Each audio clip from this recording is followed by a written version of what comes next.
And if I am, just tap your tables like this, and I'll know that I have to finish, inshallah. First of all, thank you very much. Thank you for having me. Thank you to the organizers.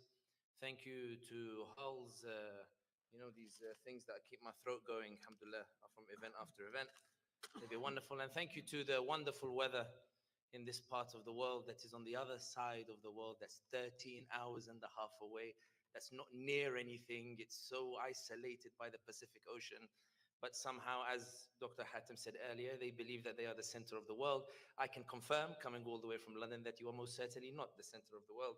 But in any case, the thing that I wanted to focus on, a lot of the points have already been touched upon by the previous speaker, and that's the curse of going last. But there is a point that I really do want to emphasize, which is the role that all of you have played in bringing about the shift amongst the stance of the policymakers. And I want to give you the exact proofs of that. Because one of the biggest crises that settler colonialism has is the increasing awareness of the public of exactly the strategies that settler colonialism actually deploys. And one thing that is worth noting is that while settler colonialism appears today to be strong, particularly when we look at Israel, the reality is that it is on its dying breath, and I'll explain exactly what I mean. Less than 90 years ago, perhaps 90 years ago, this world, the Muslim world at least, and indeed the rest of the non-white world, was under official colonization. France was officially and legally in Algeria. The British were officially and legally in Egypt, India, and other parts. The French were in Indochina, or what they called Indochina. The Italians were in Libya. Colonization was the foundation of the global order of that time. So much so that in 1945, when France was liberated from Nazi Germany, and the Allies got together to write a wonderful document called the Geneva Convention, UN Declaration of Human Rights, in which it says every man is born free and every people have the right to self-determination. My maternal relatives believed that this applied to them in Algeria, so they took to the streets in Galma, Kharata, and in Stif, demanding their own independence and their own freedom. And France celebrated in Paris, but was so horrified that Algerians demanded the same that they massacred 30,000 Algerians in 1 week. The French say they killed 12,000. Algerians say they killed 50,000. I've gone for the middle, 30,000. The French said that after killing 30,000, they all patted themselves on the back and they said, we've taught them such a bloody lesson that they will never dare to resist us again. That we are safe now in Algeria. We taught them the high price, that they must stop speaking Arabic, that we can continue to line up the women and pull off their hijab, that we can continue to ban Arabic from the schools, and we can continue to civilize them by stopping them from believing in Allah and His Prophet Muhammad sallallahu alayhi wa sallam. At that time, many believed it to be such a horrible disaster that it had set back the liberation movement for many years. But Allah had written that only 17 years later, the French would be kicked out. And the Algerians took to the streets and they chanted, Ya Muhammad Mabruk Alik, Al Jazair Rajat Lik. Oh Muhammad, congratulations, Algeria has been returned to you. And the French to this day are so upset at that statement because they're saying, how can 132 years of civilization mission, how can 132 years of us teaching them how great our French culture is, why do they hold on to the Prophet Muhammad sallallahu alayhi wa sallam? So settler colonialism at that point, the French didn't leave because they suddenly woke up and they said, we feel really sorry for these Algerians. We've done horrible things to them. Let's get up and leave. They were kicked out. Italians were kicked out of Libya. The British were kicked out of Egypt. They were kicked out of India. The French were kicked out of Vietnam. They were kicked out. And the reason that colonization doesn't exist in its official form today is not because the colonizers had suddenly a epiphany of conscience, but because the people, the victims of settler colonialism, they're not weak, they're strong. They took to the streets, they strove and they exerted their efforts, and they kicked out the colonizers.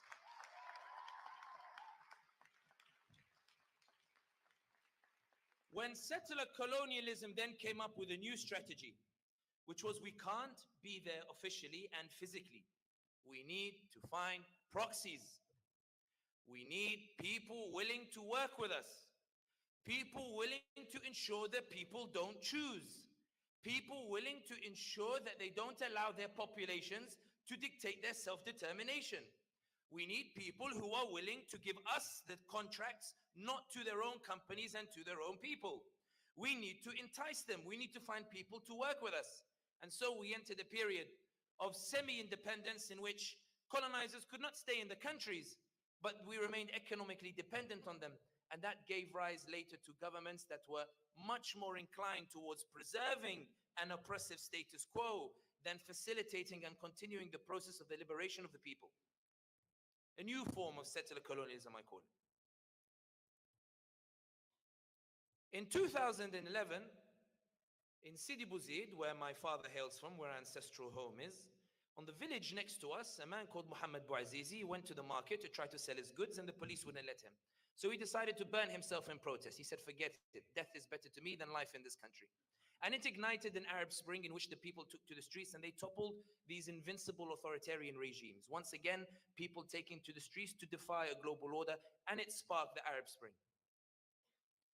In sparking the Arab Spring, the reaction of the governments of the authoritarian regimes was such, they were terrified that the people, now that they were asserting their freedom, they required much harder repression in order to try to bring them back into that Pandora's box. We needed to shut this threat. You look at the region today and you'll see chaos. And some of you will think that chaos means failure and disaster. But what chaos actually means is, it means that the strength that was maintaining the status quo for so long is no longer strong enough to maintain it. And the chaos means that that power has been weakened. And now there is a competition to see which is the new order. The harder the repression, the reaction, it's a reaction to the strength of the freedom and the spirit of the people banging on the door to freedom. The reason why I say all that is because it relates directly to what we're seeing happening in Palestine today. The week before October 7th, Netanyahu stood at the United Nations and he held up a map of his ideal version of settler colonialism. He held up a map in which he said, this is the future of the Middle East. And if you notice on the map, there was no Palestine mentioned in it at all. In the same breath, he said that normalization of ties with Saudi Arabia will be the greatest deal since the end of the Cold War. Then he sat with Turkish President Recep Tayyip Erdogan and they discussed the gas pipeline, and the Israelis started taunting the Palestinians, saying, look, your Sultan now is sitting with us as well for the first time since he came to power in 2003. Yusuf Al-Utaiba, the UAE ambassador to Washington here, told a think tank 2 months ago that normalization has brought absolutely no benefits for the Palestinians whatsoever, and now it's on the future countries that will normalize to think about the Palestinians. But let me tell you something, how fun and exciting. Do you know how many flights we have today between Abu Dhabi and Tel Aviv? Do you know how much our trade is today?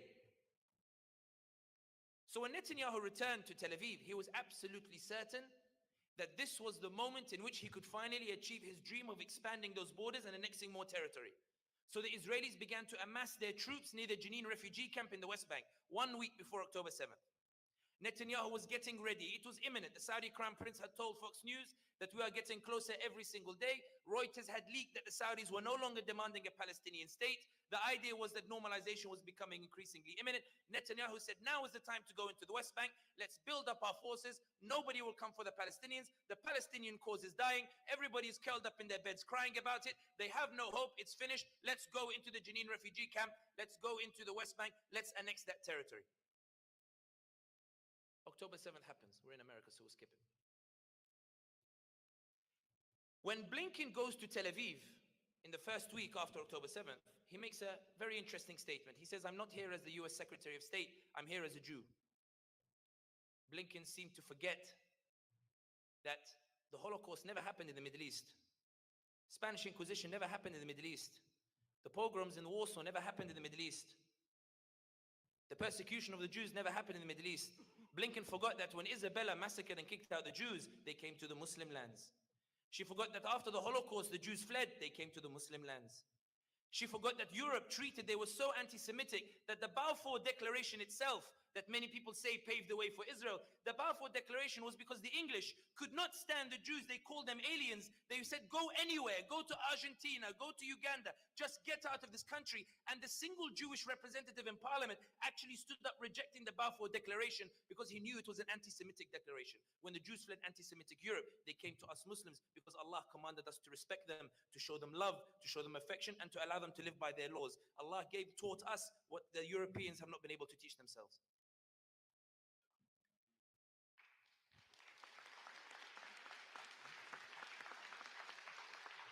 So when the Jewish refugees turn up on the boat and they unfurl the poster, please don't do to us what the Europeans did to us. We told them, as the Sultan of the Ottomans told them many years ago, come, come, come, these horrible Europeans, what they do.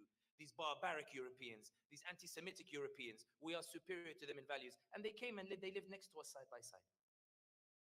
Blinken forgot all of that and he came to Tel Aviv and said, I'm here as a Jew. But Blinken's visit, he was only supposed to go to Tel Aviv and come straight back to Washington.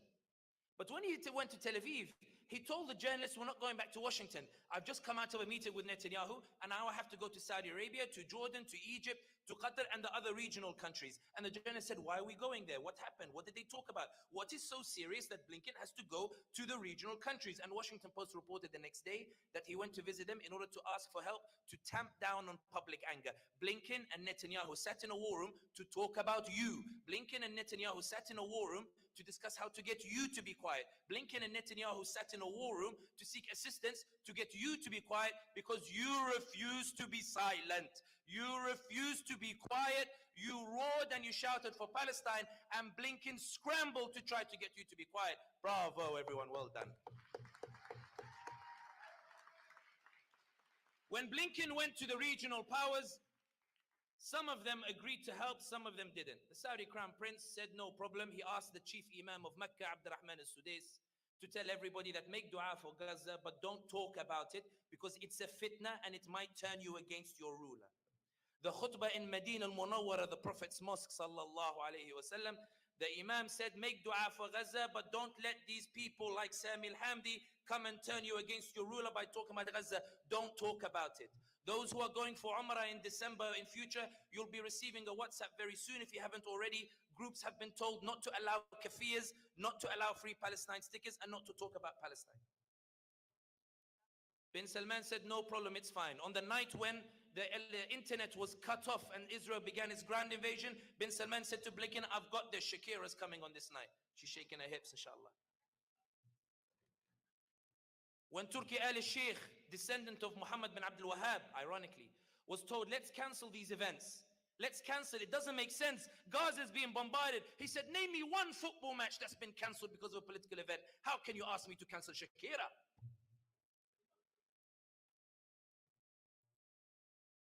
But Blinken found resistance in Egypt and in Jordan.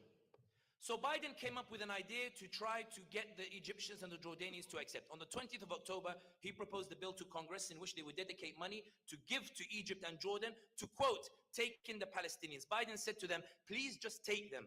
Let Israel ethnically cleanse Gaza, and I promise I will take care of the budget. I will give you money for the tents and the food and the like. Please let Netanyahu ethnically cleanse Gaza. But Sisi was concerned about popular opinion. Sisi, who had banned protests for so many years, suddenly allowed them because he said, I'm struggling here. I need you to come out for me, but please don't protest against me. Just protest, please, only against the Israelis, please. And then he turned on the cameras to Blinken and he gave an excellent 40-minute lecture to Blinken saying, you said you came as a Jew. We've never persecuted the Jews. Sisi said it. He's not the best of individuals, but bravo. He did a decent job in lambasting Blinken. We'll give it to him, that one. At this point, you're all still shouting ethnic cleansing, genocide. You're retweeting Mu'taz Azaiza, you're retweeting Muhammad al-Kurd, you're retweeting Plestia, you're retweeting all of these various different accounts. Suddenly everybody is starting to wake up. I'm seeing in London, in East London, oi Dave, are you seeing what they're doing in Palestine, mate? It's oh my God, mate, I can't believe this. They're killing babies, mate. Like, this is mad. I always supported Israel, but I can't believe it's the Israelis doing this. And Steve told him, yeah, bro, it's just a lady here, a girl here in LA posted a video saying that, you know, I lived all my life in a Zionist environment. But now TikTok, wama adrak. My sisters begged me to open a TikTok account. They begged me. They said, Sammy, you have to be up to date with what's happening. I said, why would I waste my time on TikTok? Now I spend my time on TikTok before I go to sleep every night, reposting and retweeting every Palestinian content. May Allah reward Zainab, my sister, who told me to get TikTok. Instagram. 6 months ago, I wasn't even using my Instagram account. I said, why would I post pictures of myself? All I see is people, they post pictures of their food, and all they do is they post pictures of themselves. What am I going to post? They tell me, you idiot, you don't have to post. Just retweet and share stuff on your stories, what people are posting. I did not know what a mighty force Instagram has been in shifting that public opinion. Now, every night alongside TikTok, I'm on Instagram looking on people's stories. I learn how to share. I learn how to, screenshot and cut quickly and put it on as well, and how to take other people's ideas and put the picture as my own. So this social media thing is now getting higher and higher. So much so that on the 28th of October, Biden announces for the first time that Palestinians must remain in Gaza. They must not be displaced from Gaza. Biden buckled. Biden buckled. Biden went from trying to financially assist ethnic cleansing to coming out and saying, and I thought Biden was lying because Biden said that he saw beheaded babies, and the White House was so concerned about the lie, they came out and said, guys, he didn't actually see it. He didn't. It's Netanyahu who told him and he repeated it. Come on, this is a guy who doesn't know where to get off on the stage. So please, just bear in mind in terms of how you guys, just relax. So John Kirby came out and confirmed it all. And then Blinken came up with a genius marketing strategy. Blinken went back to Tel Aviv on a second tour. And according to Axios, the Israeli paper, this isn't my words, Blinken said to Netanyahu that the atrocities that are being shared by you, that the disgraceful acts being shared by you, that the ethnic cleansing being shown to the world through you, that the genocide that's being committed and being shown to the world through you here is making it such that the US might not be able to support your military operation for months. He told Netanyahu, according to Axios, the exact phrase, help me to help you, bro. Come on. You can't ethnically cleanse and do genocide in this such brazen manner. Why are your ministers talking about annihilating Gaza? Hear my idea. I have an idea. It's called the humanitarian pause. Now, instead of bombing them and killing them and committing the genocide, we still do the ethnic cleansing, but we remarket it. So instead of saying that we're ethnically driving them out of their homes, we say that we give them 4 hours to leave their homes through humanitarian corridors under Israeli protection. What do you think, Netanyahu? Netanyahu turned around and he said to him, I need to know first that this isn't a plot by Biden, because we think they're united, but they're not. Allah says they're united, but qulubuhum shatta, the hearts are divided. I need to know that this is the trick by Biden to lure me into a permanent ceasefire. Blinken said, I promise you, I don't want the ceasefire. I want to see ethnic cleansing. I want to see the Palestinians out. I want Gaza to be annexed. Please, Netanyahu, if it continues like this, then these students here in Berkeley are going to keep shouting. They're going to keep talking about it. They're going to force us to drop in the polls, and they're going to allow Trump to come back into power. These Berkeley students are so annoying. They keep talking. They keep shouting. They keep sharing. They keep doing sit-ins. They keep protesting. They do walkouts. They're annoying me, Netanyahu. Netanyahu, help me to help you. Let's make it so that we split them so they debate whether it's a humanitarian pause or not. But Berkeley students are smarter than that. They didn't believe a single word of it. Do you see how you're shifting the policy stances now of Blinken? Blinken, who had banned the State Department from using the word ceasefire and pause, was now using ceasefire and pause. I ask you, did he do it because of the Saudi Crown Prince Mohammed bin Salman? Did he do it because of the UAE's President Mohammed bin Zayed? Did he even do it because of the Turkish President Erdogan? Did he do it because of any government? He did it because of you. You made the policymakers at the highest level buckle. You should celebrate that. That's because of you, because of your efforts, and why you should keep going. So they do the humanitarian pause, and we see the horrendous images of a Nakba taking place. The Nakba of 1948 was 700,000. We're seeing a Nakba of 1.7 million, and we saw them go through those humanitarian corridors or the like. Netanyahu thinks that now that CNN and New York Times are reporting about the humanitarian corridor, things are going to get better. But the problem with the IDF and the Israelis and with settler colonialism is that they look down on everybody else, as Dr. Hatem and the other speakers were saying earlier. Allah himself says in the Quran sometimes that when they abuse the people, ذلك بأنهم قالوا ليس علينا في الأميين سبيلا. It's because we have you can't blame us for abusing these unlettered, these backwards people. This is the attitude of settler colonialism. So when they're supposed to be talking about humanitarian corridors, the IDF goes and bombs the Jabalia refugee camp, killing 400 Palestinians and claiming that they went after one Hamas commander. There's no proof they killed the Hamas commander, but they shrugged their shoulders and they said, so what? We killed 400 Palestinians. The IDF admitting it was so horrific that the Zionist presenter at the CNN was stunned and forgot even to ask his next question. He said, yo, bro, you're not supposed to admit this publicly. New York Times, even our IDF admitted it, they felt it was such bad PR for Israel that they said, no, don't report that the IDF admitted it. Say an explosion happened. IDF, this is how you do PR for ethnic cleansing. CNN said, no, New York Times, you're wrong. Don't say explosion. Say a blast happened.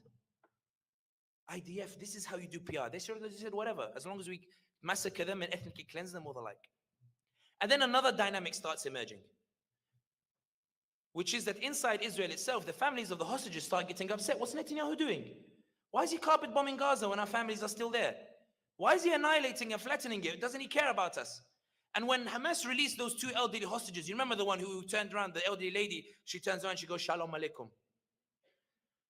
Times of Israel reported that Netanyahu and the IDF were, quote, annoyed and frustrated at the release of the hostages. Think about it. Annoyed and frustrated at the release of his own people because, quote, he was concerned that it would dull their ardor and fervor for a new military operation.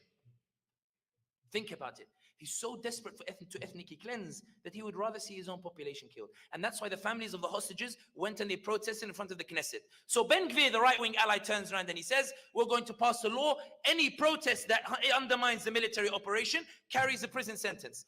More protesters came to join the families of the hostages. They went to Netanyahu's house. Ben Gvir set the Israeli settlers. They went and attacked their own people to tell them, get out, get out. We want the lands in Gaza. We want to take those homes. Stop protesting and asking for a hostage exchange. Then Netanyahu, who hadn't attended any of the funerals of the hostages, said this is becoming a crisis. More and more Israelis are taken to the streets demanding the release of hostages. So he arranges for his wife to go meet them. It goes very badly. They tell his wife that your husband doesn't care about us at all. Then he says, okay, let's bring them to the parliament, to the Knesset. Let them talk with Israeli officials. They try to do a video where they show that they care about the hostages, but the viral video is a brother of one of the hostages who says, how can you talk about annihilating Gaza when my brother is there? Netanyahu is humiliated by his own people. Then Ben Gvir, when he realizes now that Netanyahu is buckling, that he's concerned over the public opinion amongst the Israelis and concerned that Biden now, according to CNN, Biden is telling him that because of the bombardment of the atrocities on social media,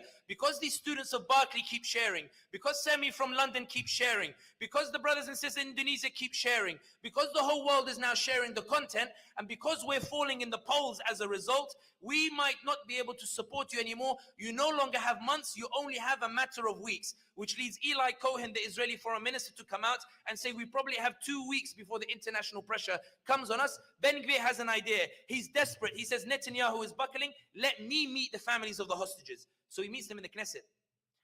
And he realizes that they're very angry with him and they're shouting at him. So he does something in which he goes to one of the family members and he tries to hug them like that.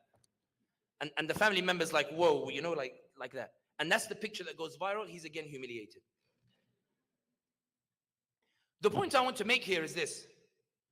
When the humanitarian pause becomes a truce with hostage exchange, and bear in mind, it's expected to expire in less than an hour. So I've been looking on Twitter eagerly to see whether it's going to be renewed or not.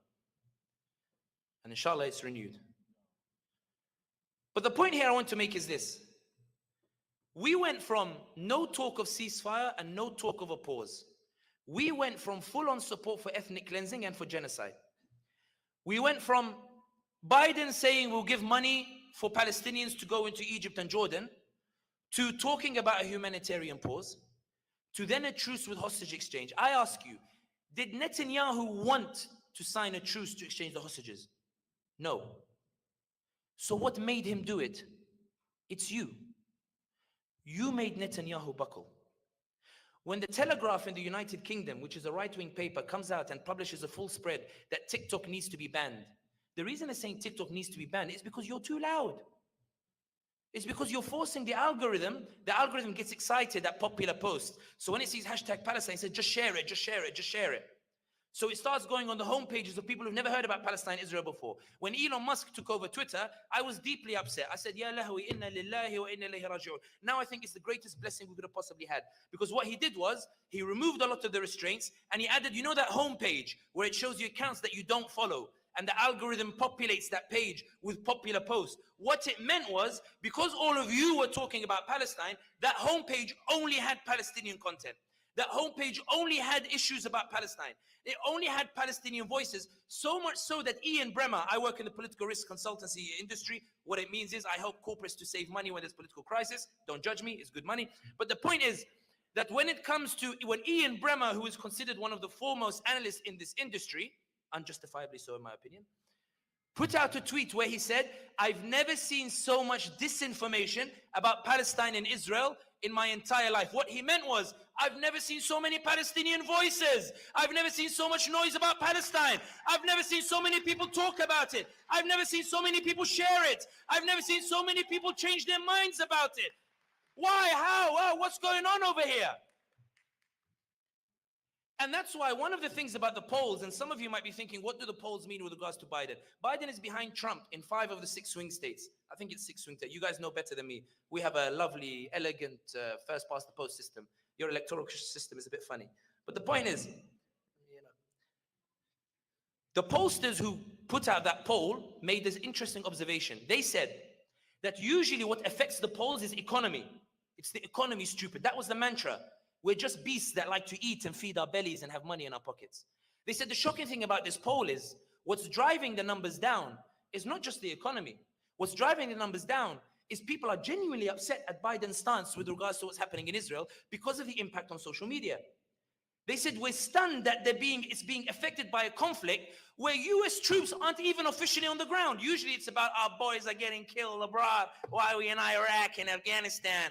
Now this time there are no soldiers there and still the polls are dropping, which shows the impact that you've made. When Rashida Tlaib got censored, I had a friend of mine come to me and say, Sammy, you keep talking about the optimistic side of our efforts. Hi Rashida, she got censored. Say something, Kazi. I told him, I'll tell you what I say, Kazi. 252 Congress people voted against Rashida, yes. But have you ever seen 192 defy the Israeli line and defy the Israeli lobby? Israel is losing its influence. When AIPAC offers 20 million to somebody to tell him drop out the Senate race and run against Rashida, and they do it in such a clumsy way that it gets leaked for all of us to see, and the candidate comes out without fear and says, yes, they offered 20 million. The monopoly is breaking. They're losing the control. You are breaking it. They are spending millions to control it. You broke it for free. You broke it for free. Put your hand up if you got paid. You didn't. They spent millions. I remember I did a podcast with Yaqeen Institute. You'd expect that the adverts for the video would be Islamic things. The advert was pro-IDF. They were spending money so much that they were putting it. I was listening to Shuraim in Quran. IDF advert came up before Shuraim's voice did. I thought, Inna lillahi wa inna ilayhi raji'un. Wow.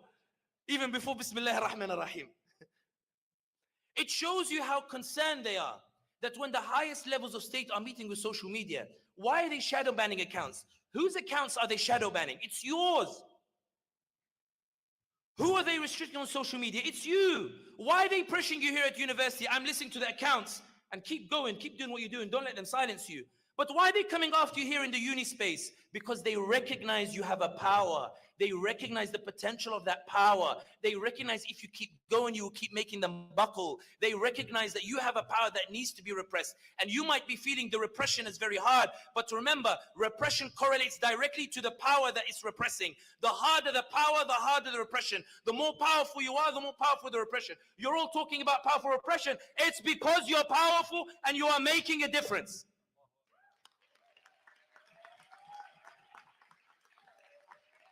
Some of you might say that we're not producing the outcome that we want, but that's not the point I want to make here today.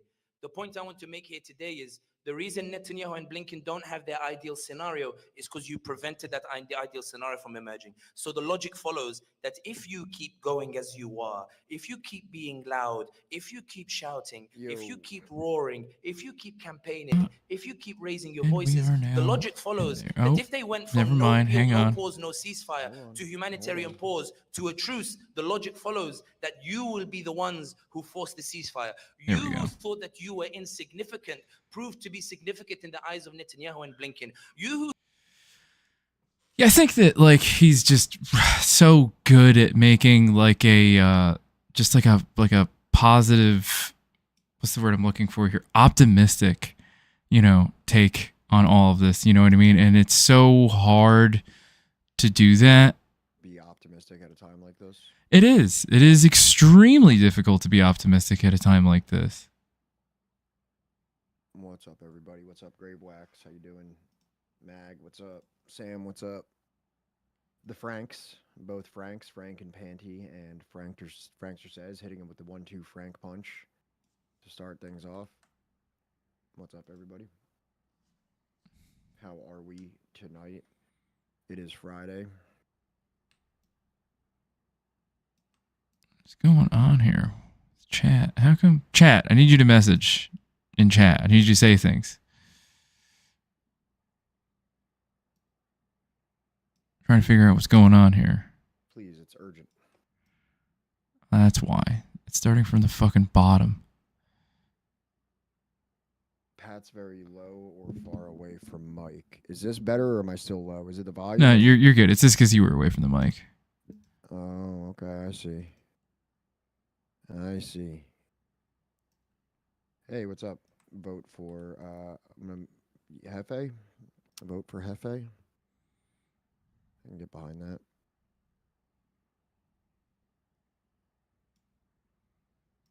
It's just gonna keep doing this. God damn it.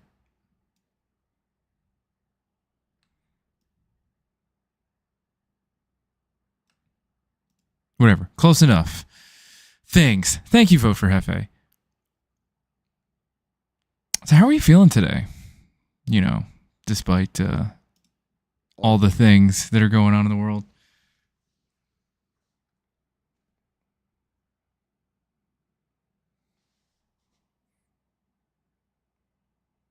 How's your day, Pat?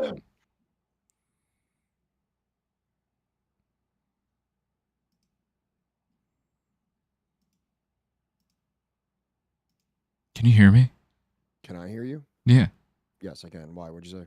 I said, how's your day been, Pat? Oh, I thought you were referring to the chat. No. My Pat. day has been it's been okay. I worked, got some reading done. Then I took a nap. And then I took a shower. And now I'm here. Very nice. That is the entirety of my day. And what about you? Woke up late as fuck. Missed my therapist appointment, and you know, just another day, man.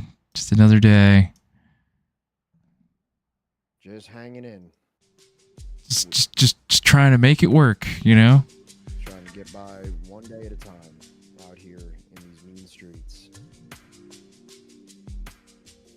Just trying to make my brain better. Oh, Hunger Games 1989. It's my birthday tomorrow. Can I get a birthday shout out from you two?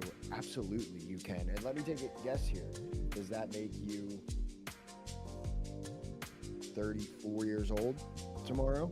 34 years old? Great Wax says I sound low or that you are loud. I'm too loud? I don't know. They said it's one of the two. It's one of the two? All right. If I'm too loud, I'll lower my mic down, right? Pat? We're almost the same age. We're almost the same age. We are, in fact, the same age. Shout out to you. Thanks for always hanging out with us. Thanks for contributing to chat. And mostly just thanks for being you. That's what we appreciate the most. We'll try. If I can remember, we'll get you another shout out when we have some more people in here. To make Happy birthday, Hunger Games 1989. I wonder if one day we can make like a birthday song. Not like a song, just something ritualistic. For when somebody has a birthday? Yeah. We can send them like 24 packages of like morning glory seeds. Oh yeah, then we can be like, you have to film yourself ingesting all these. Yeah. All of them. Dude, man, I gotta talk. So I'm meaning to ask chat this as well, but like, so I was on the phone with my friend yesterday, my boy that I'm planning on going on a trip with. Oh, did I tell you about the weird news about that yet? No. Okay. So first of all, he told me that, and this is something that I should say to Oh, you're going to see Christmas lights with your family? Oh, that's so awesome. Nice. First of all, he's saying that he may have a visa issue going to Ecuador, which would be really problematic. Being Yeah. Ecuador, but he did say that the COFAN are both in Ecuador and Colombia, so he said he should have no problem going to Colombia, and you still visit the same like land. Essentially, it just has a border through it. Right. Like, all right, you know what I mean? Like, you know, if that's how it has to be, I don't think I'm gonna have too much of a trouble telling my fucking audience, like, hey, I'm going to visit the same people, just technically in a different country. Right. But I was just talking to him about like ayahuasca, like, 'cause he's like, not that like I brought it up or anything, but that's why he goes there. And he's Right. like, yeah, you know, I'm probably gonna be down there for like, you know, a week or so, and you know, I'm probably gonna try to do like 6 ceremonies. And I was like, and I was just, I just wanted to tell him, I was like, dude, like, I just want, like, I don't know if you're like making assumptions about this, but I'm still like not sure if I'm going to do that. And he's like, yeah, that's fine. And I'm just like so undecided about if I should do that. Like, there's one part of me that's like, Do it. there's one part of me that's like, man, like, I can't imagine going on, like, first of all, I'm almost 10 years without new or mind altering substances. You know what I mean? Right, Like, yeah. That's like a very potent one of those things to do, and to do it in the jungle.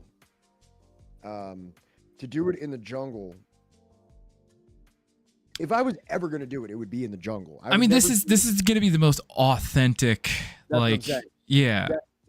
And he says it's one of the best healers he refers to them as healers. He's like, this is one of the best healers in the world that you can like attend to this with. Like, people come from all over the world to drink medicine with this person. And I was like, yeah. And then like I thought about what if I went, and he says I can just sit in on the ceremony. I don't have to drink the yahe. Right.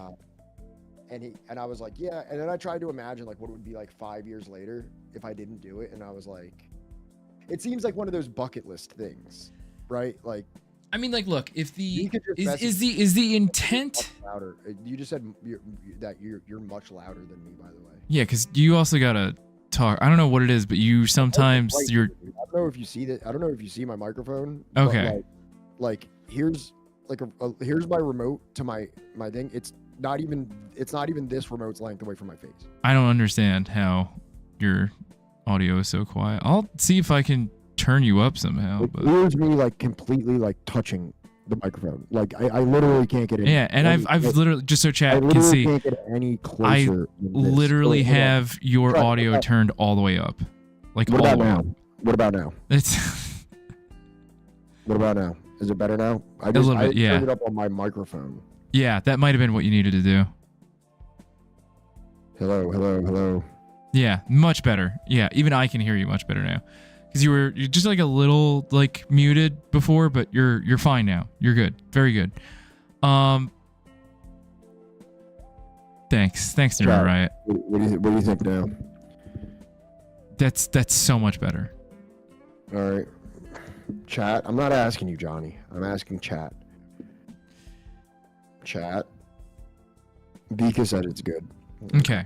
All right. So you know what I mean? Like, I have this thing where it's like, if nobody ever like came to me and was like, yo, like, you know, I have like deep connections with this indigenous group, and it's part of their cultural practices to engage in these ceremonies, and I've been doing it with them for years, and I have a very close connection. I'd like you to come down with me, especially because I know you're engaged in like political content, and I think it would be cool if you did a political thing where you like spoke to the elders and talked about their land. Like, if this kind of thing wasn't laid out to me on like a silver platter to do, like, I would never like be like sitting and be like, I need to go do ayahuasca. I need to go do this. Like, I need to go like have So- like a psychedelic experience. But it's like, it seems like there's like such like a authentic cultural experience in front of me. And like I said, it does kind of seem like a bucket list thing where there's like, it seems like one of the like, I have a question for you, and Yeah. feel free to decline answering this. I don't know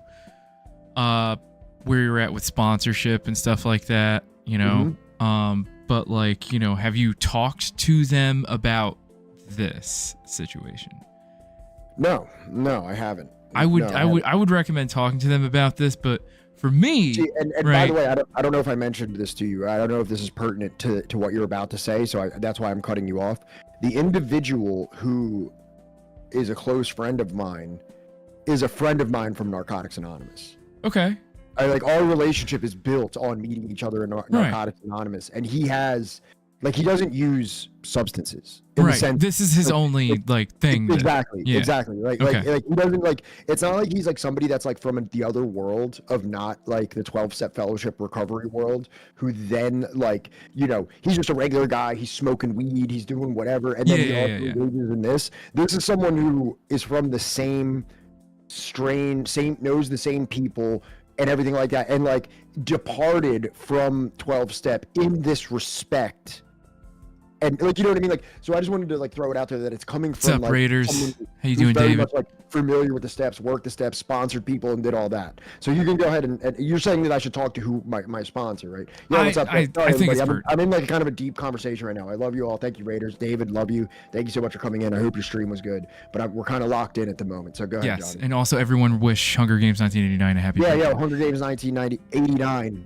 Wish them a happy birthday. It's their birthday stream today. So I would say like here's the difference. Wait, there's a bunch of people that just came in here. I just want to brief them on what. Oh what yeah, sure. Yeah. So everybody, we're talking about, maybe we should make a poll. Should Pat do ayahuasca in Colombia/Ecuador?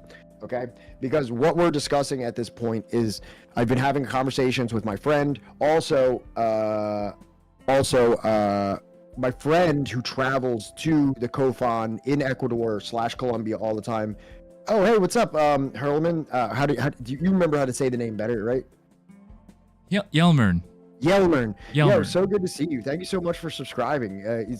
We should have you on again soon to talk, because you know what, I think about this sometimes. I think about, you came on and you showed us the video of your trip, but we always intended on talking about that second portion, that we were going to actually discuss something deeper about the DPRK, and we didn't get the chance to, and I feel bad that we didn't give you a chance to do that. So maybe we should set that up if you have you know, the time and the willingness to do so, maybe next week or whenever you're open to. But so good to see you. But like I was saying, my friend, first of all, and I don't want to upset everybody, I know I've been talking about going to Ecuador for months at this point. My friend said he may have a visa issue in Ecuador because he went to Ecuador, right? If you understand like international travel, he went to Ecuador, got a visa for Ecuador. Thanks, but sure thing. We should be able to find time. Okay, awesome. Definitely. We'll probably send you a message soon about that. So he went to Ecuador, and then he crossed the border into Colombia, and then flew home from Colombia. So when he left Ecuador, no one like notified Ecuador that he left the country. Right. So they assumed that he overstayed his visa in Ecuador because he didn't have an official departure. And when he so they were like, I guess they assumed that he was in the country illegally. So he's saying he may have trouble crossing into Ecuador again this time. So what he's saying is that we can go to Colombia.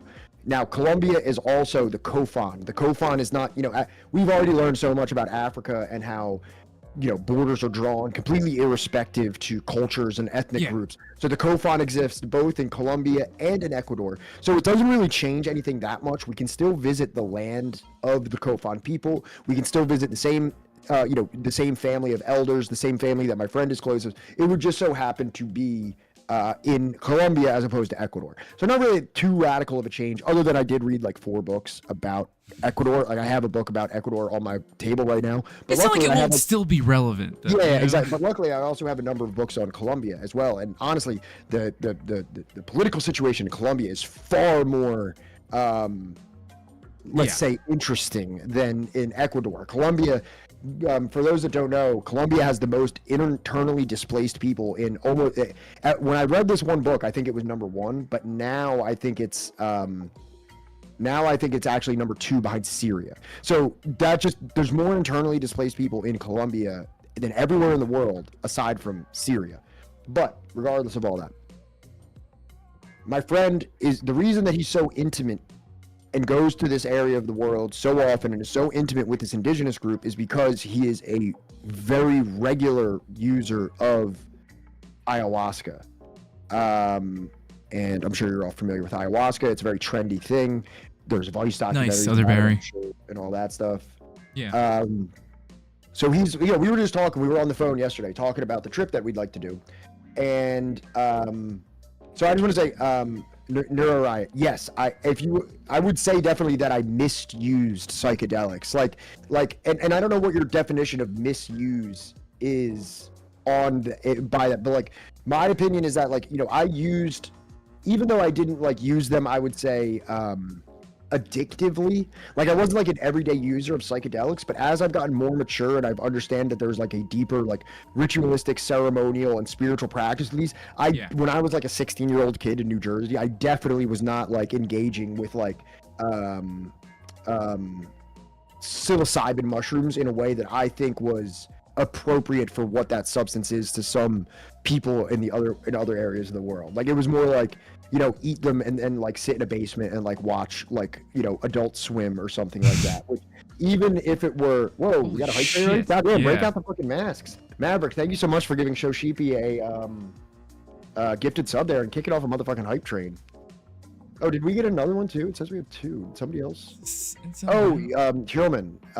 Yeah, Yulman. Also. Yelmern, yeah. There you go. Just think of it as Yelmern. Let's get some tunes going. All right. Thank you so much, Maverick. But yeah, like I was saying, so I'm talking to my friend, Magyar guy. There you go. Tier 1, subscribed for 8 months. Thank you so much. Thanks for hitting off, contributing to the hype train there. We're almost at a level 2. But like I was saying, you know, my friend, was talking to me about this stuff, and he's like, you know, just he's telling me like, yo, it's perfectly, for him, he does it all the time. He says, like, I think you can handle it. I'm not worried about bringing you there and having you not be able to, like, hang or something like that. Like, he said to me also, he said, like, oh, I've never brought anyone here to do this before. I've done it in the United States with other people, but I've literally only brought my wife. You'll be the first person that I've brought into this community. Whether I'm doing it or not, I'm the first person that he's bringing into the community to be able to. Goddamn, Maverick, thank you so much for the bits, putting us up like a level 3 now. But yeah, so it's like, you know, there's a lot going on with this, and I'm like thinking about it, like, is this something that I should engage in or not? Like, because like, part of me's like scared to do it. Like, I'm not really worried about it in terms of a like a relapse, because I think it's drugs and I think it's gonna set me on a run or something like that. Right. So I feel like, God damn, that sounds really fucking intense to do in the jungle. Like not only to do like in general, but it's like a lot to be like, all right, you're on another continent and you're in the jungle at a ceremony where like I think they're like playing drums and like chanting and doing like tobacco ceremonies at the same time, and I'm having like I've watched a documentary about it. That a person can have, and it's like I'm like seeing jaguars and shit, and I'm like, that sounds like a lot. Well, if I'm not mistaken, the intent behind it is so that like you can commune with like your ancestors, right? And I think that, like, you know, this is just my opinion on using and like I think a lot of people that are like, oh, that's a relapse. Like, it's about intent, you know. And also, I don't think it's recreational either. No, I don't think ayahuasca has a lot of recreational purposes. Like, I don't think you're like, fuck, like, you know what I mean? Like, I had a tough day at work. Let me just ayahuasca out for a few hours. Like, I don't think it's like, I think you're literally like throwing up into a bucket and like suffering. Yeah, you're vomiting for like hours, and I think part of the ritual is that they like kind of half bury you in the earth, right? Yeah, dude, I don't know. I don't know. I got to talk more to my friend about it, because like I don't know. Yeah, I would talk to your friend more about it, and then also like talk to your sponsor and stuff like that. But like as your friend and as like another person that like, you know, practices the same 12-step fellowship as you, I would say it's all about intent. And if you're doing this for truly authentic spiritual experience and spiritual growth, I don't think it's you trying to recreationally like use drugs, you know. But I would also like argue that for other people that may be watching this that are like, oh, well, can I just fly down to Florida, you know, and do this shit? It's you can do it in the United States. So you don't have to go like, and that's the other thing too, is, and not only that, if you've ever been to Peru, or I'm sure if Sebs is around, they can tell you. When I was in Peru, if you're in like Cusco, there's like literally like signs for like ayahuasca tourism and shit like that. Like, you know what I mean? Like, and I had another friend who actually is living with me right now who told me that like he did it as well in Ecuador, and it was like super touristy and like commodified and like thrust on him because he was like a white guy, and they were like, you have to do that, you know what I mean? Like, you know, so I'm definitely like not looking to engage in it in like that way. Like this is just like something that kind of came upon me in a very organic way, and it seems to be very authentic in its association to the people that practice it. It's not like tainted with commodity fetishism and tourism and you know, white adventurism into the like Vice or whatever. Who's that, Grom? Oh yeah, it's Grom. What's up, Grom? What's up, Grom? What's up, homie? You're right. Thank you. You're right. Said that I should do it. They hold it back on their vote because I think they wanted more context. But yeah. Yeah. I mean, like, you know, again, I don't blame them for that, because there's a lot of people that, like, you know, they want to do this shit because it's... Sam Mavericks, 4 gifted subs. Thank you so much. So very appreciated. What did that pop us up to? I don't know, something. Fucking... Somebody said to follow Grom, and now I can't see the hype train anymore. I can see it. We're good. Nobody needs to be following Grom here. Fucking... Okay, thank you so much, Maverick. I think. Oh, by the way, if this hype train keeps going, I have a new artist to show all of you. New Palestinian hip hop artist. But what the fuck is it? I think that there's like a lot of people that think that like, oh, like, you know, I'll just use this ayahuasca and then I'll be like done, like I'll be cured of like my addiction issues and stuff. And it's like, yeah, I think that's super weird too. That whole like, yo, just fly down to South America, do ibogaine, and then it fixes your opiate addiction. And it's like, the thing is like, I'm going and I'm engaging in this at almost 10 years removed from abusing or using any mood or mind altering substance. Like, I've demonstrated that I'm not going down there to be like, my life is in shambles. Hopefully this psychedelic experience puts me on track, which is a little bit ridiculous, right? I hope it puts you on track. Okay, you're out of control. You're out of control. Out of control. Out of bounds. Okay. The most handsome man in Skane has arrived. How do you pronounce that, Grom? Skane? Skeona? Skeona. Is that? I don't want to dox you. What do you mean? That's like, oh, where do you live? Oh, I live in Massachusetts. Oh, yeah. You know? I don't know, dude. I don't know the particulars of Sweden. It's a region. It's where all the Nazis live. That's where. It's where all the Nazis live. Unironically. Grom, don't dox me. Massachusetts.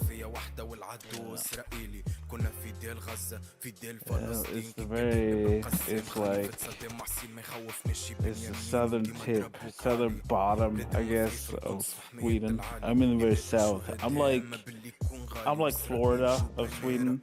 Okay. The Florida of Sweden, you say? Well, not really, but like, that's. I feel like. Are there a lot of like very like intense news stories that come out of that area? No, not really. We don't have Yona Man. Yona Man. No, Skåne.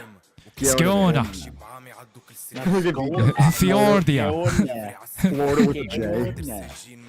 Fjordia. I'm not Florida man. You're Florida man. Yeah, Florida man. Florida man. I used to be a Florida man, then I took an arrow to the knee. I used to be a Florida man, then I took an arrow to the knee.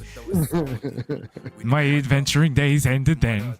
You know what the arrow to the knee really means? He didn't actually take an arrow to the knee. He got married. Yeah. That's what he's saying. Yeah.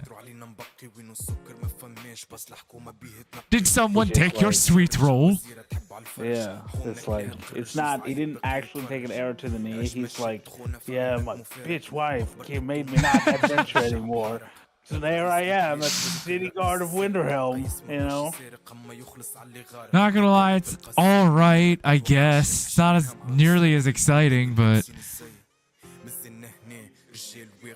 that shirt goes fucking on the hype hard. train if we want to keep these sweet tunes going. Made some Christmas ham today.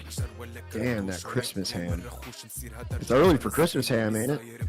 All right. For those of you that aren't a fan of Palestinian trap music, I got something a little bit more classical that I feel like, you know, the real Marxist Leninists, you know, are probably going to really appreciate. Real ones. Especially David. I know you will.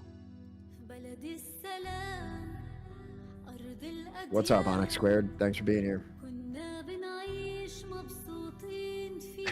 Who's not a fan of Palestinian trap? I will Palestinian clap.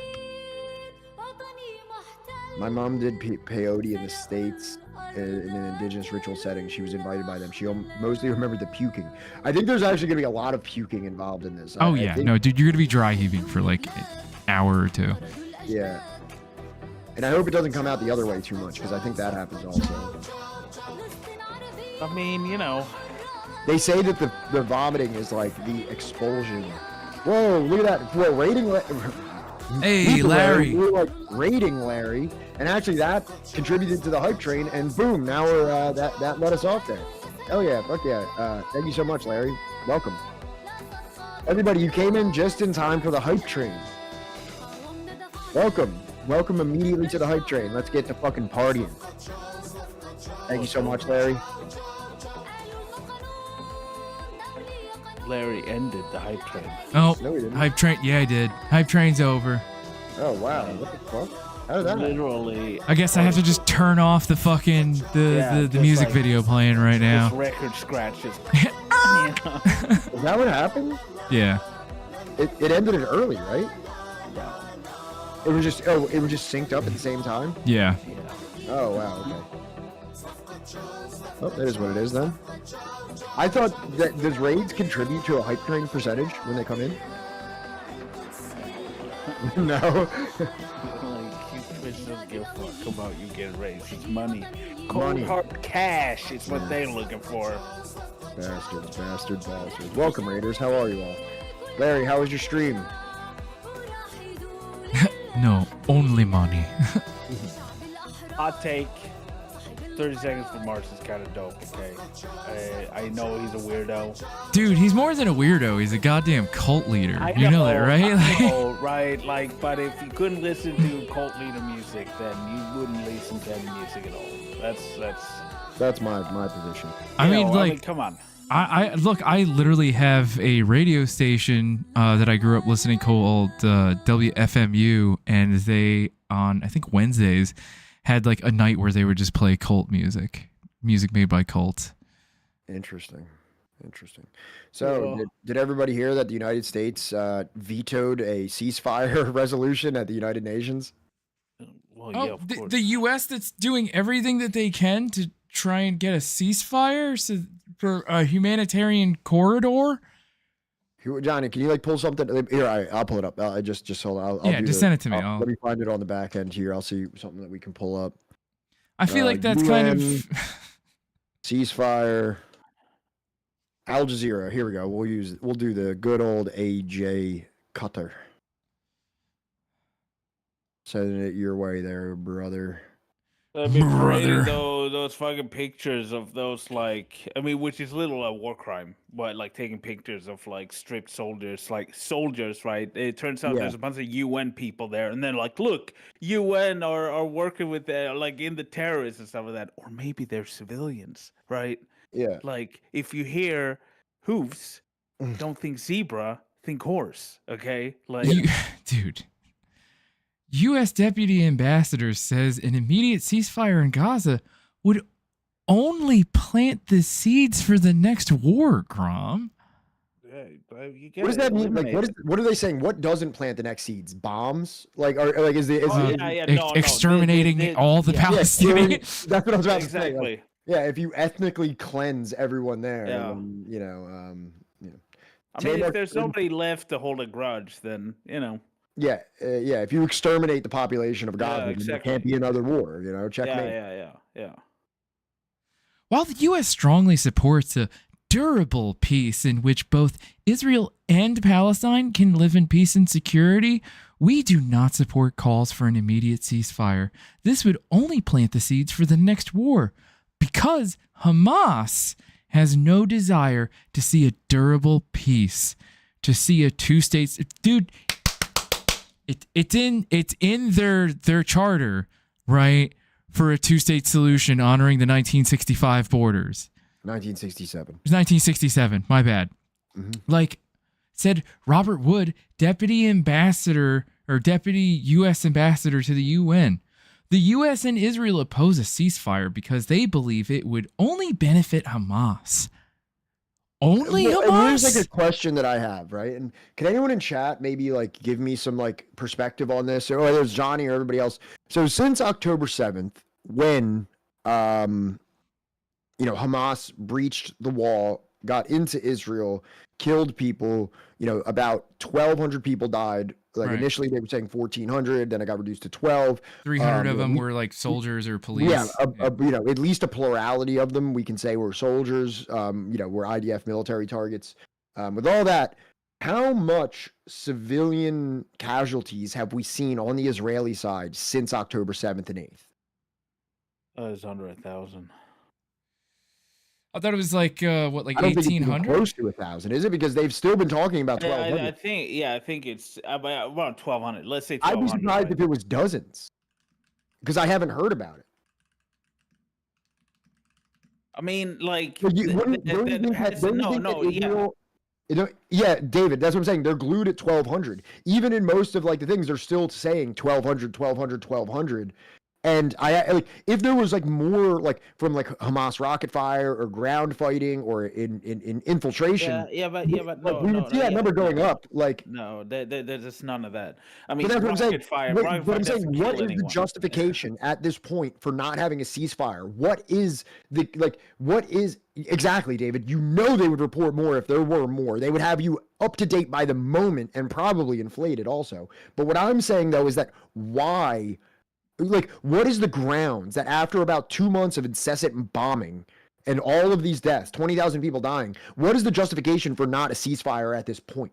What is the? What I is mean, the- because what is- to get rid of them. I mean, Hamas is still firing rockets, right? Which of course they are, Right. Of course. So they're like, oh well, they're still there. Like, oh, we destroyed the north. The north is a fucking parking lot right now. Yeah. So Right. now we're going south, right? Which Mhm. is like that's where you told everybody to run, right? So like it's a genocide, right? This is just they are trying to like just. I'm kill in everyone. agreement of that, but I'm asking you for the surface level PR move. If there has not been any kind of like intense, significant, or considerable retaliation from Hamas since that one incursion where they got in and civilians and IDF personnel alike both died. Oh, How and then are they going to- the I mean, dozens it of literally press. doesn't matter, right? As long as if they You're giving me the mask that- off, Grom. You're giving me the mask off, and we all believe in the mask off. We all understand that this is an I know. I'm campaign. telling you. They want to colonize. They want to annex I Gaza. know. Go ahead, Listen, I'm sorry. right? I'm sorry. Go ahead. They just all they have to do is say Hamas is still there, right? Right. Like, and that's what they're doing, right? But I mean, it's like we're eliminating Hamas, right? You hate Hamas, right? You condemn Hamas, right? Right. So like they'll keep saying it. Hamas is still around, still active until there's nobody left. Okay, so that's enough, right? You think that these genocidal fucking ghouls need like a smart and clever justification for anything, or just most people in general? No, they just know that. Well, Hamas they is have to bad sell it to the because- international community, and yeah, because they all they have to do. Hamas raped Israelis in the middle of combat. Like they're evil, right? So if they're still David, there, they still then do need to contend with.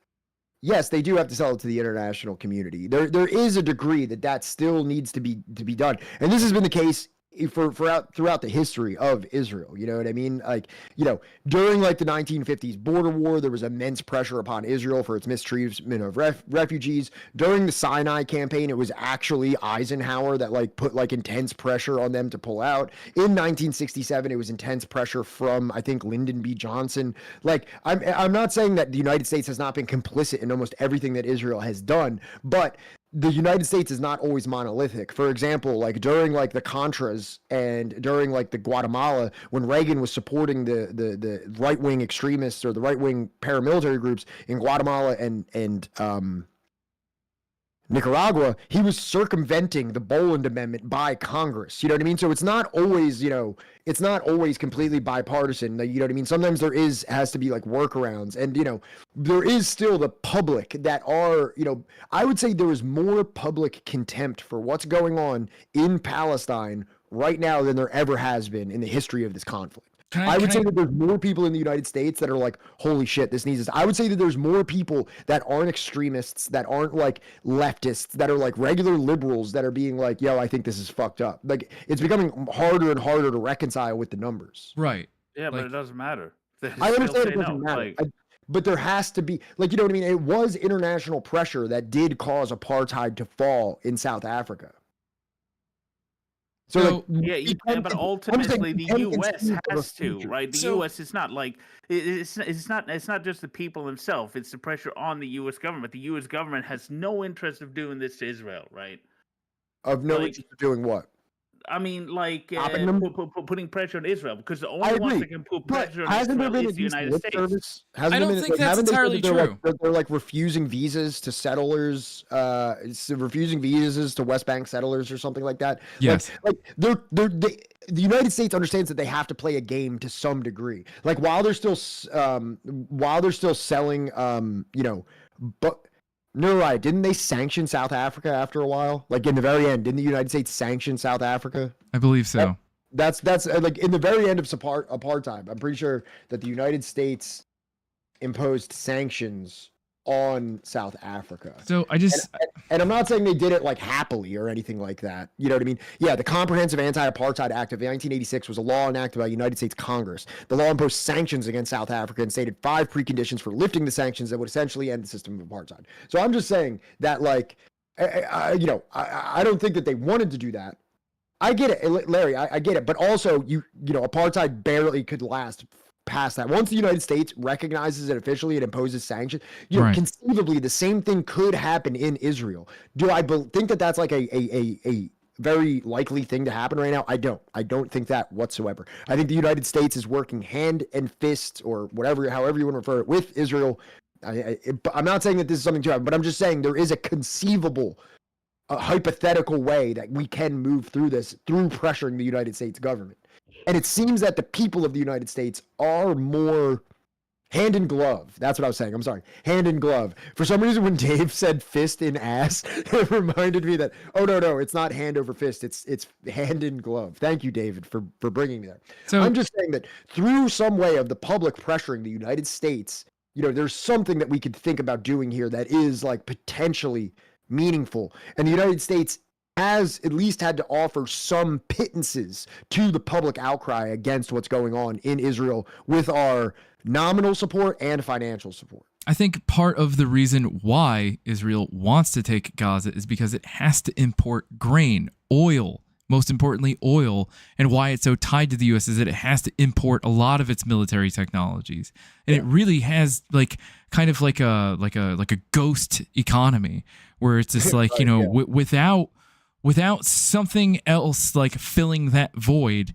there's nothing really economically there. They've kind of destroyed most of what the Palestinian economy was built on, which is at this point namely olive trees. All right.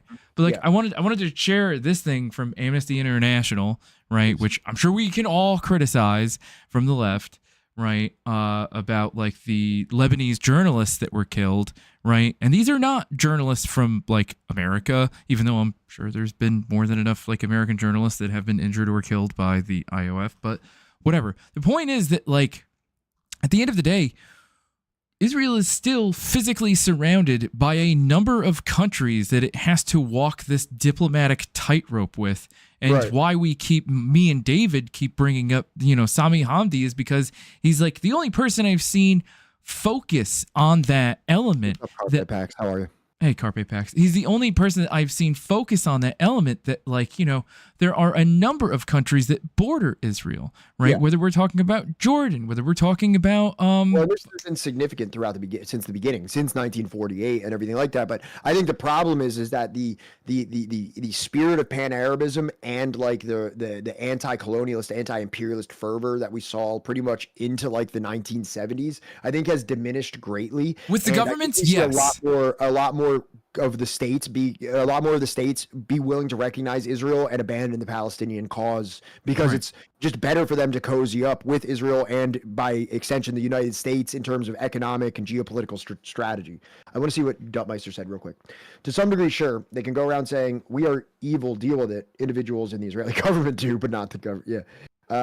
International pressure can make it a ceasefire more appealing, but that's just talk. It has to be at least economic sanctions, which the countries that do trade with Israel aren't too interested in doing. The U.S. isn't the only country that can stop Israel, but like you said, the oil-providing countries aren't cutting it off like they have in the past. Yeah, like with OPEC. Right. OPEC made like this big fucking like stand, like, yo, if you want our oil, you're gonna have to like do something about this Israel, like this marauding Israeli, annexation of all these territories after 1967. We need to fix that. But then the thing is, the United States is such a powerful economic force that I'm pretty sure that they were able to make a deal with Saudi Arabia to essentially abandon the OPEC cause. Because then Saudi Arabia, was like, all right, fuck this. You know what I mean? Right. Like, correct me if I'm wrong, but isn't that what happened? Wasn't Saudi Arabia the one to like fucking be like, yeah, whatever, let's just open economic ties with the United States, sell them the oil, and then we're gonna be, everything's But gonna be great. why do you think that like they're the most like financially fucking like well, there's a couple different reasons, but like they've been kind of like suckling at the American teat,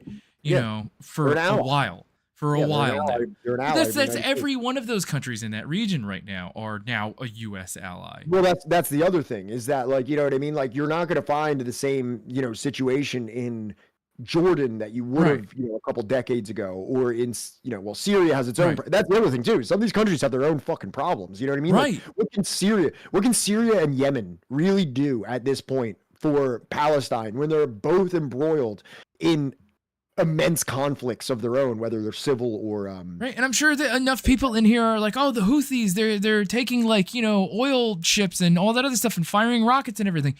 Do you think that like the Afro-Yemenis that have been taking the brunt of like the Saudi, the U.S. military duo fucking bombing them into fucking genocide? Do you think that they're celebrating the Houthis trying to kick off like another full-blown like military scale war? No, probably not.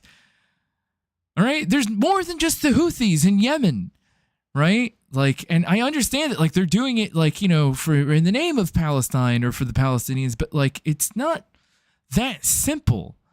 Mm-hmm. And I think that why I wanted to play this fucking video is that like let's play it. I just wanted to address, Duttmeister typed out like a whole like earnest comment, and I didn't want to, and like now we have one from David. So wait, still though, if you account for the fact that Israel has a plan to build a canal that cuts through Gaza to take traffic from the Suez, plus the knowledge of there being natural gas reserves under Gaza, it seems like neither Israel nor the U.S. has material reason to want to stop this outside thinking they might get deposed over it.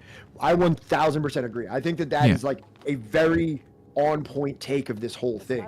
And this is what I said. Does everybody remember like a week or so ago? Just pause the video for a second. Yeah, I did. A week or so ago when I said, unfortunately, when I look at everything on the ground, when I look at all the facts of this matter, I don't see Gaza existing a year from now. And it breaks my heart to say that. I'm not saying it's a good thing, but I don't see the United States changing. I don't see the United States relenting. And I don't see Israel relenting. And outside, I don't think anything else can change the tide of this. I don't think any other nation, especially because any other nation that wouldn't, because they don't want to also alienate themselves from the economic flow of the world, the economic flow of the West.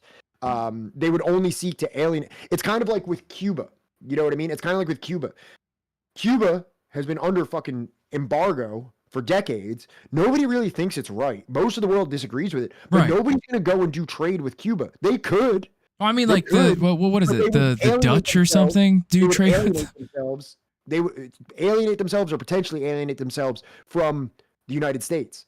Like the United States, there's a rule that if a ship docks in Cuba, it can't dock in the United States for 6 months. Right, So a country could think it's moral to do that, but there's just, from the pragmatic sense, they just won't do it because it's like, it makes, what is the economy of Cuba compared to the United States? And it's the same thing with Palestine. It's like, you know what I mean? Like, why would a country put its neck out for Palestine when it's going to alienate, you know, these are the selfish interests of like countries. And unfortunately, I don't see anything other than the United States being like firmly to Israel, you have to fucking stop, which it doesn't seem like they're doing whatsoever. And it just breaks my heart that it doesn't seem like this will stop. I can't see what would turn the tide. I don't see Israel having a moral awakening, and I don't see the United States having a moral awakening, unless it was from like David said, if they were to be deposed because of how abhorrent their actions are, or like Duttmeister said, that it can't just be verbal condemnation. It has to be to the point where there's something like a BDS, you know, boycott, divest, sanction that's actually going to affect the material circumstances of Israel and prevent them from being able to do it. So I'm looking at the Wikipedia, and apparently they do trade with the EU quite often. Who, Cuba? Yeah. But they do that at risk. Yeah. The United States could pull that. Like, even though they do it, the United States essentially has the reserved.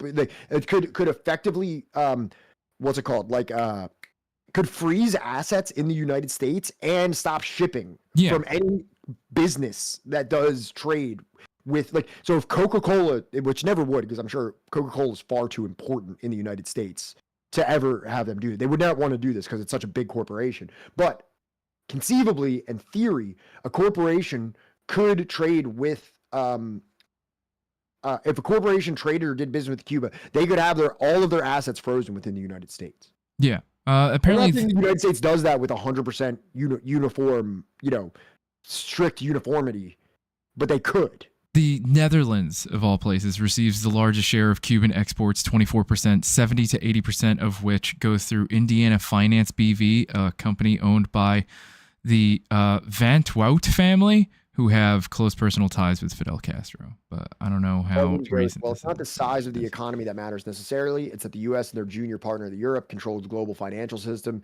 and that's how the U.S. was able to force the banks to kick Russia, and I think Iran out of SWIFT, which is the only time it's ever happened. And I agree. Like, maybe I was being a little bit reductive when I just said it's like, it's a big economy. You know, what I think, like, I kind of like meant what you were saying, but I said it in very few words. That was probably way too reductive. So I appreciate you introducing clarity to that I did not. It's not the size of the economy. It's how you use it.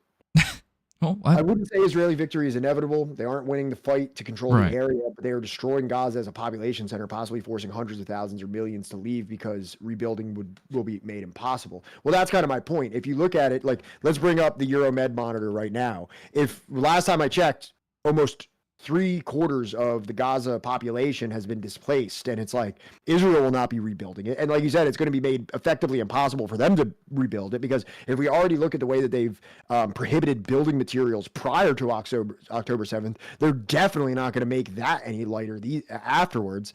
And you know, I just don't see what is that 3/4 of a population displaced going to do? Like, what is the okay? So according to the Euromed monitor, this came out on December 8th. So this came out today. 23,000 killed, 9,000 of which are children, 4,600 are women, 21,000 are civilians. So, you know, just well over, I think it was like 93% civilian death rate that we looked at. At this point, 1.8 million are displaced, meaning that over 3/4 of Gaza is internally displaced because of the bombing. Like, where will these people go? Will they give them recourse? I don't believe they will. I believe that these people are destined to a tent city in the Sinai under Egyptian jurisdiction. I just don't see any other way. Right. The other issue is that, like, you know, if they keep doing stuff like this in this video, all right, go ahead. Put it on. Sorry, they're going to make it that much more difficult, right, to have relations with any of these countries in the region. Al Jazeera was already live as the Reuters and AFP teams were arriving, all wearing press vests, clearly labeled press, everyone with their helmets, 3 tripods, 3 live feeds. Is it a little low for anybody else? The volume seems a little low to me. Oh, it probably is low. It's just so that, like, I could hear you as well. I remember the sound of the drones. I remember the helicopter in the sky. They asked me to do a camera test, and I did that test, and in a few seconds, everything changed. So this is going to be kind of graphic, everybody. So if you're not comfortable with that, you know. It's kind of hard to not be graphic when talking about this. It's a very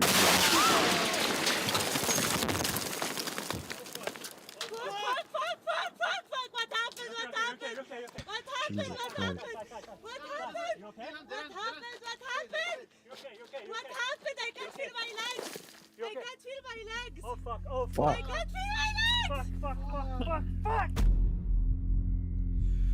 Was that I lady? relive those moments Yes. Okay, so she's alive. All right. every day. And I hear Christina's voice all the time. It's pretty horrific.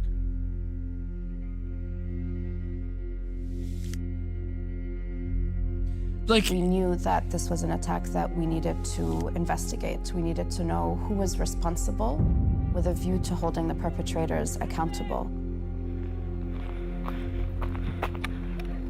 The journalists had gone down to cover the hostilities between Hezbollah and other militant groups in the south and the Israeli army on the northern side of Israel, and it was very much limited to kind of altercations between the two.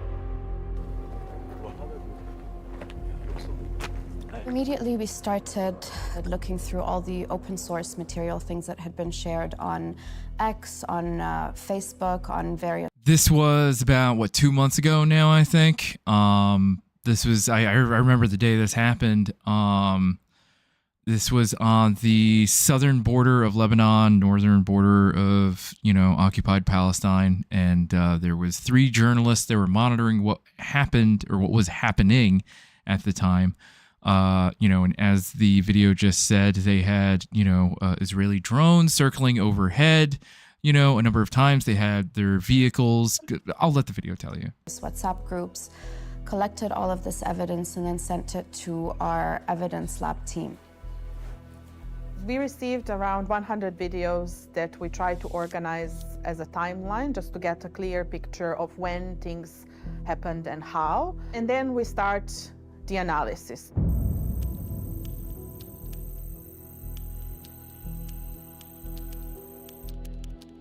Yes, it was within the border of Lebanon, I believe. And the initial analysis, the closest target from where the journalists were, according to our calculation, was around 1.5 kilometers. Yeah, that's... They were standing on a hill in full view of any of the combatants. It was clear that Ninja, you're probably just had getting this their mixed up best, with one so of they- the dozens of other times that Israel has Exactly. intentionally targeted a journalist. You know, it's not you. It's not you that is incorrect for not being able to keep track of the many slain journalists at the hand of the IDF. That's just part of the course at this point. Right. Oh, but Were Lebanon, clearly Lebanon, I mean, marked there's probably as dozens of press. others as well. One of the cars had Thank you, Nururai, 'cause I had no idea how plastered far on away top that of it. So the fact that they were a press crew was visible both horizontally to anyone seeing them across, but also from the top.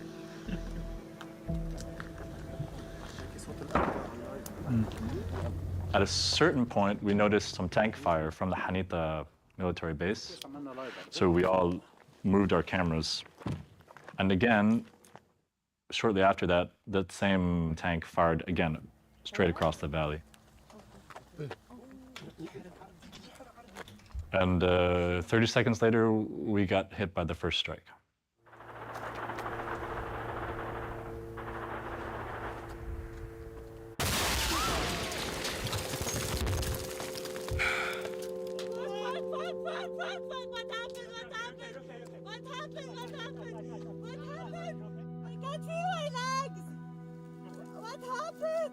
Saw Christina on the ground. She was yelling, my legs, I can't feel my legs. Immediately, I knew I had to put tourniquets on both legs. I got down on my knees. I got it around her leg, She was bleeding? probably up into her knee, and then that's when the second strike hit. Twice. Is that the end of the stream? Or whatever this is? This camera? Oh no, it's still going? Oh shit.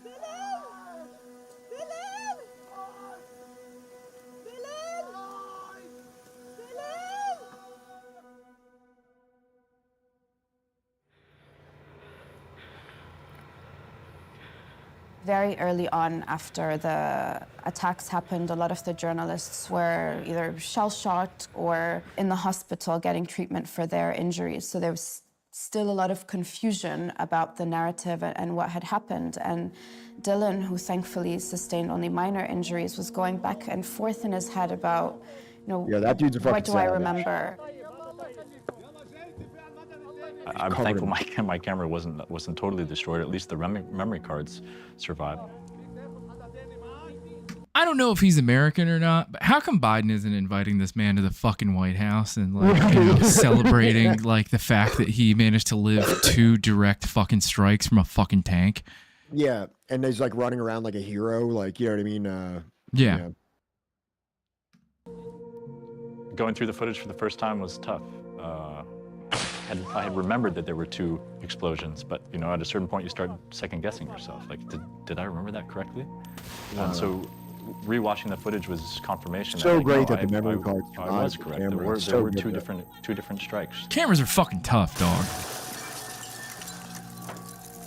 The timing between strikes was 37 seconds. That's also very important because you don't usually hit 2 times in one place unless you're confident what you are hitting is your target. إذن زاهر محاولة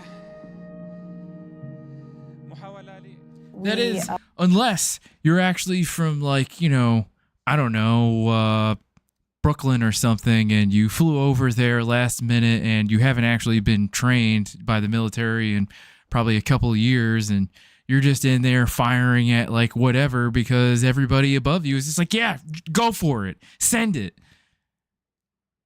Also analyzed 22 videos of the aftermath, which allowed us to see the damage that was caused by both strikes and to start doing the analysis of what kind of weapon would cause that kind of damage.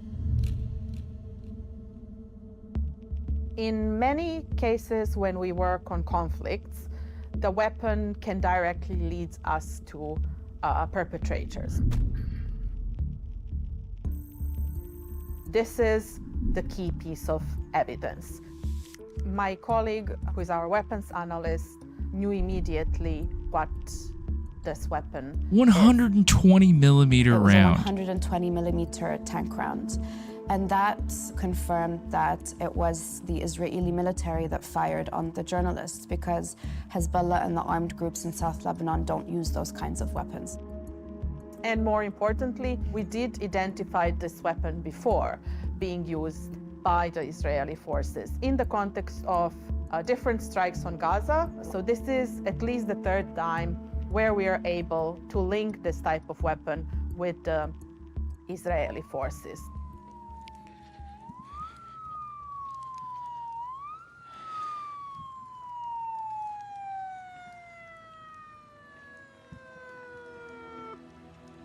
When the first strike hit,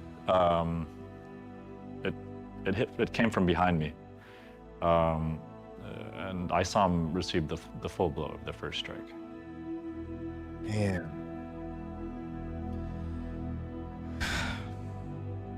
That day, he had a cooler full of soda and drinks and snacks. He's always the guy who's going to help you out if you're ever in a jam. I saw him as there. He had a big presence. Jesus. He's a You friend correct since yourself like to the I can't past even tense. remember when. He's a dear colleague, he's a dear friend, and yeah, we worked together in many coverages. I don't know. Sounds like Hamas Such to me. a unique human. Hamas that used that 120 millimeter round that they don't have. No, I meant the guy. Oh, right. I don't know. Right, I saw him. From the Israeli military. Like, I don't know. Seemed awful lot like Hamas to us over there. That was our read A of the very situation. unique human. Or Hezbollah or whatever.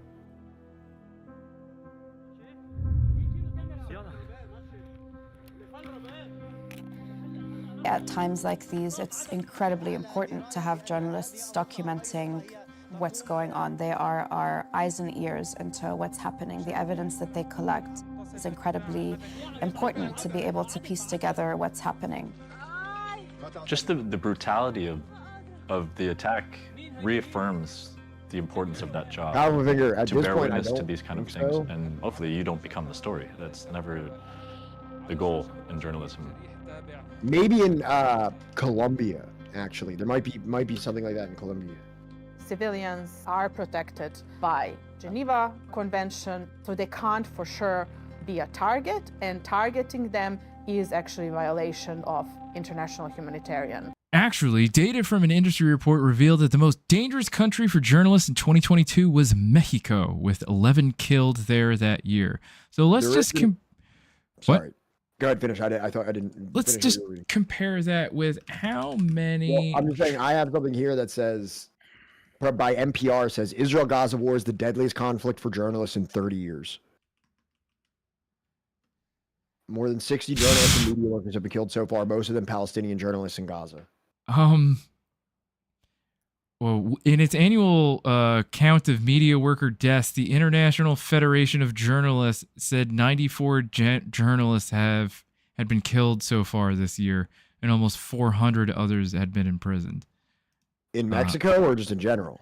International Federation of 68 killed covering Israel-Gaza war. So 68 of the 90-something happened in Israel or Gaza, should I say? Of Israel? Yes. This is So from that's like December 8th. like over like a 2/3 majority of journalists killed in this year or something like that have been in Gaza. Yeah. Here, let me just put it up on screen. So, almost 100 journalists killed and 400 imprisoned in 2023. Leading organization representing journalists worldwide has expressed deep concern at the number of media professionals killed around the globe doing their jobs in 2023, with more journalists killed during Israel's war with Hamas than in any other conflict in more than 30 years. In its annual count of media worker deaths, the International Federation of Journalists said 94 journalists had been killed so far this year, and almost 400 others had been imprisoned. The figure of deaths is up from 67 in the same period of 2022, including 12 killed in Ukraine, and double the total of 47 recorded for the whole of 2021. The group called for better protection for media workers and for their attackers to be held to account. The group said 68 journalists had been killed covering the Israeli-Gaza war since Hamas attacked Israel on 7th of October, more than one a day, and accounting for 72% of all media deaths worldwide this year. It said the overwhelming majority of them were Palestinian journalists in the Gaza Strip, where Israeli forces continue their offensive. Wow. So let's just finish this real quick. Yeah. A law. What I hope this investigation does is prove what happened and get some sort of accountability. Maybe it's not justice. Isam will never come back. Christina's leg will never come back.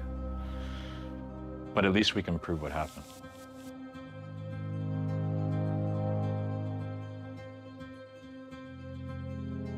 Seeing your friend dying isn't something usual. I want to continue for him, for myself, for the career I chose. There are so many people whose voices are tamed. I want to do this again and again. Just speak up for those people. I want to always remember what happened on October 13. I have wounds all over my body. I have shrapnel still in my body. But this is just pushing me further. Now more than ever, I stick to the field because it's where I belong.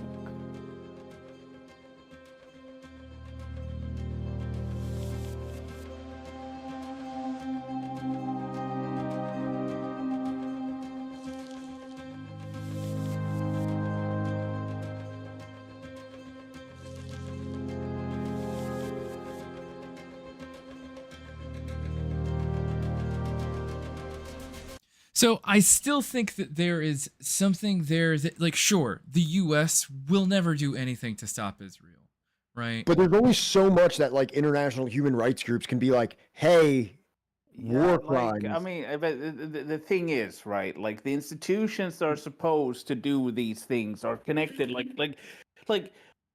Putin is wanted by the ICC, right? Sure. Yeah. If these True, institutions work like they should, Netanyahu should never be able to leave Israel ever fucking again without getting arrested. Okay, But Right. for the record, he won't be able to. Putin, while he is wanted by the ICC, nobody has acted on it. They could. I know, but that doesn't matter because I know. there's not even anything out for Netanyahu, right? Yeah, That's what I I'm agree. saying, right? I agree. So these institutes, like, having like, oh, this is a war crime. Well, first of all, means Amnesty that International shit. and the ICC are two like way different things. You know Yeah, what I mean? Like I Amnesty know. International is like an NGO. Yes, You know what I mean? Like yes, it's not. Like I know, but like again, all with these, like, oh, it's a war crime, it's a war crime. That, like, the people that are supposed to like uphold these things are the criminals, right? Right. They are the people committing True. the war crimes. True. You know, so it's like, yeah, fuck it. Like, But would you whatever. say that like the stability, the political stability of any of the bordering countries, right? Especially considering, Israel is so willing to, allow civilian deaths of other countries bordering them, would you say that that is not tempting fate for one of them, any one of them, to be like, fuck it? Especially if there's political unrest, which like there has been, some bubbling, some rising tensions within all of these countries for their government. Yeah, I know, right? But like the thing is, right, that like the U.S. has they responded to that by like, hey, Israel, chill, right, or like stop giving them weapons? No. They sent more troops down there to I'm not talking prepare. I'm not talking about the US. I'm talking about like Egypt. I'm talking about Lebanon. I'm talking about Jordan. I know. And the US has sent troops down there to make sure that any of them make a fuss, there's military power there to suppress them, right? Right. Like that's the response. It wasn't like, oh shit, these people might like actually start fighting back, right? It Right. was like, so maybe not send weapons and like maybe like, actually penalize Israel for anything. No, it Right. was like fucking send as much down there. Right. Don't do the worst war crimes until we have enough troops down there. That was Right. their response. Right. The humanitarian corridor, which by the way, let me just state, there could be no greater godsend to Netanyahu if any of these countries starts an open conflict. I don't think a lot of people really comprehend that, like, if Iran or Syria or Egypt or Lebanon or Jordan or any of these countries actually like steps up to the plate and is like, you're going to stop right now to Israel and starts like an open conflict with them, Netanyahu's going to be like, okay, great. I now have wartime powers and I'm not stepping down ever. Well, not only that, the United States would be like, now it's a coalition of Arab terrorist groups that Right. are all like, what I mean? Exactly. Like, Nakba if anything, 2.0, man. Well, Nakba 2.0. Yeah, exactly. It's the Arab-Israeli conflict. Right. All over again. Right. It's the West. It's the barbarity of the Islamic Right. terrorism versus the civilized world. Like the fact actually that it's just this Palestinian non-state that has been repressed for 75 years. That's kind of probably what's if because that's the one thing that they're always on. They're like, oh, it's Iran actually. This is actually just a proxy for Right. Iran. This is just Iran. Yeah. So the fact that there isn't any of those other countries actually makes it more difficult for the public image of the United States and Israel to sell this thing to people. Because I think the U.S. and Israel would love nothing more than to be like, oh, an axis of like, Muslim terrorist states is trying to commit a second Shoah upon the state of Israel. This is a battle for fucking Western civilization. Right. The democratic liberal values versus like, the invading, like, a horde of Sharia law. It's that scene from fucking World War Z where like, the brown people are like, this almost insect-like mass of raging beasts here to tear everyone to pieces. That's that. Yeah, there's no reasoning with them. They have no logic. They have no sympathy. They have no capacity for peace. They can only be killed. Is like what Israel wants the world to believe. Have you seen this? Hold on. I have a document with some stuff. This just came out. Remember, you saw the thing with the people stripped down to their underwear and stuff, right? I literally have that pulled up if you want.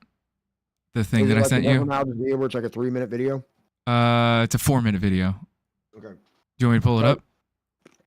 There's another part of that, the one that I have, where they're interviewing some Israeli official, and they're like, "What do you have to say about this occupation?" And he's like, "It's not an occupation." And they're like, "What do you mean?" He's like, "You can't occupy Israel." Oh.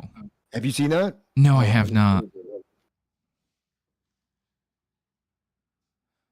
Where did I hide that one?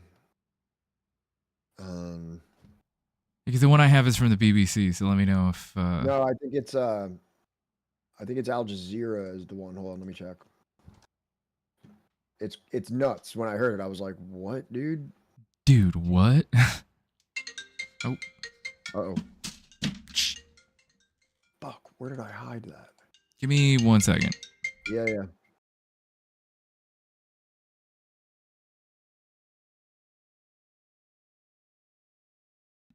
Fucking robocall. Where did I thought I saved this somewhere. Damn. Oh, here it is. I had it all along. Oh, You this had is it BBC. all along. And it's 4 minutes and 17 seconds. That's the one you have? I'm sorry. No, you're good. It's from the BBC? Yeah. For some reason I thought it was Al Jazeera, but yeah. Images have emerged today from Gaza, which appear to show dozens of Palestinian men on their knees, stripped to their underwear, being held by Israel Defense Forces. It's not clear if they have surrendered or if they have been taken by the military. Israel has not said who the men are, but it has confirmed that its forces are making arrests in Gaza. The new images come as tens of thousands of Palestinians are streaming into Rafah city near the Gaza Strip's southern border with Egypt, trying to escape intense fighting elsewhere. The head of humanitarian affairs for the United Nations says there is no longer any humanitarian operation worthy of that name in the south of Gaza. From Jerusalem, here's our international editor, Jeremy Bowen, a warning you may find some of his images upsetting. Video emerged this afternoon of Palestinian men taken for interrogation. BBC staff recognized the town of Beit Lahia in northern Gaza, and we've geolocated the video there too. Palestinian diplomats said these were savage images, evoking humanity's darkest times. The Israeli army said only that suspects were being interrogated. Posts on social media said the men had been sheltering with their families at a UN school and that others were killed during the Israeli raid. In this photo, the men have been moved to another location, which we have not been able to... Yeah, this secondary location totally looks... like a mass grave. It doesn't look like a mass grave or anything. No, no.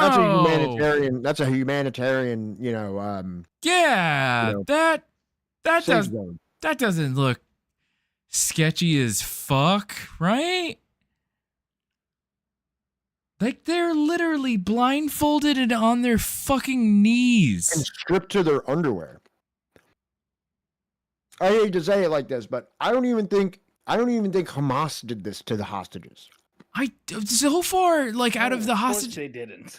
have we even seen, like, has there even been, out of the last hostages that were released, have any of them, like, said anything about, like, any of the atrocities that have been purported? No. The hostages that were like released, they have been like vocal about, like, they're like saying you were bombing us. Yeah, like, but also to be fair, in that thing they did say that there was like instances of beating and sexual assault and like fear from like Hamas also. I read the same thing. We can highlight the stuff where they're talking about Netanyahu, which they definitely do, but there was also like not cool things that happened. Okay. Which, look, yeah, there's no excuse for that, and there's no real, anything for that. That's horrific. Verify. One of the captives, Dia Al-Khalout, is a journalist. He was forced to leave his disabled daughter, according to the newspaper he works for in London. Earlier at Israel's parliament, a prominent government supporter told me that only Israeli forces can control Gaza, not the independent Palestine the Americans want. I think that when we talk about two-state solutions, we are solution. We are using 3 words and 3 lies. It's not 2, it's not a state, it's definitely not a solution. So what's the answer? An everlasting occupation? First, occupation is not the word. One cannot occupy its own land. Israel is not an occupier in Israel because that's the land of Israel. So what about Gaza? Again, that's the land of Israel? Land of Israel, you cannot be occupying it. We're not occupying it from anyone. In Gaza, civilians are lost in the rubble of Israeli Not occupying it from anyone. This is not the look In of Gaza, like Israel, you cannot be stability or like fucking. This is the face of madness. Who is this person? Does it say something in like the description of who? Or can you go back to the beginning? Like, does it give him a little title? Like, what is his? He is. He's part of the religious Zionist party. Okay, so he's not in an official capacity. I just want to make sure. I'm not saying that. I just want to make sure. Oh, hang on. I'm gonna. Does he have like an official position? Let's see. He is an Israeli lawyer, right-wing activist, and politician. He is currently a member of the Knesset of the far-right religious Zionist party. But he is part of the Knesset. And chair of the Knesset's Constitution, Law, and Justice Committee. Oh, that's good. And he's 43 years old. Oh, and he was born into a family that had immigrated to mandatory Palestine from Cleveland, Ohio, in the United States. So that explains a lot. From Cleveland? For his mandatory military service, he studied at Yeshiva Center. Later discharged from conscription for medical reasons. Naturally, volunteered for active service and served 13 months as a religious affairs NCO at the Military Engineering School. Earning an LLB at Bar Ilan University, he studied for a master's degree in public law at Tel Aviv University and Northwestern University. I just want to make sure that I'm utilizing the right language. When I say an Israeli official is talking like this, he is a member of the Knesset, which means he has official involvement. It's not just like some crackpot representation of some fringe party. He actually is in the Knesset where you can actually make a difference. Yes. He founded the Movement for Governability and Democracy in 2013, a critic of the corruption trial of Benjamin Netanyahu. He has campaigned for legislation to allow the government to override the Supreme Court and supports immunity from prosecution for serving prime ministers.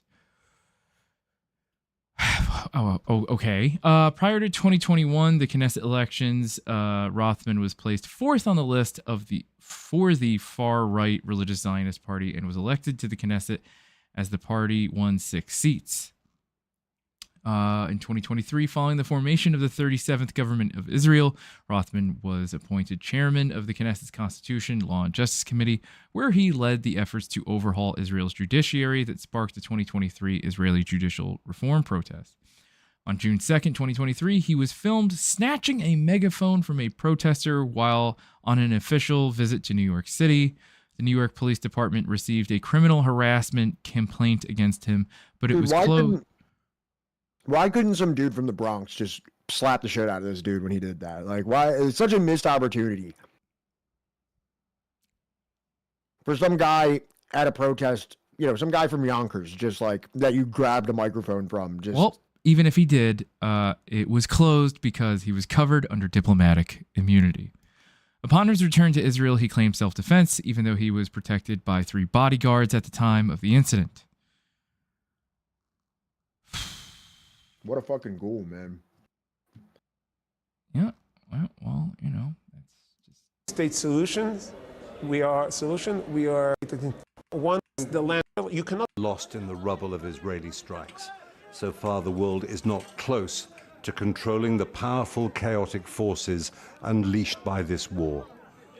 The UN Secretary General, saying international peace and security is in jeopardy, is demanding an immediate ceasefire.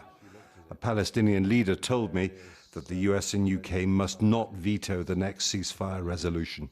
The United States of America and They Britain now did. has the key. Newsflash, they did veto that exact resolution that they're talking about right In now. his defense, this is from a day ago. He had not heard that yet. I'm not saying that they were wrong. I'm just saying Yeah. the thing that they're stressing right now that must happen did not happen. Yeah. If they oppose a resolution about immediate ceasefire, they will not be complicit only with this aggression. They will be a participant in these war crimes. They have to approve the ceasefire immediately because what is at stake is the life of 2.3 million people now. Half of them are children. Without a political solution, this conflict will go on when, if, Israel declares victory in Gaza. The war will not have a neat ending. Two opposing forces are at work here. On the one hand, pressure for a ceasefire. On the other, the determination of the Americans and the British to give Israel the time it needs to achieve its objectives. And one Western diplomat I talked to was thinking about perhaps another month. You say objectives, yet you list no objectives to name. Interesting. I guess the only objective is another month of indiscriminate bombing. Now, the UN Secretary General wants to hurry that process up by putting pressure on them and also shaming them into taking action sooner. As Gaza's food queues get longer, the UN says it cannot run a dependable humanitarian operation. With hungry people jumping warehouse fences, Israel says world peace requires Gaza's liberation from Hamas, and that will take force. Jeremy Bowen, BBC News, Jerusalem. What a crock of shit. The thing is, right? Like, okay, let's say you remove Hamas, right? Right. These people are going to start another organization that's going to do exactly the same thing because guess what? You fucking murdered their families. Right. Okay? Like, it's like there is no getting rid of Hamas, right? If Hamas goes away, there's going to be another organization doing the exact same thing. Right. You have a generation of fucking orphans. Like, what the fuck do you think is going to happen? Yeah. Well, and it's like, you know, we already know, like, what's going on in the West Bank is like peaceful conciliation, conciliatory, conciliatory relations with Israel to the best of like a apartheid like section of a country ability working. Is that working for the West Bank right now? No, dude. Did you see any of the footage of the raids last night? Yes.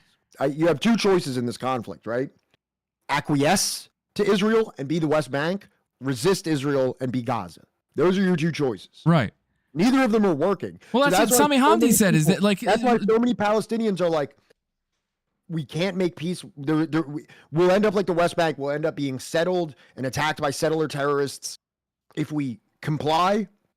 So we might as well fight. That's what Sami Hamdi said, that like normalization with Israel has gotten them nothing. Yeah. Nothing.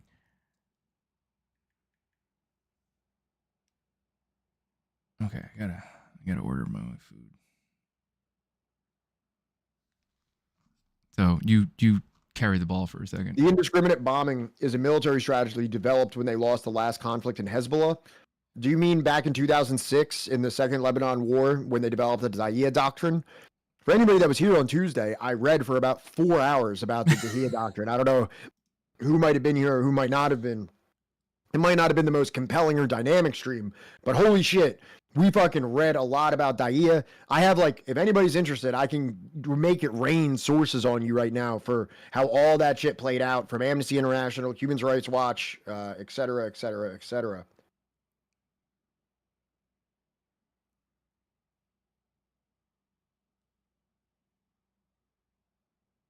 I mean, at this point, like the two-state like solution has made itself.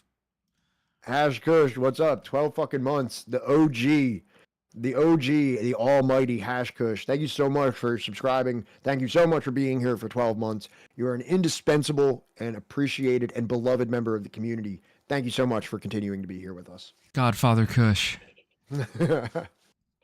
OG Kush.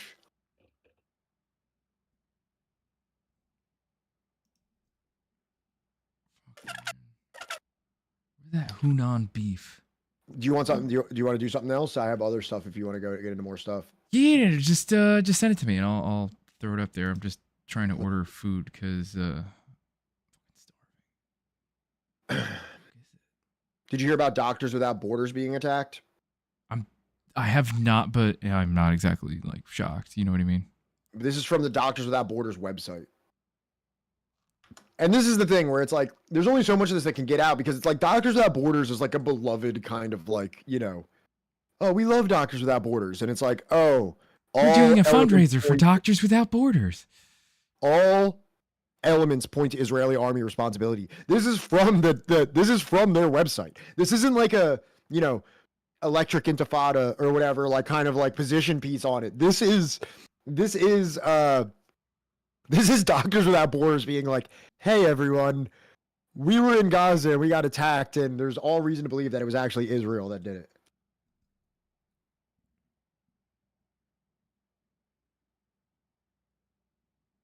All right. Do you want me to start anywhere specific or what? Do you want me to start anywhere specific? I don't know. We don't have to read the whole thing, but just read like the opening thing real quick. I'm sorry, I'm eating. I'd read it. On November 18th, 2023, a Doctors Without Borders, Medicines Sans Frontieres, evacuation convoy came under fire in Gaza City in what immediately appeared to be a deliberate attack against clearly identified MSF vehicles. 2 people were killed, both family members of MSF staff, including one who was a volunteer supporting MSF medical teams at Al-Shifa Hospital. 2 weeks later, after collecting the testimonies of MSF staff who were present in the convoy that day, all elements pointed the responsibility of the Israeli army for this attack. MSF has also collected testimonies regarding the destruction of 5 MSF vehicles and the severe damage caused to our clinic in Gaza City on November 20th. The vehicles and clinic were all clearly identifiable by the MSF logo. Their destruction can be attributed to the Israeli bulldozer and a heavy military vehicle. Before they were destroyed, these MSF vehicles were potential evidence for any independent investigation into the November 18th attack on the MSF convoy. In addition, shots were aimed at the MSF facilities where these colleagues were sheltering, leaving bullet holes in the interior walls. On November 24th, our staff witnessed the destruction of a minibus, also clearly identified by the MSF logo, by an Israeli tank. The MSF team in southern Gaza had sent this minibus following the destruction of other vehicles in a few days prior to facilitate the evacuation of colleagues in the north. The staff and family members who went through this ordeal had been trapped inside MSF facilities amid heavy fighting with no electricity and limited access to food and water for almost 2 weeks before they were finally able to evacuate to southern Gaza on November 24th. These are their words recorded between November 26th and the 29th. Yeah, and you know, you don't have to read the whole thing. Like, I think we get the idea of what's happening here. Did you hear about but yeah, and who is it? Vote for Hefe brings up a good point there. They can always claim that they're involved with Hamas, these international organizations, but it's like, if you're doing work in Gaza, who the fuck else? Like, you have to have some kind of like working with, if Hamas is like the de facto governing body, like they're like the governmental structure, it's like you might have to like fucking have a conversation with a political official at some point. You know what I mean? It's like, all right, bomb it. Yeah, but also, right, like when people, like when they were bombing the hospitals and so on, right, like hospitals are allowed to treat Hamas combatants under international law. They are 100%. And the hospitals are also allowed to have armed guards present in the hospital, right? So like the weapons that they found, like that's not a war. Like, you know, if they would have found like which they didn't, they found like a few rusty rifles, right? But even that, right? They they're allowed to have armed guard at the hospitals. They're allowed to treat combatants and everything like that. The Doctors Without Borders, if there's an ambulance and they have like a wounded Hamas fighter there, they're allowed to treat them, take them to a hospital and stuff like that. It's never justified to attack them unless the for some reason the medical staff themselves are armed and engaged in fighting, right? Like it's the same if you're a combat medic and so on, right? Like you're not allowed to be fired upon if you are doing your medical duty unarmed, right? But as soon as you take up a weapon, you are a combatant, right? Right. Yeah, that's a great point as well. You know what I mean? Because even if you say like, oh, they were assisting Hamas in some way, that doesn't make it legal under international law. No.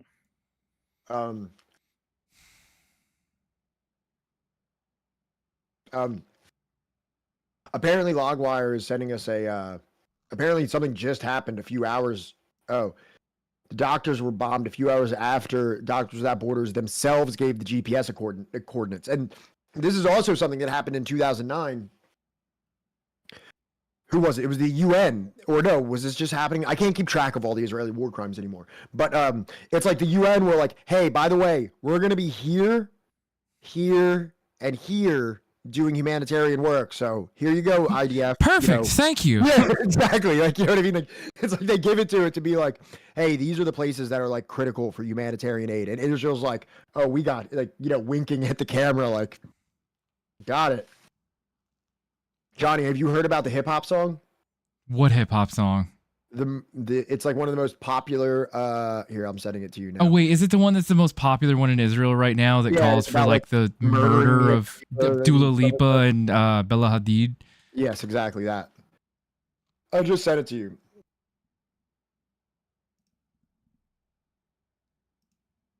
All right, chat. Are you ready to just be in pain?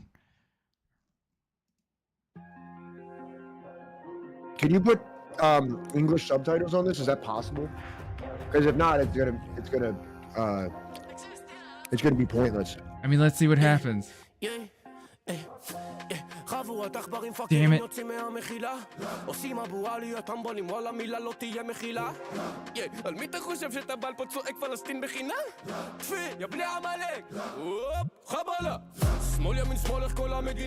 Wait, start it over. I gotta hear from the back. I need it from the top.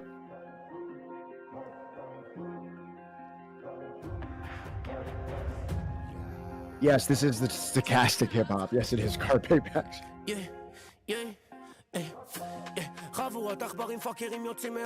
Oh my god.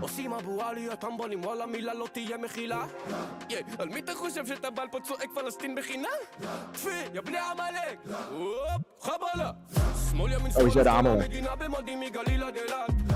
לוחמים לוחמות טוב לבן ומגלב קרקל ברדלס הבאנו את כל הצבא עליכם ונשבע לא תהיה מחילה תפי יבני עמלק כל היחידות מוכנות Also real quick, also the rhymes are just whack. Like, not the rhymes, but just like the whole song is just kind of mid, right? Like, let's take out the the abhorrent lyrics and everything like that. I mean, the song itself is just very mid, right? Yes.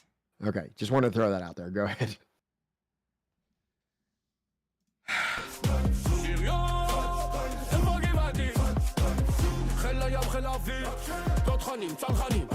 כל היחידות בצהל במוד לחרבו דרבו על הראש חפ גולני נחלאווי שריון תפור גבעתי לכל הלוחמות באוויר What the fuck was that? דרבו על הראש חפ גולני נחלאווי שריון תפור גבעתי What is Gavati? Hat, 2 shots. All the fighters in the air. Listen. Engineering, collection, and infidelity. Listen. All the units in the army are coming to fight. Fight on their heads. Whoa, whoa. Get your ass ready because this is the Air Force. This is like a copy pasta. You feel the tremors all the way to Tel Aviv. All the girls, the soldiers are getting stares. And that guy on the news suddenly looks handsome to me. Smash. This is like some fucked up AI thing. They are shouting at me, Free Palestine, but for some reason it sounds to me like an operation for the holidays. Half a minute and the whole country is in uniform in the reserves. Regularly, all of them. Hat, 2 whip for mom and dad. Oos. All my guys are one front for grandma and grandpa. Oos. Writing names on the shells for a boy in the Gaza envelope. Jesus Christ. Upper and center roll as well. Oos. Everybody is ready for the Katala. This is the most psychotic shit that I've ever heard.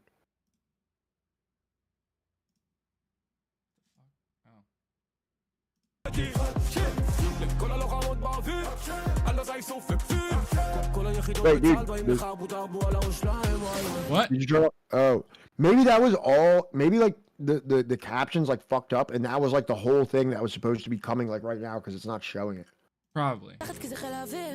מרגישים את התל אביב כל הבנות דופקות לחיילים בבתים וגם הוא בחדשות פתאום נראה לי חתיך הם צועקים עליי חינם פלסטין אבל משום מה זה נשמע לי כמו מבצע לחגים חצי דקה וכל המדינה במדים במילואים בסדיר כולם חג שתיים בשביל אמא ואבא כל החבר'ה שלי בחזית אחת לסבתא וסבא This is like the Tom McDonald of Israel. הילד בעוטף עזה גליל עליון ומרכז גם כולם מוכנים לקטה רפק רפק כל היחידות מוכנות Nightmare blood rotation.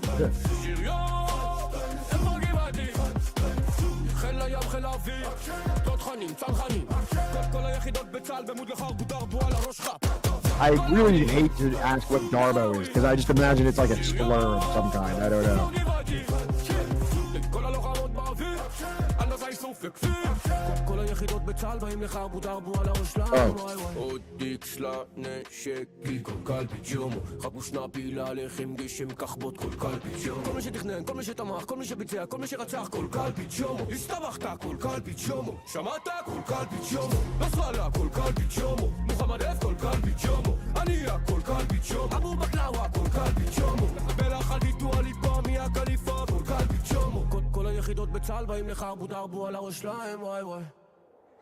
Yo, fuck this nerd. Who is this? Like downvote. Yeah. Suck my dick. Wish they were headlines at the music festival. Shit. What is it? Only because of the United States, otherwise Israel would be nothing. Throwback. All right. So who are they? I just want to know like who the Dude, they're probably just plants. They're probably just like literally industry plants. Charbu Darbu by here's the Charbu Darbu? Here's the article. I'm sending it to you right now, so it's not just me reading it. Fabu Foray? Fabio Foreign? You know, like in the Grinch, you know, Fabu Foray.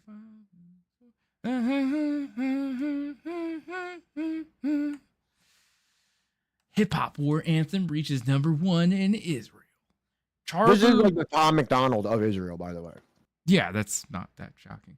Charbu Darbu by Nesville Stilla promises to rain fire on Israel's enemies, capturing the righteous indignation felt by Israeli youth during the Israeli-Hamas war. This is from the Times of Israel, by the way, so that whole righteous indignation. I don't know how righteous that indignation actually is. Righteous.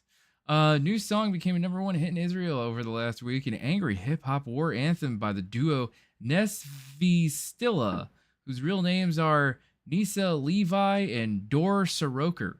The song's title, Charbu Darbu, comes from the Syrian Arabic and means literally swords and strikes. Wow, so they they don't have words for that in, like, you know, Hebrew that sound cool, I guess? I don't know, whatever.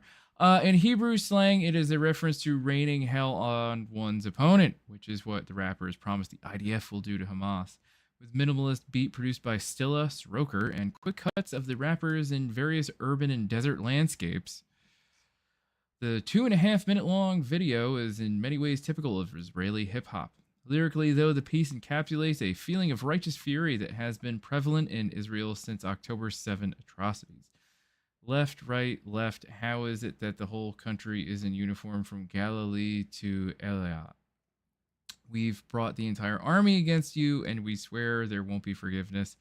Sons of Amalek, which, you know, chat. Is a genocidal dog whistle. Right. Well, I don't even know. Is it a dog whistle?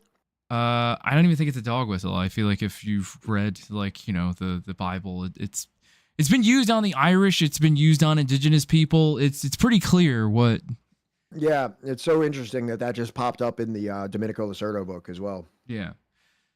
Stilla raps comparing Hamas to the biblical enemy of the Israelites, who must be obliterated. Yeah. Mia Khalifa criticized the song's use of a drill beat, writing, "They can't even call for genocide in their own culture. They had to colonize something to get it to #1."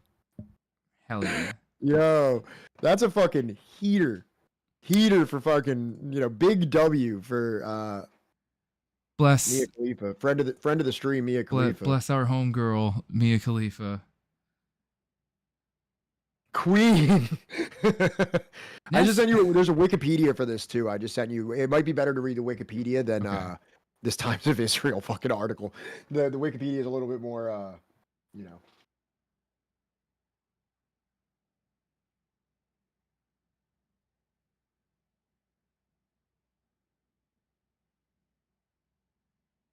Did you send it to me? Oh my God. Wait, yeah, there it is. Okay. I thought I sent it to someone else by accident. I was like, please, You're just for the love of fucking sending God. random shit to other people. Harbu Darbu. It's a song by Israeli musical duo, blah, blah, blah. We just read all this. Hamas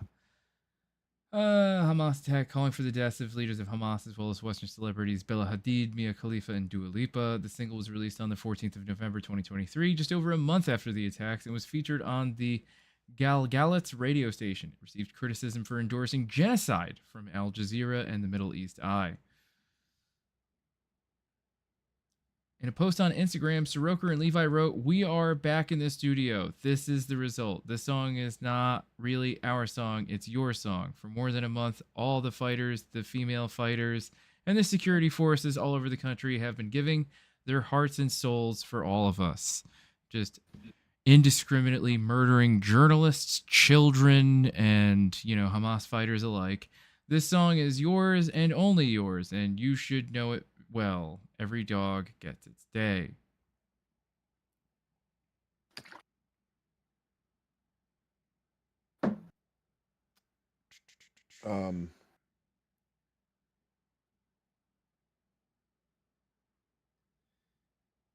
The song endorses writing the names of children who died in the Gaza envelope on bombshells and sending them to Gaza. Another verse says the slogan "Free Palestine" sounds like a holiday sale.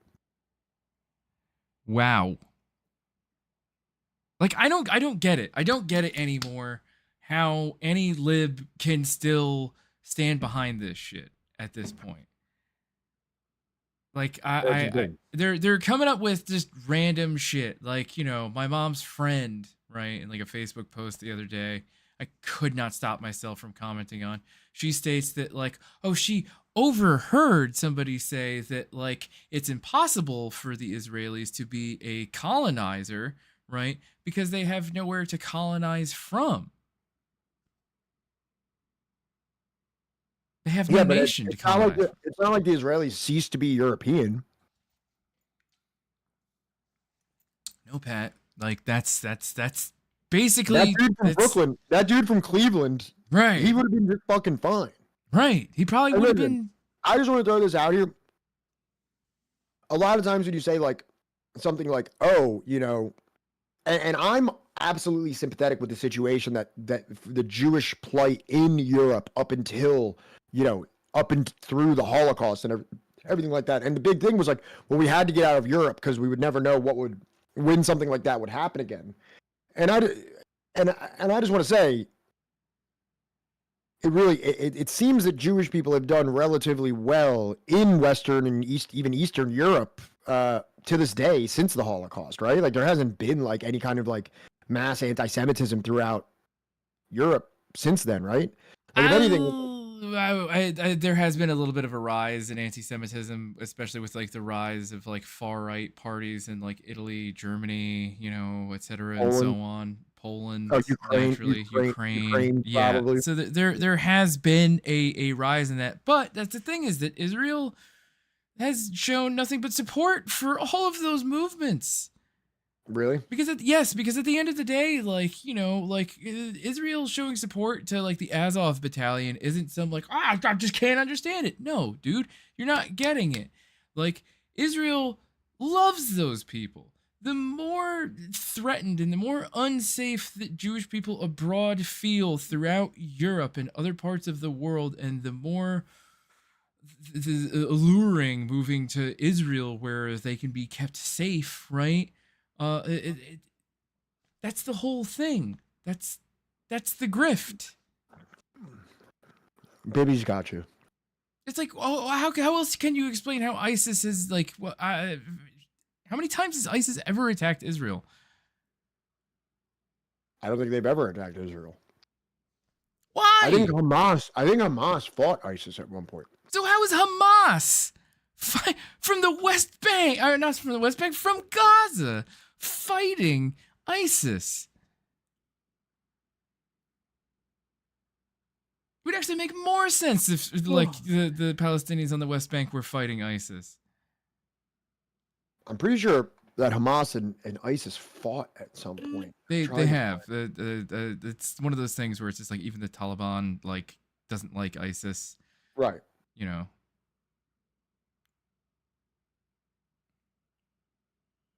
All right. So let's go down to critical reception.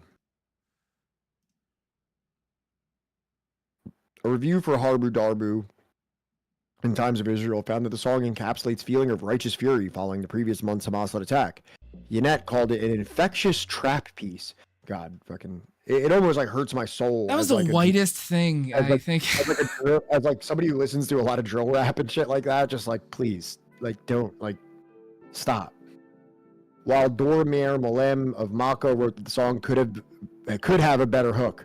You know, it hits all the marks in the genocide that I want to commit, but like, you know, the hook needs work. Isn't that like the one thing that like drill rap is a hook? No, drill rap don't even need a hook, dude. Okay. Drill rap is just about sliding on your ops. All really. right. Okay. You know, like you can just have all verses and no hook as long as it's about. You're far more educated on this than I am, so. Thank you. I defer to you. Mm-hmm. An article in the foreword called Harbu Darbu, a hawkish war cry. The song was featured on the Galgalatz radio station as part of the Porat's new and interesting show. Very new and interesting. Israel Studies professor Shayna Weiss said that the anger and the extreme politics of the song are a departure from the sad songs traditionally played on the radio during times of conflict, with Harbu Darbu being a rally around the flag, Zionist anthem, more typical of the Second Intifada. What? In the Arab world, the song is called Outrage, with Al Jazeera English and Middle East Eye saying the song endorsed genocide. Mia Khalifa criticized the song's use of a drill beat, writing, "They can't even call for genocide in their own culture. They had to colonize something to get it to number one."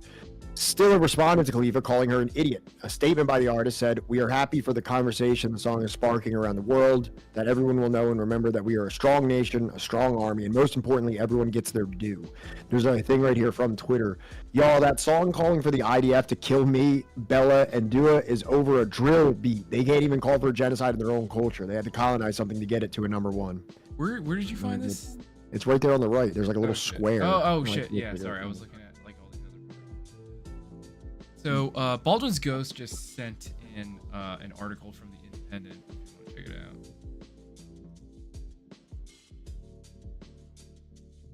From 2017. Oh, okay. Yeah. Moshe Ya'alon was reported to referring to an incident when a group linked to ISIS in the Syrian Golan Heights exchanged fire with Israeli forces last November, I guess 2016.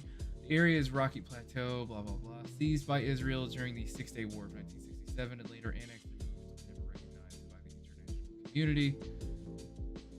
There was one case recently where Daesh opened fire and apologized, Mr. Ya'alon said, speaking at an event in the northern city of Alufa, during which he was being interviewed about Israel's policy in Syria. After a short gun battle, the Israeli military attacked Syrian jihadist group Khalid ibn al-Walid with airstrikes and tank fire, killing 4 of them, the Times of Israel reports. This was the first direct clash between Israeli forces and ISIS militants, after the terror group opened up fire on a military patrol on the Israeli side, a military spokesman said at the time. Khalid ibn al-Walid, which affiliated itself with ISIS in May 2016, seized territory including a large town and several villages on the Syrian border with Israel in a surprise attack on moderate rebel forces in February this year. Spokesperson from Mr. Ya'alon refused to elaborate on how ISIS expressed its apology to Israel after the attack on the Israel Defense Forces. Sir, Mr. Ya'alon, will you elaborate on when that happened and how that happened? No comment. No, I will not. According to the first Western journalists who have entered, because it sounded like you had like a whole like kind of like what appeared to be a cordial conversation with ISIS, and he's like, I have nothing to say about that actually. The only country terrorist group fears as first Western journalist to survive Islamic State. It's from 2016, by the way. Hello from Russia. Hey. How you doing, dog? Hope you're having a regular one. Yeah, I hope it's a real normal one for you today. I gotta go to bed. Damn, Grom. All right. Well, thanks for hanging with us for a little bit. Peace. Later, man. Johnny, I just sent you something else. I don't know if you saw this. Have you heard what the president of UNICEF has said about this? Check it out. And no, I have not.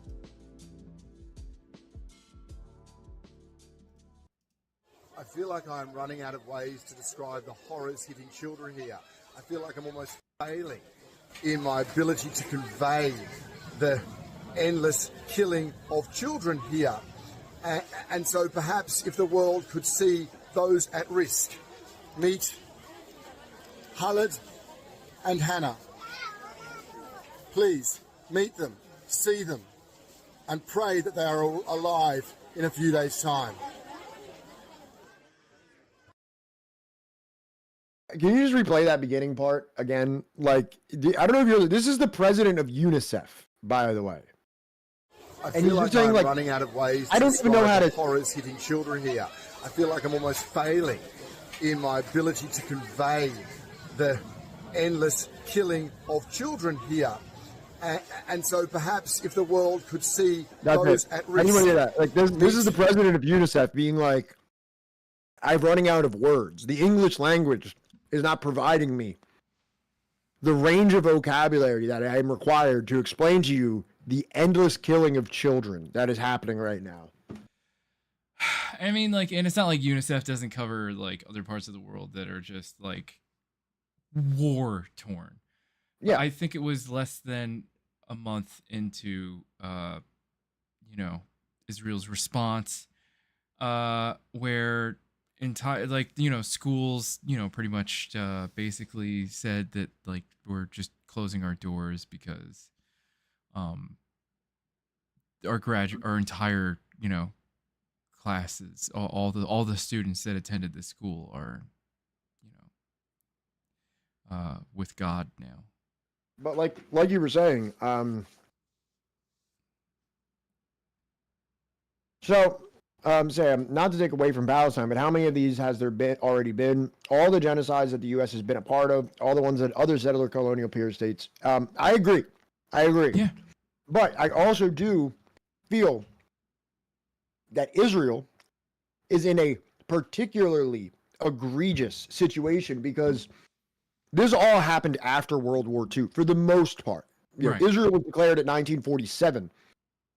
The world took a different, at least nominally, at least on its outer surface, expressed the Western world, let's say, expressed this concept of self-determination. It was enshrined in the League of Nations. And then after World War II, there was even more of these like international regulated bodies. And there's all of these like settler colonial genocides that happened in South America and North America and, Africa and places like this. And like people are able to, bro, I get it. You're from Russia, dude. A lot of people from Russia. My girlfriend's from Russia. Like, you know what I mean? Like, it's nobody fucking gives a shit. It's very cool that you're from Russia, but like, I literally live with a Russian person, and frankly, it gets annoying. Okay, it gets annoying. I hear enough Russian. Okay. All right. Vika, I love you. I'm kidding. This is all. It's a joke. I mean, dude, I'm not trying to tell you like, oh, leave or like, we don't like you or something, but like, I don't know. Do you got anything else to add to that? Like, yeah, and like we're kind of in a vibe right now, and you've kind of like perpetually been like, bro. Guys, I'm from Russia. I'm from Russia, guys, and it's like cool. You're welcome to be here. I saw some people in the chat giving you the salute because we're glad you're here, but it's like we got a diverse crowd here, man. We're not going to shit our pants, when you... It's like, oh, man, a guy from outside the U.S.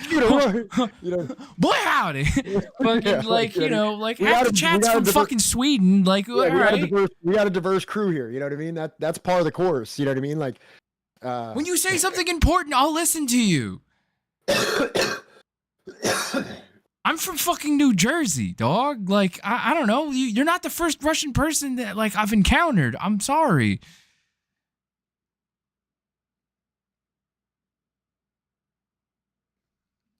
I'm sorry. I'm being mean. Like, I didn't mean to yell at you, right? Like, just, you know, if you've got like literally anything else to add to that, like, I don't know, is there something going on in St. Petersburg that we should all be aware of? Like, crackdown on gay people in Russia? There is that. That's fucking horrific, you know. Yeah, I think they just did a pretty not cool crackdown on gay people in Russia. Pretty horrific human rights violation.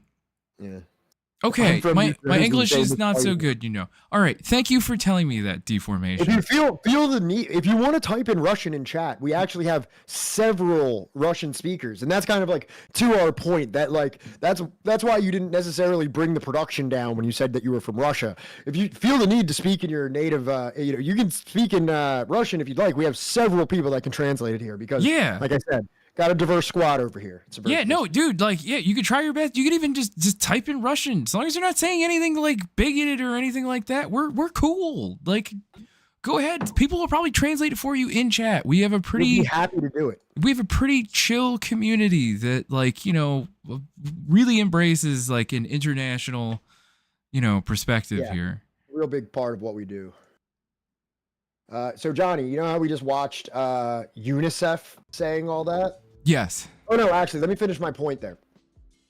What I was saying was, you know, Israel is like, it's easy to like sweep the native genocide under the rug. It's easy to sweep the Guatemala, the Mayan, like all of these genocides that occurred all over the Western Hemisphere. It's easy to sweep them under the rug because there's this guise of like, it was so long ago. We're sorry. We acknowledged it was bad, but you know, here we are now. If I was alive in the 1500s, I wouldn't have done that. If I was alive in the 1700s, I wouldn't have done that. Like, you know, we're very sorry, and you know, but we're moving on. They can play those games. They can play the lip service to being like, we're very sorry, but whoopsie doopsie. You know what I mean? Now we're just the settler colony. Israel it's ongoing. So it's in contravention to the liberal lip service of being like, we're very sorry that our ancestors colonized you, but you know, this is our country now. Now it's like, hey, Israel, you're like, Israel's like, well, y'all did it, so we're gonna do it. No, like, stop, like, it's not the same. Actually go ahead, but like, we have to like, you know, you have to say it. Wait, there's oil under there? All right, I mean, like, keep doing it, but like, you know, fucking faster. My boys. You're my boy too. Habibi, you can write in whatever language you want, whatever you feel most comfortable with. Vika, when you get a chance, can you say hello to our Russian friend, please? I gotta open up a window. It's too fucking hot in here.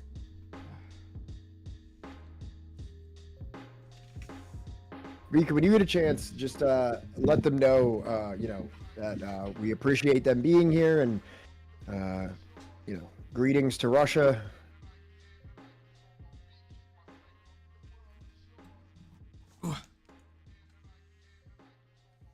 I'm from Trinidad, and I just want to say my heart breaks for all those innocent children being killed in Gaza. Thank you so much, The Dream 706. Thank you, appreciate that. Yeah, that's awesome. Okay.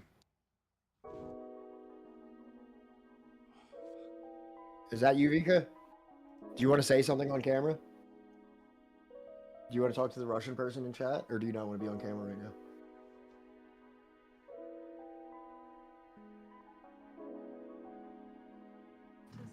You can just address them. Just you want to, or you don't have to if you don't want to. Здрасте. What does that mean? Just means hello. Tell them welcome to the Subversive History stream. Welcome to the submersive zone. Welcome to our stream community. Okay. Just say whatever. Dude, you're really hurting Здравствуй or something. You're really killing your credibility here, dude. You're supposed to be like the like expert. 3 years old when we left. Yeah, but you know how to speak Russian. Yeah, I don't even know how to say subversive in Russian. Okay. Is it one of those things where it's like submersive? Maybe submersible. Submersible. All right, thanks. You great, V. Let's all give, you know, a round of applause for V, you know. I think she got stage fright. It's okay. She did great, all right? Talks to her family. I hear her talking to her family in just bullet machine gun Russian every day. It's like it's one of those things where it's just like, you know, if Subversive doesn't like come up in conversation, you're like, wait, how do you say that? Yo, Potato King. Whoa, it's your birthday? You almost had the same birthday as Hunger Games 1989. I thought it was Hunger Games birthday. No, I think they said tomorrow. I think they said it was his birthday tomorrow. Which is funny, Potato King, because I literally just ordered crab rangoon, so.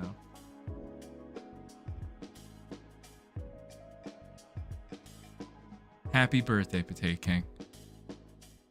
To our fellow masked coworker, which, by the way, you know, I got to talk to you later about something a good friend of the stream brought up about possibly coming on, but maybe we should talk about that at a later date. Do I know about this? Is this something that's news to me? Yeah, I'm just telling you for the first time right now. Right now, you're just telling me about it for the first time? Yeah. Well, chat, we're all in this together. What do we think about Russia, really? It's a huge country. Yeah, it's a complicated, huge country with a very deep history and you know, a people that I have a lot of respect for. But you know, it's a major country, major player in the world, and it's had its ups and downs.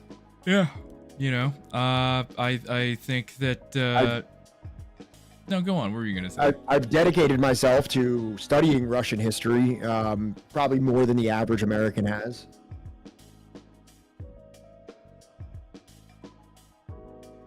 If that means anything. I impress my girlfriend's Russian parents with my knowledge of Russian history. I promise you, deformation. That's a complicated love that one could have.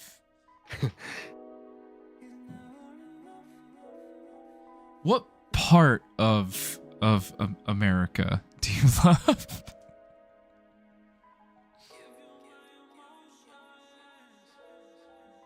Because, like, I'm not gonna lie, like, I love jazz, I love hip hop, you know, I love barbecue, I love fucking there's a lot of things that are from America that I love, right, and that are uniquely American, but you know,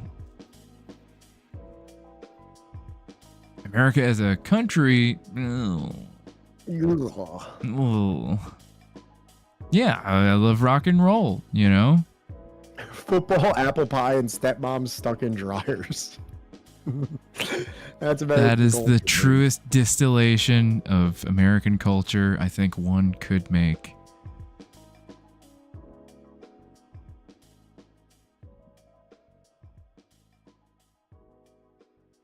Hell yeah. Do you Deformation, do you know a movie called Brat?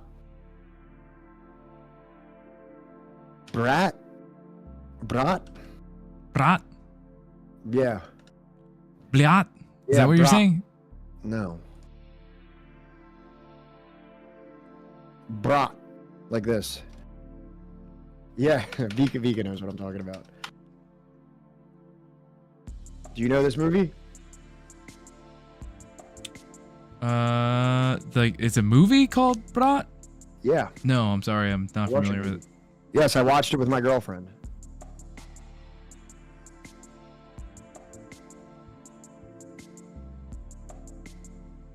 Oh shit! Thank you, Maverick, for gifting our new Russian friend a gifted sub. See, we embrace you here. We embrace our Russian comrade here. So there's actually something that I wanted to show you in chat. Okay. Because I feel like we do have, like, there's a lot to be said about a lot of people from Israel, but I feel like this is something that, like, it should be celebrated.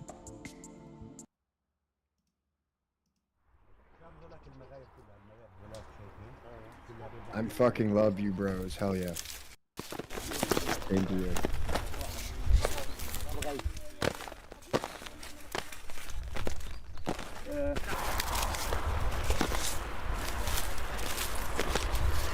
طبعا تغيرت نهائيا، حتى ان في مثلا عندنا مثلا في اماكن بطلنا ما بنقدر نروح عليها، صار المستوطنين والجيش يجوا علينا ويطخوا علينا. اللي زيتون فوق ما قدرتش اروح عليه نهائيا، لان حاطين عليه شيء.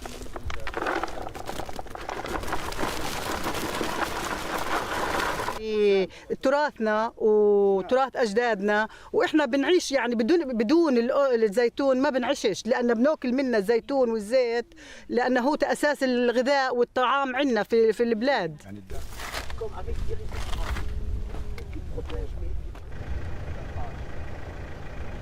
كتير تقريبا كم يوم شهور يعني صعبة بالنسبة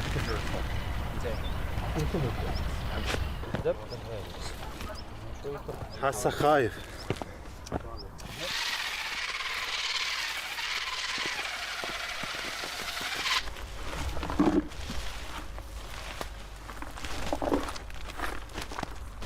There is no excuse. There is no explanation, no justification for what Hamas did. But the average Israeli is not prepared or willing to distinguish between Palestinian terrorists and terrorized Palestinians. And everybody is Hamas. It's an all-out war between two peoples, and that's the way so many Israelis see it. In the field, we continue to see rampant settler violence that is not checked. The security forces are not willing to lift a finger, practically, to protect Palestinians. Unfortunately, our security forces are giving almost total direct or indirect backing to I don't know, this dude sounds like Hamas to the me. settlers, as they've been cleansing sounds like Hamas this rhetoric. entire area of Palestinian presence. Also, did we mention that Mavericks gifted Deformation a tier 1 sub? Okay, all right, Yeah, just making sure. yeah. I praise both Maverick and the inclusion of our new Russian comrade as being brought into the fold of this community. Hold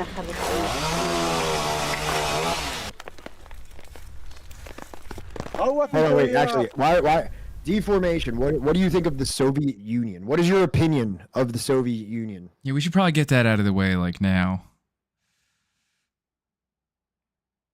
Before we invest too much time on this relationship here.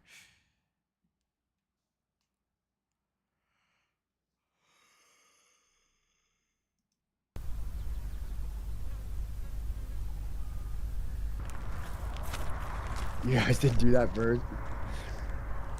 I don't love the Soviet Union. Well, I got some news for you, homie.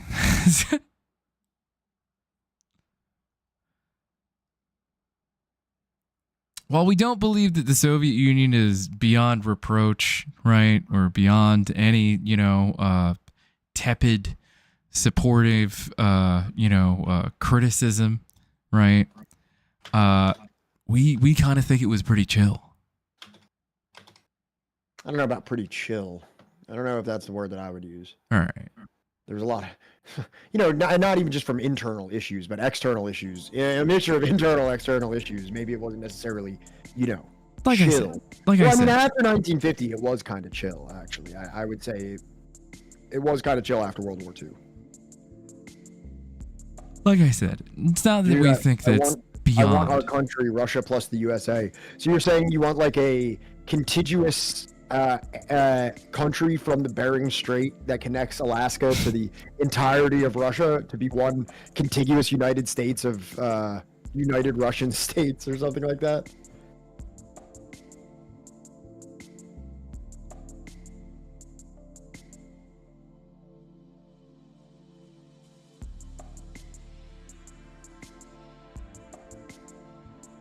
Build that bridge.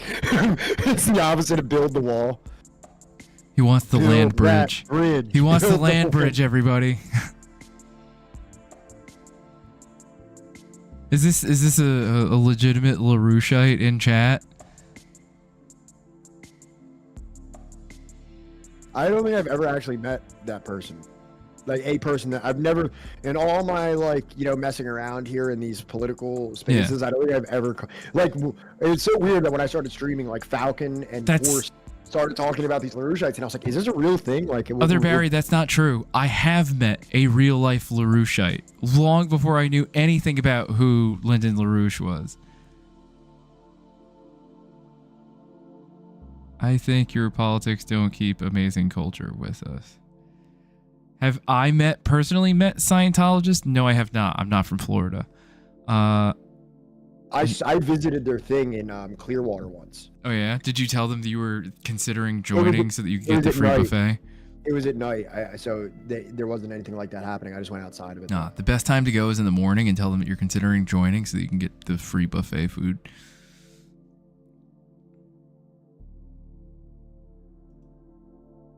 So First Thought has a video about Hezbollah, but I don't know how you feel about like watching First Thought videos. All right, shit. Listen, and it's not that I have like any kind of like big issue with First Thought. It's that I don't like being a mouthpiece for other leftist content creators or leftist views. I want to be the leftist source of content.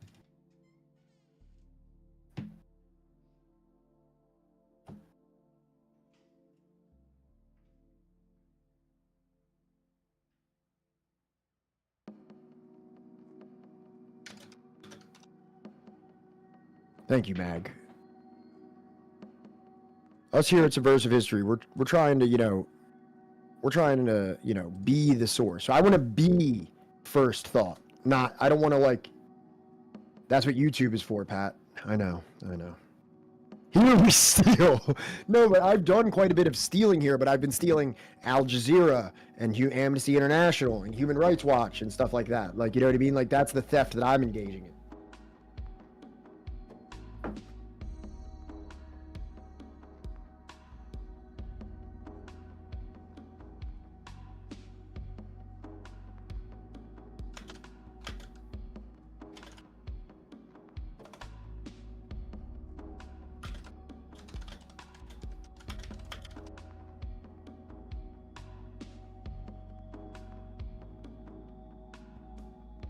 What do we got going on here? Johnny's gone.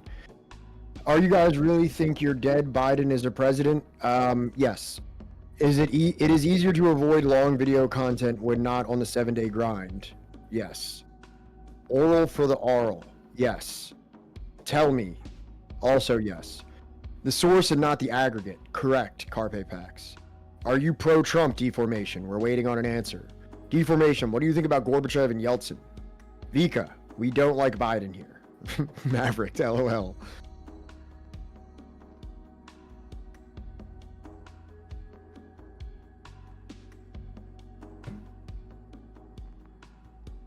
Byron.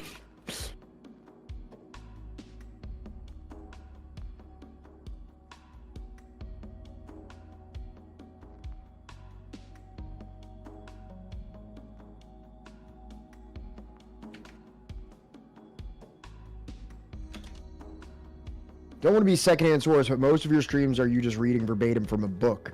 No, I agree, but that's different than, so like you can make like let's take a YouTube video, for example. You can make a YouTube video out of a book, right? And that's like, I'm saying that if I'm in the space of online leftist content creation, I want to create online leftist content as opposed to just like platforming it. Not that there's anything wrong with platforming it, it's just my direction of what I want to do. Like, I'd rather find the primary source material and discuss it than listen to like a leftist analysis of it from another person that I consider my peer.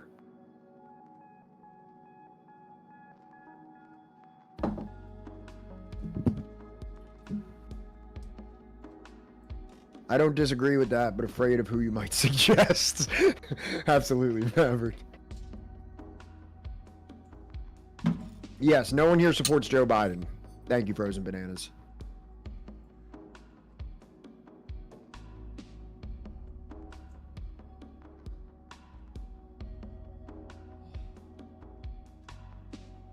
Sorry. Dude kept ringing the doorbell. About what? Delivering the food? Yeah. Isn't that the worst when it's like, dog, just leave it? Not even just like leave it, just hang on a second. I'm coming. I'm running as fast as I can.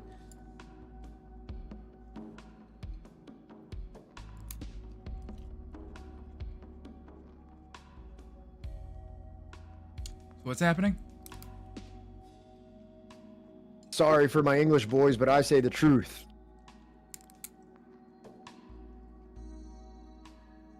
Yeah, and that's absolutely fine. I don't have Lenin. I don't have an issue with that whatsoever. I think it depends on what the stream is. Y'all are educational. I see mine as a leftist space to hang out, and I agree. What I'm saying though is that I view myself like I don't want to just like.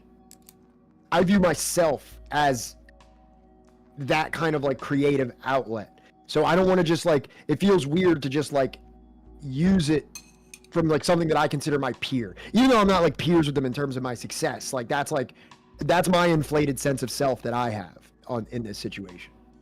So it's like, well, why would I watch a first thought video? I can make a first thought video. I can just do that. Give me the primary sources. Give me the news headlines, and I'll give you my take on it.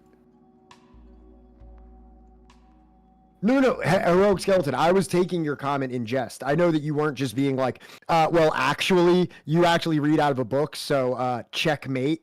I knew you weren't doing that. I was just kind of like going along with it. I apologize if it wasn't clear. Obviously, you were kidding. I do know that. You don't even just read from the book. Y'all do a lot of work and go beyond the material research. Oh, thank you so much. Appreciate all that recognition. But I knew you were kidding. I knew you were just kind of like giving me a little zinger there, and I appreciate that. I didn't feel any like kind of like, well, actually energy or like you trying to like, you know, well, I got you here, bud. Like, I knew you were just fucking with me.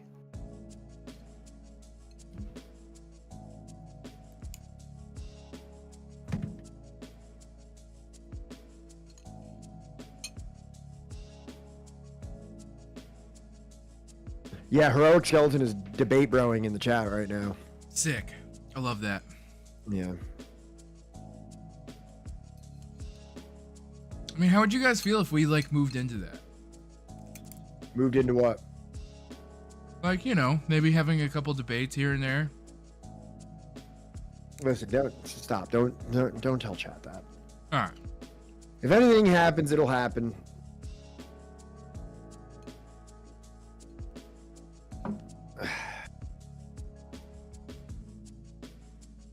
Boo.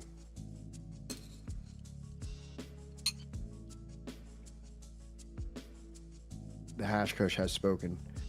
I'm from Russia. I don't want war in Ukraine, but it's unreal West County to win against Russia. All right, that's fair. I think I understood what most of that is trying to. That's fair. What else do we got here? What else do we have here? Let's see if I can. I know you're eating, so let's see if we can find like maybe like a video of some kind. We could play Azure Scapegoats video from 3 weeks ago. Well, I was. What is it? What is it about? Some words of advice for younger leftists. I don't know. Let me see. Hold on.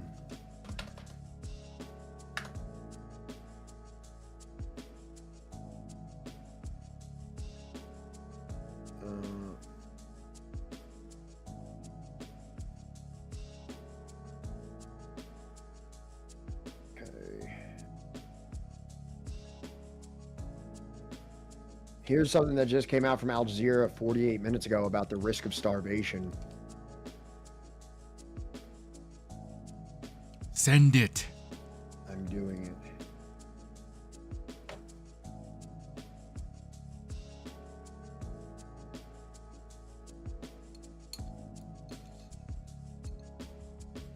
Just write in Russian, broski. I agree. What's the truth in regards to which U.S. president you would prefer? Good question. You're all right.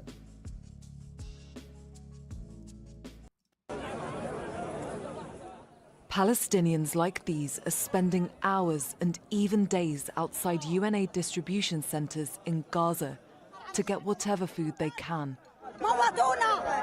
But often they're disappointed. I came at 6 in the evening, waiting at the agency's door, waiting. My children are starving. We can't find even a bite of bread. Our children are suffering due to the lack of bread and the lack of food. We had been told that we would get flour and bread, but that was not true. The United Nations says no bakery has been active in the northern Gaza Strip for a month due to a lack of fuel, electricity, water, and flour. Others have been destroyed, along with farms and food shops. Starvation and illness is spreading, and the World Health Organization says more people will eventually be killed by disease than by Israel's bombardment. The diseases, the pain, his health isn't good. He's eating himself out. This isn't milk. This is basically water with a spoon of powder. Even less than a spoon. Anything, so it just smells like milk, just so I can trick him into thinking it's milk. The UN has called the level of aid being allowed into Gaza completely inadequate. And Oxfam has accused Israel of using starvation as a weapon of war. Medics say for very young children, the effects of malnutrition and a lack of sanitation can quickly turn fatal. My children are dehydrated. There's no food. We were displaced by war and came here, and if we were to stay in Gaza and die, that would be better because there is no food here. One of my children has lost 7 or 8 kilograms. For most Palestinians, the horrors of Israel's war on Gaza are unbearable. Humanitarian workers describe them as apocalyptic. Julie Dager, Al Jazeera. Make sure to subscribe to our channel to get the latest news from Al Jazeera. Fucking horrendous. You heard about this guy. Information. What do you think about Palestine? Fucking horrendous, man. What were you going to say, Johnny? I'm sorry. I just want to see what this kid thinks about, or person thinks about Palestine. I don't even care what the hell they think about it. Right. You heard about this guy getting bombed, though, right? Who? He was oh, the journalist? Yeah, and like sort of like an activist. He put together like a book of like, you know, letters and stuff of like young Palestinians and shit. What's his name? His name is Rifat Al-Arir. Okay. You want to see it? Yeah, let's do it. Israeli airstrikes have targeted a home in Gaza, killing the renowned Just turn it up a little bit. writer, poet, and Professor Rifat Al-Arir. He co-founded a youth-led Palestinian non-profit project called We Are Not Numbers. It tells the stories behind Palestinians in the news and advocates for their human rights. Rifat edited the book called Gaza Writes Back, a collection of short stories written by young adults. 6 members of his family, including his 2 siblings, were also killed in the strike. This is an excerpt of one of his poems called If I Must Die. It says, "If I must die, you must live to tell my story, to sell my things, to buy a piece of cloth and some strings. Make it white with a long tail, so that a child somewhere in Gaza, while looking heaven in the eye, awaiting his dad who left in a blaze, and bid no one farewell, not even to his flesh, not even to himself, sees the kite, my kite you made, flying up above. Nah, it sounds like you're on the right track there, An deformation. angel is there bringing back love. If I must die, let it bring hope. Let it be a tale." Let's now speak to Ahmed Nehad, who's a friend of Rifat. They went to university together and worked together, sharing an office. He joins us from Dundee in Scotland. Thank you so much, Ahmed, for being with us, and we're so sorry for your loss. Dr. Rifat was a friend of yours. He was Gaza's most prominent writers, poets, activists who spent his life to get Gaza's voice to the outside world. His death is no doubt a huge loss for the people of Gaza. What will you remember him for most? Hi, thank you for having me. I'm really not in a great state of mind to talk, but I'm only here because he told me to. He told me that if he must die, I must live to tell his story, and that's what I'm trying to do, to tell his story. Dr. Rifat was actually my professor at university. He taught me poetry. He taught me English, and then we worked together for the past couple of years. one thing Oh, wow. This always guy was remember him featured for, one prominently thing right that after everybody on Democracy Now! He had a thing on Democracy Now!, didn't he? Wow. Yeah. Right when this first started, like right in October when everything went down, he was on Democracy Now! And I remember him speaking. Fuck, man. And he just died in shelling. It was a Not bombing. just him, it was his entire His whole family too. Jesus fucking Christ. Wow, what the fuck? God, Here, let me take the subtitles down. 6 members of Al-Arir's family, including his 2 siblings, were also killed in the strike.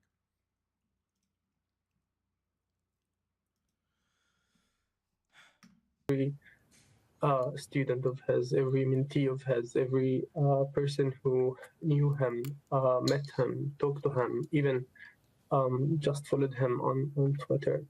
Vote for remember him Hefe. I'm for sorry, that's so his- funny his because life. that's exactly what they say. They say shit like, well, Hamas uses a floor of it, so we target that floor. And it's like, yeah, you targeted the second floor of a 3-story building. And they're like, oh, I don't know. It's. We used a bunker buster. That's not how that works. For storytelling, his love for Palestine, his firm belief that Palestine will be freed and that we'll see it free, and that the way to do that is to keep talking about Palestine, to keep telling and narrating the stories of Palestine and the people of Palestine. His project, We Are Not Numbers, how did that impact Palestinian people, and what difference did it make? Dr.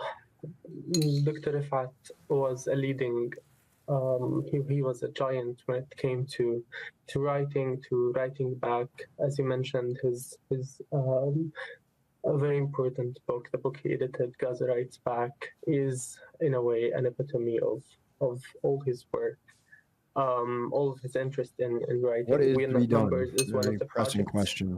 he helped founding, and not only that, but he coached thousands of Gazan youth, men and women, to write about Palestine. He helped so many people write and publish their stories about Palestine and write poetry. I remember writing and reciting my first lines of poetry for him 5 years ago, and I remember how he loved satire, how he always helped us and in a way made fun of us. That's also one thing everybody has to remember him for, his love for satire and his humor. He helped so many writers, so many Palestinian writers, and he wrote so many important things, including his very important chapter in the book Light of Gaza, the first chapter of the book, as well as Gaza Writes Back, and so many more books and articles published online. Yeah, Ahmed, as you say, he helped lead and inspire a generation of writers in Gaza, including yourself. How will you make sure that his voice lives on? One of the last things he sent me a few days ago was a list of 13 ideas for short films. He was he wrote down ideas, as he always done, writing ideas and exploring them and how to provide them. And one of the last things he sent me was those 13 ideas of short films that he wanted to work on after this war ends. I know they killed him, and I know they killed him purposefully. He was threatened. He had so many threats online, so many people, including celebrities, targeting him and like calling the Israeli army to kill him, and they did eventually. But I know that his message will not stop there, and that we'll continue working on continuing all the stuff he started and all the things he wanted to complete, including so many articles he wrote during this war and are in their way to be published, and all these things, as well as like if you start browsing X now, you'll see all the students that he taught and all the people he influenced, talking about the things he taught them. And I know that his legacy will live forever, longer than this genocidal state of Israel. And that all of us will keep writing, will keep using all the things and all the ways he taught us to write, to resist this occupation the same way he did. Okay, Ahmed, yes. Thank you so much for sharing your thoughts, your experience, and we are again very sorry for your loss. Ahmed Nihad is a friend of the renowned Palestinian writer and poet, Professor Rifat Al-Arir, who was killed in an Israeli airstrike. So I just noticed this video on AJ Plus, right? And do you know how I told you that there are Palestinians, especially young Palestinians, that, like, you know, prior to October 7th, you know, would just like post videos about like daily life or whatever, you know, on TikTok and whatnot, right? And on Instagram. This is Wizard Bassan that I follow on TikTok and Instagram. This person right here. Hey everyone, this is Wissam from Gaza. We're still alive. Today we're going to the UNRWA schools to see how the shelters are and how are the people inside the shelters. What are they suffering from? How are they living? Let's go to the schools. This only came out a couple hours ago, Surfer McGrady. Wow. So this is the first school in Khan Yunis that we're gonna take stories from. The schools of Khan Yunis contains about 190,000 people. The schools in the middle area contains 325,000 people, and the schools in Rafah contains 300,000 displaced people. شو اسمك؟ عبد الله. عبد الله، انت راسم هدول؟ شو اللي راسمه؟ صاروخ وبيت جاي عليه صاروخ، شباك وما انكسر، وقنب له صاروخ وقنبلتين، صاروخ وستارة ومحط على الشباك وصاروخ. وش كاتب فوق هان؟ مخلفات الحروب. مخلفات الحروب. شفت أي وحدة من هدول أنت؟ وين شفت؟ هذا شفته بغزال. إيش صار فيه؟ إيش؟ على رد نزل. كطفل صغير فاهم كل هذه الأشياء، هذا الإشي بصير غير في قطاع غزة. كل الأطفال الصغار بتلاقيهم فاهمين شو معنى صاروخ، شو معنى قصف، شو معنى كسر. تروحي تسألي في بلاد أجانب برا، تسأليهم عن هذا المعنى ما بيفهموا شو هو، لأنه هذا ما عمرهم جربوه. لكن إحنا كأطفال فلسطين أي إشي من هذا النوع من التدمير، من القصف، من التكسير، من القتل، من الاستشهاد، كل هذا إحنا فاهمينه.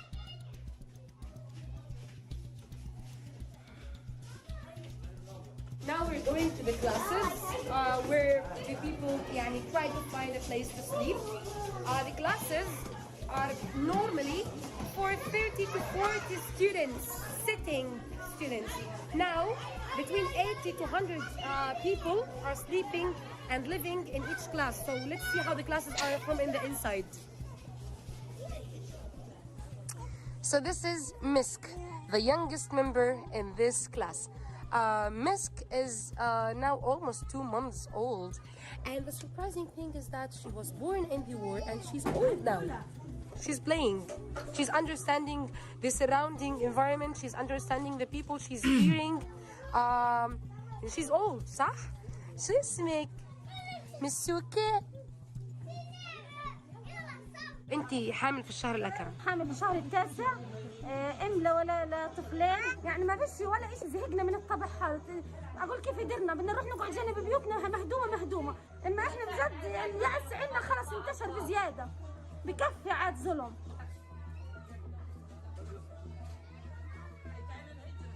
يعني الواحد لما تيجي تدخل الحمام بتشم الريحه بتقلب معدتها بتطلع، وانت عارفه شو الحمل، يعني الحمل الواحد اي حاجه بيشمها بتنقلب معدته.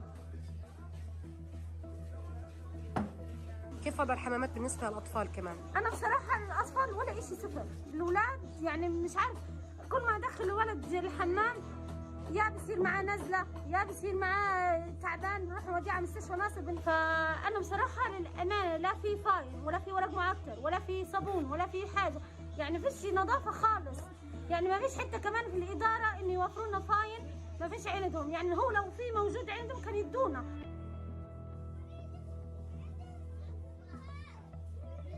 I mean, they've been struggling with just being able to get, like, you know, needles, water, needles to what is it, to distribute like the COVID vaccine for everything else. So yeah. It's an absolute fucking disaster.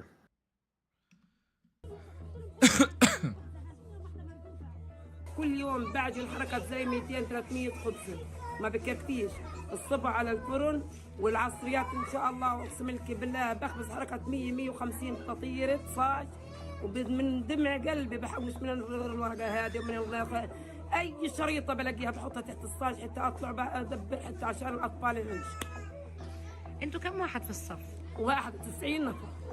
في الصف الواحد؟ أطفال مع صغار مع كبار مع الشيخ. Hey, can we pin that message from Sam to support one of his friends that has the TikTok? Can we just pin that for a while so that everybody can see it and follow it? ما فيش حل إن ولا دولة توقف معانا ولا واحد قادر يوقف ويقول لا وقف القتال هذا. Thank you, Mags. I don't think I have. If you have something, send it to us. We'll check it out. Can you see this? In the sky, in the south, war plans are making circles. We don't know if it's for fun, threatening. People do want to live. That's true. But what I remember is that when I was in the north, these circles were drawn in the sky before massacres and before targeting. I'm now in between the tents that the people held inside the schools. So most of people are here evacuated from the north.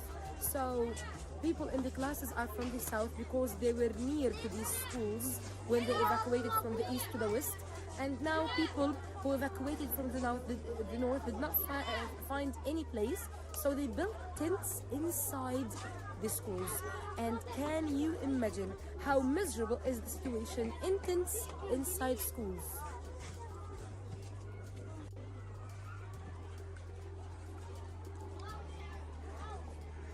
85%. I was saying 3/4. It's more than that now. People are suffering from. It's absolutely fucking horrific. From the raining, the cold weather. And you know, the worst part is it's not like I have absolutely zero faith in the state of Israel making some kind of like, all right, you know, Hamas is gone, everybody come back, here's a bunch of international aid so that we're going to rebuild everything and we're going to talk about a autonomous state and you know what I mean? Like we're going to build hospitals and schools. Well, they're probably going to build hospitals and schools, but they're just going to be for settlers as opposed to refugees. And it's going to be the same shit that the U.S. did with the war on terror, where it's just like, you know, everything is going to connect back to Hamas, and anybody that like, you know, is with whatever new organization that pops up that, you know, fills that Hamas-sized, you know, the hole in their hearts. Because you're going to have a whole generation of fucking orphans that are going to be mad. Yep.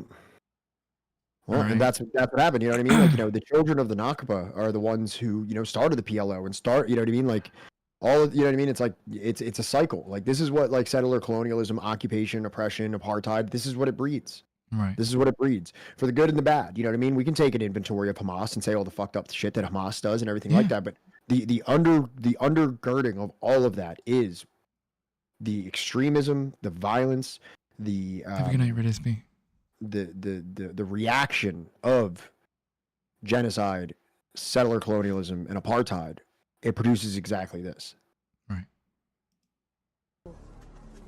Larry said that there's like a native Mi'kmaq. I'm sorry if I'm pronouncing that wrong. Says that if you think that we're mad, wait till you see the next generation. Yeah. They're making things by tying clothes with some pockets. احكي لي كيف عملتي هاي؟ بحط كيس في كيس على كيس على جنب بعضهم وبخيط بالمسله بخيط لا ما نصيرش هذا شايفاه كيف صار كل الاكياس. وبظبط معك ولا لسه بنقط ميه؟ بنقط مي. هذا بنقبح منش. طب احكي لي هذول اكياس ايش؟ منين جبتيهم؟ اكياس طحين ورد. اكياس طحين ورد بنعملها زي الشادر هاي. شايفه؟ تنزل من وين هاي؟ طلع. مسكرين علينا على الهواء بس. شوف حالتنا. بنخبز هين جوا بنخبز. شايفين كيف؟ الحمام دور، المية دور، الخبز دور، كله دور. نروح على دورنا وخلاص. بدناش المدارس كلها. So, I'm gonna show you the tents from the inside. That was the door. This is the kitchen. As you can see, the kitchen is built as putting two chairs, school chairs, and tables. Then putting the food, marmarie, the tea, and all these things in the pan. Here is the washing place. The owner of this tent told me that they used to go in a picnic each Friday to the beach, and they used to sleep in this small tent. She told me that they brought this tent for the happy times. Now they are using this tent in the most miserable times to shelter inside a school because there is no places in the classes.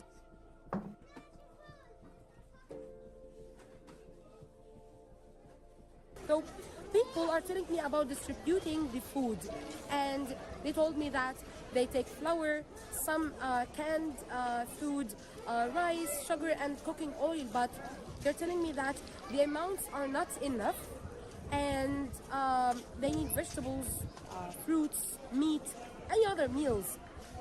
And that's why they're claiming that even if they are distributing some food for us, some biscuits for kids, but this is not enough, this is not healthy, and they demand more, especially the clean water and the drinking water. مال الأكل بوزعوا؟ شو الأكل يا أختي؟ مش الأكل صح مش صح.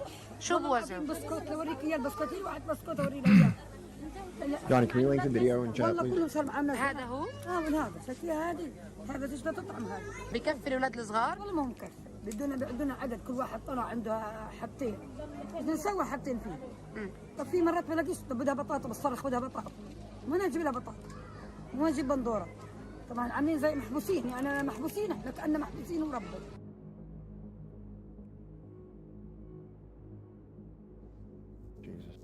Yeah.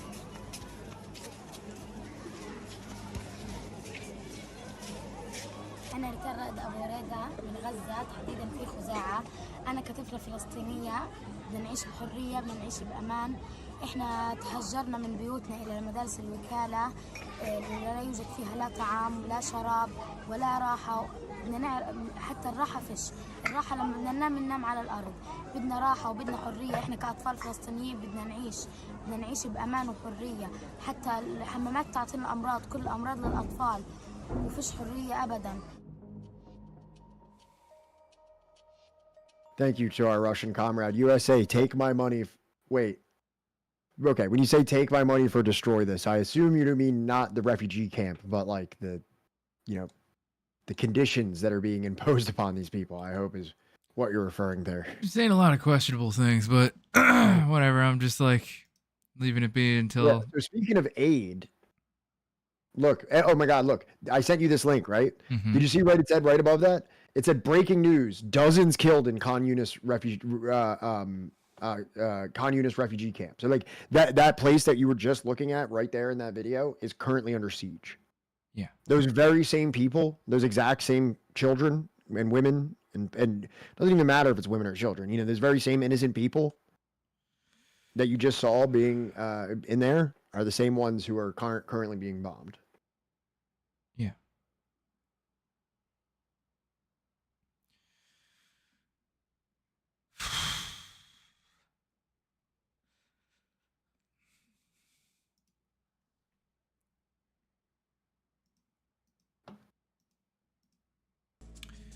So, it's from December 5th. Israel and World Health Organization in online row over removal of medical supplies in Gaza. Israel denies ordering the UN Health Agency to remove medical supplies from its warehouse in southern Gaza. An online row has emerged between the World Health Organization and Israel after the United Nations health body said the Israeli army ordered it to remove supplies from its warehouse in southern Gaza, a claim Israel then denied. So yeah, they got into like a tiff online. The WHO and the IDF were like got into like a little bit of an argument.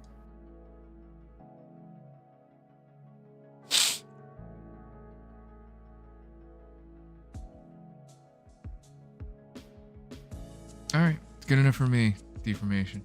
I hope you don't take it personally. We get a lot of people that say a lot of very weird and like just deplorable things, horrific things, you know. And you're brand new to the community, right? And like, you know, I don't want to make you feel unwelcome or anything like that. But it's tough. It's weird times we live in. Yeah. If you want to scroll down a little bit. So wait, okay. So wait, did we read that part? Okay, look right here. This is like the president or like the head of the WHO, World Health Organization. Today, WHO received notification from the Israeli Defense Forces that we should remove our supplies from our medical warehouse in southern Gaza within 24 hours as ground operations will put it beyond use. We appeal to Israel to withdraw the order and take every possible. It cuts off there, but you know, we've seen Doctors Without Borders. We've seen the WHO. We've seen UNICEF. We've seen the Red Cross. We've seen Human Rights Watch. We've seen Amnesty International. We've seen B'Tselem. We've seen Mazan. We've seen, you know, I've named almost 10 typically credible to the West human rights organizations that are all in unison saying this is a humanitarian disaster and this needs to stop. And the United States just said, nah. That's fine, deformation. Whatever. Today, World Health Organization received notification from Israel Defense Forces that we should remove our supplies. What part did you get to? We'll put it beyond use. Go ahead. We appeal to Israel. Oh my God, you just read all this, didn't you? Well, yeah, but it was cut off, so you might as well just finish it. We appeal to Israel to withdraw the order and take every possible measure to protect civilians and protect infrastructure, including hospitals and humanitarian facilities. Wait, you can edit fucking posts now? If you pay for it, you can. Oh, okay, you have okay. To pay for like Twitter Prime or whatever it is, and then you can edit posts. Sounds stupid. They ruined Twitter. Those goddamn liberals, they ruined Twitter. Those goddamn libertarians ruined Twitter.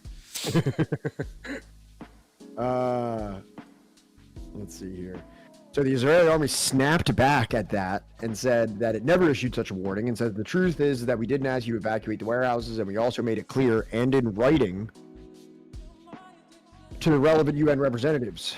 Kogat, the Israeli defense minister body responsible for Palestinian civilian affairs, said on X, from a UN official, we would accept at least to be more accurate, it added. This is a social media row that is burning up and we can expect that it will continue to rumble on, said Al Jazeera's Alan Fisher, reporting from East. Oh yeah, no, you're right. You're 100% right. Like, these are all the same organizations that, like, you know, during, you know, when like, libs cared about like the whole Ukraine invasion thing, were, you know, bringing up Amnesty International, bringing up like, you know, the World Health Organization and all of these other fucking organizations that are operating out of, you know, Gaza right now that are just like, well, how do we know how accurate they are? How do we know this is information we can trust? Yeah, exactly. The libs are really going on a tanky arc right now. They really are. I honestly think you fucking nailed it with that take. And, you know, I know who I am and I know where I come from, you know what I mean? But all I'm saying is that, like, you know, this is typically what we hear from, like, you know, everything, you know, it's like, wait, what, you know, you can't trust the internet, you know what I mean? That's all CIA propaganda. And it's like, and now it's like the liberal, it's finally the liberals' turn to be like, I don't know. You can't trust it. What's the source on this? I don't. Where did they get this information from? How do we know? How do we know? And that's humorous to me. That makes me laugh. It's certainly something, you know. It's certainly something. That's correct. I don't know why you keep repeating yourself. Deformation. we literally can just scroll up. We don't even actually have to scroll up. We can just look at the last time you said it. I don't care. I'm not mad. I'm not like, oh, I'm gonna ban you. I don't care.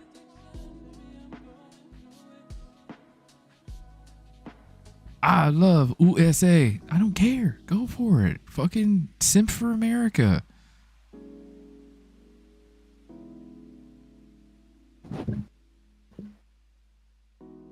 John, you want to pull up the International Red Cross one I sent you? It was right above this one that you opened. Oh shit, I didn't even notice that one. Sorry. No, it's okay.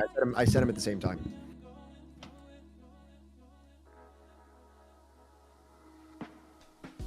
Where did I leave that thing playing? There we go. We have to find solutions to this. We can't turn away from what is evidently a moral failure in the face of the international community. I've just visited the European Gaza hospital, and the things I saw there is beyond anything that anyone should be in a position to describe. What shocked me the most were the children with atrocious injuries and at the same time having lost their parents with no one looking after them. I met people who have lost limbs because they needed to evacuate between treatments. I was told today that the North has lost its entire surgical capacity. We are facing a situation here that will not be healed by sending in more trucks. We need to provide protection to the civilians in Gaza, to the women and children, to the elderly people that I saw today that have nowhere to go. We have to protect the rights of the people. We have to protect the rights of the civilians. We have to protect the rights of the detainees. We have to protect the rights of the hostages. The ICRC will do its utmost to help alleviate and reduce the suffering, but we can't do this alone. And there's not only a humanitarian solution to this. There must be a political one.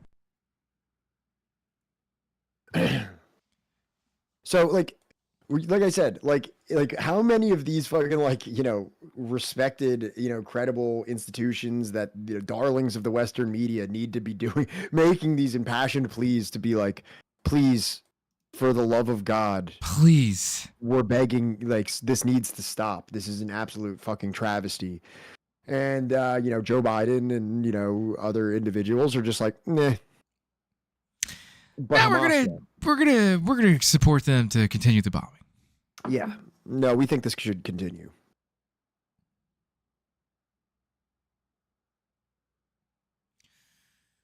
Fucking, what else we got here? What else is going on? What was the thing David was saying about the toys? Did oh, yeah, no, I did open that up. Here. Oh, right. I was going to ignore David, but okay, sure. Is David still here, or did he go to get food and not going to be back for the rest of the stream? I don't want it to get back to him that we were nice to him. I don't want that getting back to him. There he is. Here's my guy. All right, so the UN, the UNRWA, is giving it as part of a toys. My wife always yells at me for this. Okay, so here's the original thing, right? It says, in light of the famine under the bombing in Gaza and the martyrdom of more than 6,000 children and a total of more than 20,000 martyrs, and at the time of the appearance of the first victims' deaths due to hunger in Gaza, the United Nations sent toys in the form of food to the children of Gaza. Are there those who are more despicable, base, and despicable than the West? Wait, what do you mean food in the form of toys? Toys in the form of food. Oh. This is fucked. For some reason, when I first heard that, I thought they were saying they had to smuggle food in the like make it look like toys because they couldn't get the rest in. But this is much sadder. Jesus Christ.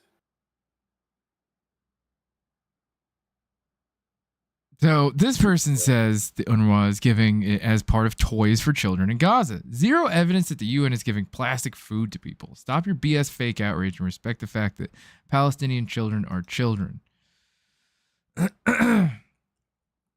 I guess in response to that, but like I actually understand the outrage. Like, why would you give children that are starving? Yeah. Literally starving. Like replica food. You don't have any other toys to give them? Nothing? So no, I think the outrage is absolutely justified.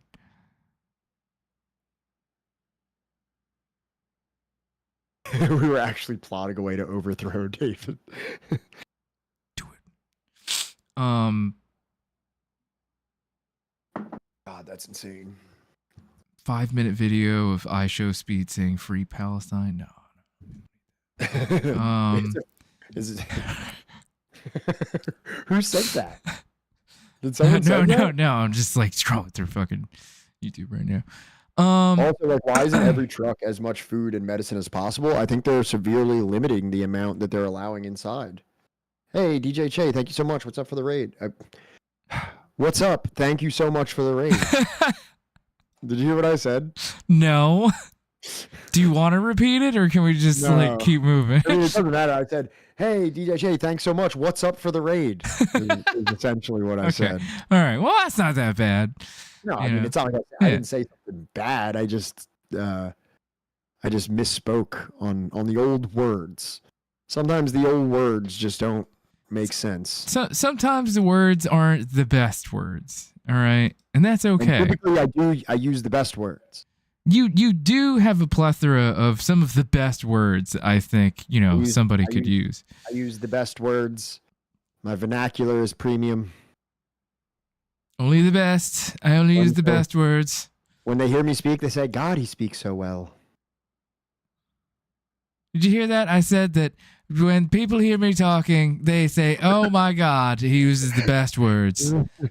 You gotta repeat yourself at least once. Nothing wrong, Pat. Yet they indicted you. I did nothing wrong.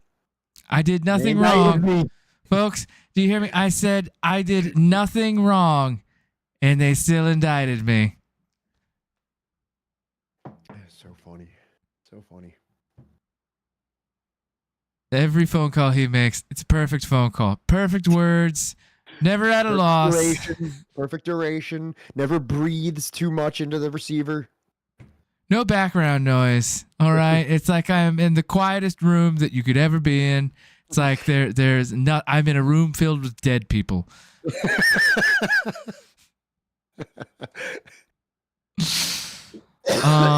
Did we play the? I don't see. Johnny is the impressionist out of this crew. He's really good with voices, and it actually makes me jealous. I don't know if I'm that good.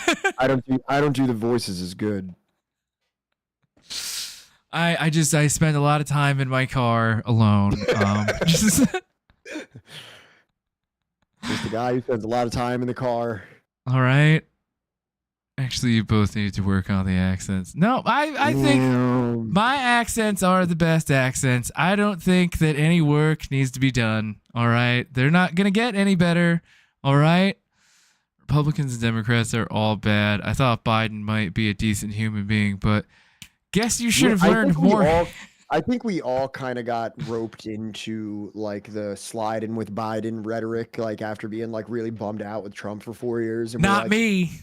This has to be better. This has to be better, right? Not me. It has. But I mean, I'm just saying, like, even like Hassan Piker's stream, and you know what I mean. People like that were like advocating voting for Biden as a form of like harm reduction, effectively. Like, you know what I mean. You can't say that wasn't like a prevalent current among the left. Yeah, I think even the Communist Party USA even said to vote for Biden, right? That's what I'm saying. Like, and I didn't vote because I'm a convicted felon. So I voted for Gloria La-Riva. I'm just throwing it out there. Do I think that like anything like different? Well, first of all, do I think that PSL ever had a chance of actually like winning a presidential election. Fuck no. But do I think that anything would be any fucking different if like, you know, fucking Gloria La Riva actually fucking like, you know, made it to the Oval Office? No. Fucking libbed up Piker, more like it. I knew Biden was the devil, but they got me with AOC. I'm just that siren sung me into the rocks. Every time I see her tweet, my heart just goes all aflutter. I like imagining like a mermaid style AOC singing to a ship full of communists and pulling them into the rock, pulling them into a ship. Vote for Biden. And they're like, look. Remember the Palestinian kid, the guest? Wow. Yes, I do remember that. Biden was sympathetic to his mother, being all like, I also lost a son, so I know how you feel. When she asked about the children in Gaza, he responded by saying, those numbers feel wrong. Yes, he has yet to... It feels wrong. Doesn't feel right. I gotta go with my vibes on that one, and I don't like Vibe check. Vibe check, don't think it happened. I'm going to have to say no. I'm just going to say no. I'm going to have to press X for doubt on that one, Chief. Puts on sunglasses and just goes about their business. Sorry, Jack. Eating ice cream with sunglasses on. What is this? No, I don't know if that's it. I mean, there's the United Nations YouTube channel has some pretty interesting shit going on. Go for that. All Listen, right. when I'm approaching this stuff with Israel Palestine, I love using the UN and shit like that, just because it's kind of like you know that Will Smith meme where he's like, yeah, like do you see that? I think he was actually divorced. I think he was. Turns out he was divorced at that time from Jada Pinkett Smith. Not that I wanted to learn that, but go on. Like a liberal Western audience, it's so easy to be like, you know what the UN said, right? And they're like, fuck, what? The UN said that? UN says a lot of things, Pat. Should have caught one a lot sooner. Oh, the vibe check Trotsky got. Yeah, I get it. You know, I mean, hey, look, you can only like, you know, fucking talk so much shit, trotting around the globe, literally and figuratively, before somebody eventually catches up to you. Is like, hey, buddy. Hey, weren't you talking shit? Hey, buddy. Weren't you talking shit? Heard you you had a lot of choice words to say about who cares? They're all dead. All parties involved are dead. Doesn't matter anymore. Country doesn't even exist anymore. Ain't snitching if everybody's dead. Right. All right. So here's the Arab group and Islamic group on the Middle East Security Council for the United Nations. I'm just gonna let this play. I'm gonna let Pat analyze it, and I'm gonna go probably actually grab more food. I'm like still hungry, so you deserve it, bro. Thank you.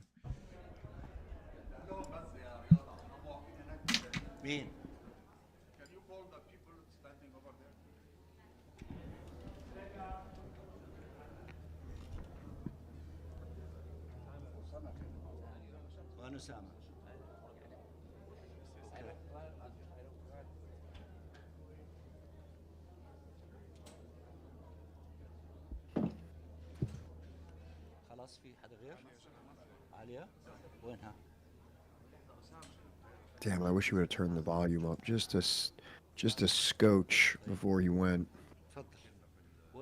Just a scotch.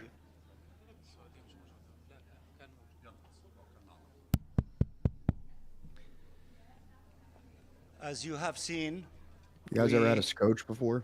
Tried our best to there's also no captions either. Of the Secretary General in invoking guys, I'll be Article quiet. Let's turn up our 99 speakers. And all senior officials from the United Nations in all sectors of humanitarian affairs who have indicated that they cannot continue to carry services. Can you turn this up just a scotch? To the people in the Gaza Strip. We tried, we showed all the flexibility possible, including amending our original draft calling for a ceasefire to align it with the call of the Secretary General in his letter to have a humanitarian ceasefire, in spite of all these things, and the tremendous work of our brothers and sisters in the delegation of United Arab Emirates, and the strong unity of all of my brothers and sisters in the Arab group and the OIC, and the more than 100 countries who have co-sponsored this resolution in a span of less than 1 day. We tried everything possible, but unfortunately, today was a sad day in the history of the Security Council for those who were unable to see things as they should have seen it, and they saw it differently. We will not give up. We will continue our efforts. We will So, Baldwin's ghost. Let me see here. Informal comments on the media, the permanent representatives of the Troika of the Arab group with the Troika of the Islamic group on the situation in the Middle East. Wait, deformation, are you still in here? I don't want to... Deformation, are you still around? You haven't said anything, so I'm going to assume that you're not here anymore. My girlfriend messaged me and said, yo, that guy was super drunk. This is how Russian people sound when they're drunk. I love you, my bros, my boys. I love USA. I hate terrorists. I love my boys. My boys! I love you. Maverick, you can't just vote real quick before the US gets there. I love the idea of like just all the countries like quick, like vote, and then America just like kicks in the door like drunk, and they're like, oh, fuck. Hey, so we're doing the vote now. Did you want? What are you doing?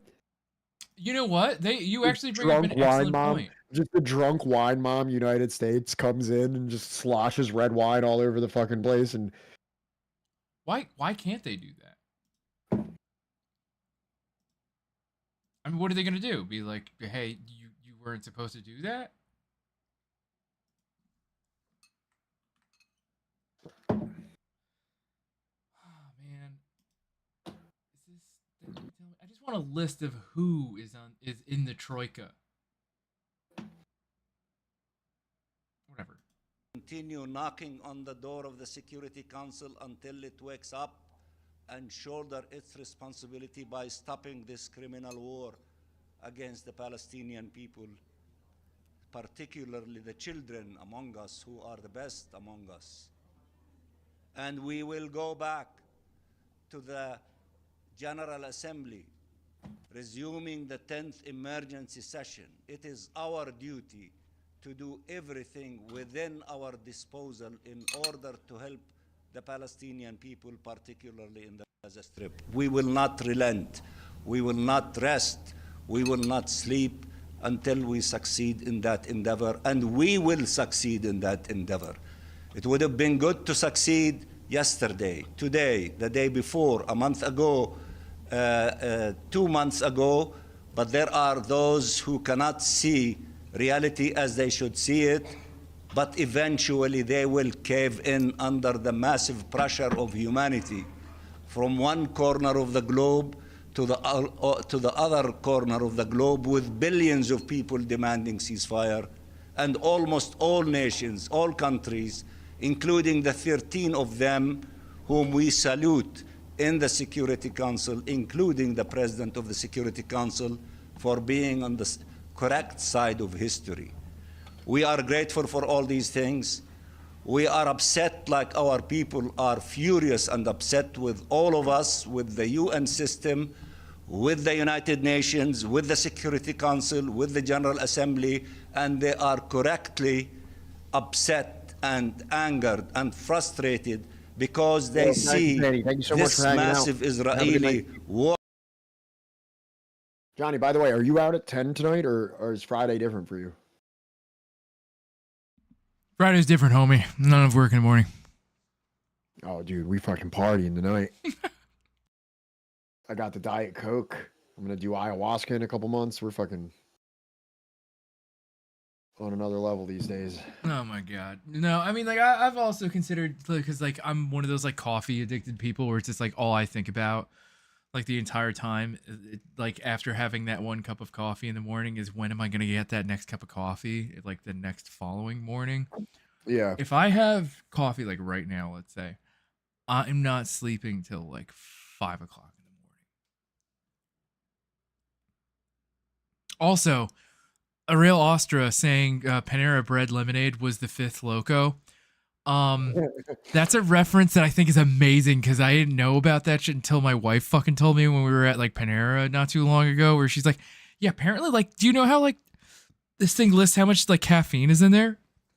This shit like gave some kid a heart attack. 600 milligrams or something. It's insane amounts of caffeine. Which, like, I think like the average cup of coffee has like 100. Yeah. So it's like 6 times. I'm trying to go get a bread bowl of charged lemonade from there. I'm gonna go down there. Yeah, just put it in the. Give me a bread bowl full of it. Yeah.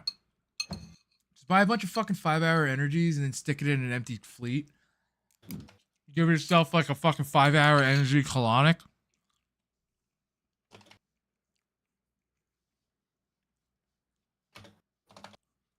Don't do that. Okay. Weren't they also giving free refills on the suicide caffeine drink? Yes, they were. That's why I like eating at Panera, because I can just kind of keep refilling.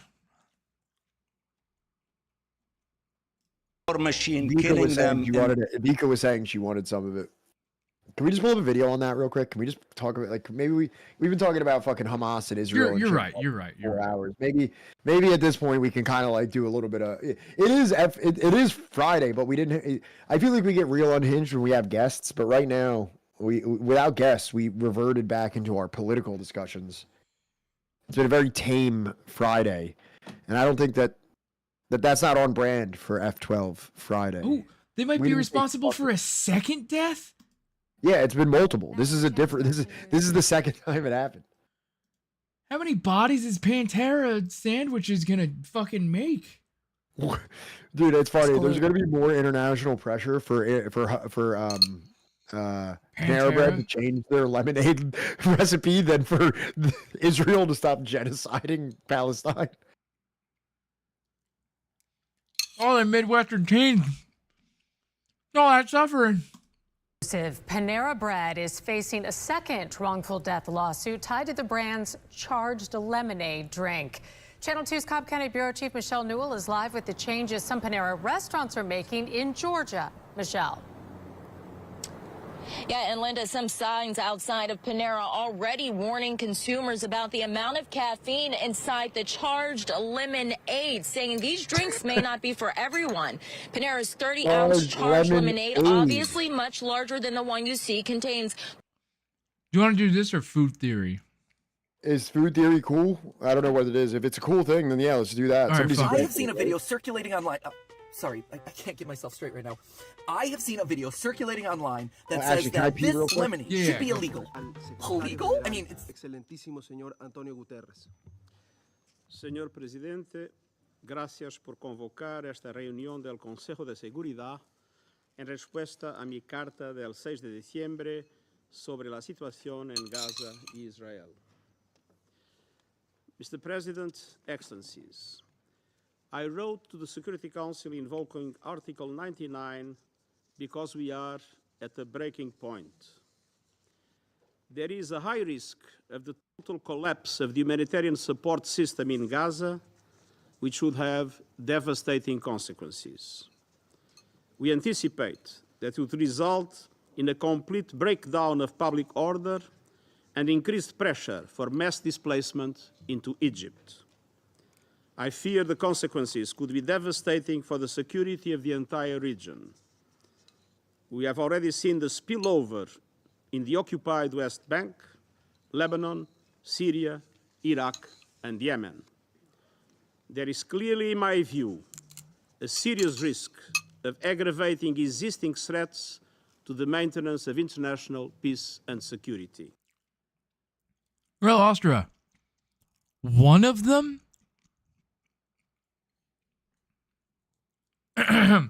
Pantera, the band from Texas. all of them have cringe. I mean, if you consider like racism cringe, then yeah, all of them have cringe. All of them have done or said or done some like, yeah, that one. Yeah. Yeah. Pantera. I mean, you're saying I thought one of the Pantera members had some cringe controversy. Well, they did. Hey, sorry, I'm back. What's everybody Pantera bread? Yeah. It's inevitable that the Pantera bread joke had to come up at least once. I mean, I use it all the time, you know, like white women with throw pillows that have wine time written on it. So. Like, but musicians are usually so unproblematic. Yeah, like a white woman's like unnecessary amount of confidence. Pantera bread, by the way. Right, well, Pantera bread, yeah. Lemonade. Lemons are delicious. It's a little bit bitter, a little bit sour. It's great. It is balanced, as all things should be. But illegal? No. Push all of that aside. What they are claiming is that this right here has more caffeine than 4 espressos worth of caffeine. Excuse me. Find that a little hard to believe. But also seems kind of unhealthy. Panera, what are you doing? Are you trying to kill me? It's time we find out. Hello, Internet! Welcome to Food Theory, the only show that gets a buzz from being right. No matter if you're a Chipotle Chad or you a better Baja not keep Fresh doing Brad, that. you're gonna want to pay attention to this one because today we're talking about Panera Bread's newest product, Crack in a Cup. You see, about a month ago, a video was uploaded onto TikTok by a user named Sarah Bouse. In it, she takes 2 minutes to rant about one of Panera's newest menu items, their Mango Yuzu Citrus Lemonade. But this isn't your typical selfie car rant video about restaurant lemonade, my friends. Oh no! This one's a bit unhinged. And pause real quick. That should be The illegal. name of it is wild. The mango use like it doesn't like you think there would be more like it would be called like the caution extreme caffeine super lemonade or something like that. If you just like if I was just like at like you know how they have like those like fountains with like the different things. If it just said mango yuzu lemonade, I'd be like, oh okay, like sounds chill. That sounds like something relaxed that I can drink. And apparently it's not. I've never felt the ability to relax happen inside of a Pantera bread. To be honest, I think I've only eaten Pantera bread like 5 times in my life. I've eaten at Pantera bread many times. Mostly because my campus, my college campus, like, you know, had one that was like right there. So we would just meet and eat real quick and like study for some tests that like, you know, I didn't study enough for, or, Naturally. Yeah. Or, that, you know, where me and the wife are like stressed out and, don't know what to do about food. And we're just like, fuck it. You want to just go to Pantera bread? You know, get some soup and a sandwich. I should try that. It sounds nice. Pantera bread? All right. The most romantic place on earth, I guess. I don't know. 100% should be illegal. So, and it has to do with this drink. Give me a second. So, at Panera. Oh, I cannot get myself straight. Pretty soon, you start to realize what exactly is going on here. This is the Mango Yuzu Citrus Charged Lemonade. When I'm sitting there, I'll drink 4 or 5 of these. What? The regular size has 82 grams of sugar. Let's push that aside.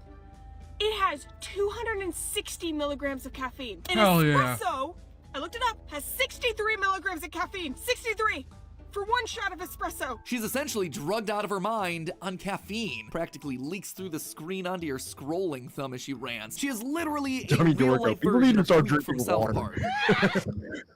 I pulled out my hair! But that's weird, right? A lemonade having over 4 times the amount of caffeine as an espresso? There's no way. I thought this whole thing had to have been a bit. A joke that she was just putting on for the camera to go viral, but no. She was making the video because she legitimately wanted people to know and thought that Panera was breaking the law by not labeling their lemonade accordingly. I don't have caffeine very much.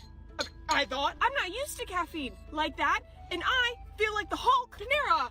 Who's gonna create a product with 263 milligrams of caffeine? Look what you're doing! I I'm dying. Also, can I just call out that I love the fact that she finishes this rant with one final slurp? She'd be tripping on that caffeine, but you know she needs to take that final swig. Besides Hell yeah. being just pure internet gold, her claims really piqued my theorist interest. In a lot of cases like this, whether it's hot coffee from McDonald's or random car rants about lemonade, our first impulse is to label the person as kind of crazy, or negligent, or a Karen, or whatever. But history has shown that a lot of times these people wind up being right. So, is this a case of one random Panera patron ripping off a local restaurant to be her personal WeWork? I work at Panera. No, I don't. I work in a Panera because I don't want to pay for a co-working space, but working at home makes me want to dig my own grave because I'm alone. Or is there something else going on here? There was a with lot Panera happening in actively that like 20 seconds of ranting. I work in a Panera. Wait, what did she say? I work for Panera. No, I work don't. at I work Panera. inside. It's like Zoolander. You work inside the Panera Bread? At Panera. No, I don't. I work in a Panera because I don't want to pay for a co-working space, but working at home makes me want to dig my own grave because I'm Okay, yeah, no. I feel that. Oh, I can't believe I ate all that Chinese food. So funny. It'd be so funny. Because I understand that, like the kind of going stir crazy. It'd be so funny if I went to a Starbucks or a Panera Bread and I just had my headset on and I'm like, no, how much fentanyl are you using on an average day? Dude, it's like my job wants me to fucking, like, you know, fucking talk to my participants over the phone in the office, and it's just like, I barely want to talk to them. Like, and you're gonna have me talk to them? Like, do you know how I'm able to get them to, like, have a rapport with me? You know? I kind of just, you know, tell them, like, things like, I don't care what you did, you know? Hey, David. Oh, what's up, dude? Did the Kool-Aid man just break the fucking? Yeah. Just Kool-Aided man did yourself? If the Pantera bread is the 5th loco, then the 6th loco is the David shot in the ass on a Friday night. Let's go. Wait, let me turn my camera on. Hang on. Let's fucking go. Very Hello? good. You're doing great. There it is. There it is. Hey. Here comes trouble. Yep. The fact that you made your face into an emote to me is amazing. Now, Dave, have you thought about going and working from a Panera Bread? You're gonna stream from a Panera Yeah, Bread? Just screaming about fucking pod. Yeah. No, really. How long do you think you can do your just do your stream the same as you would from your house? How long? That should be a stream goal, honestly. That should. How be long do you think you could get away with that inside a Panera Bread before they're like, "Sir, I'd get be here." 3 minutes into Amy Goodman, maybe. Somebody's like, Do you have one monitor or two?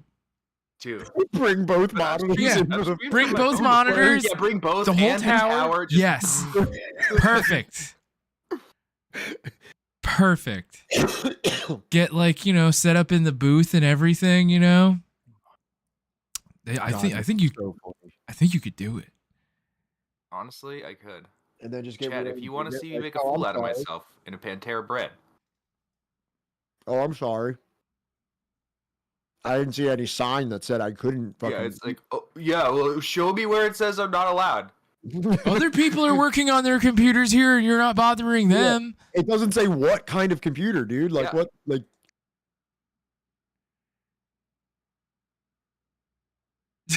You curse Also, way too fucking much at Amy before she can finish a sentence. You would be the first white guy they called the cops on.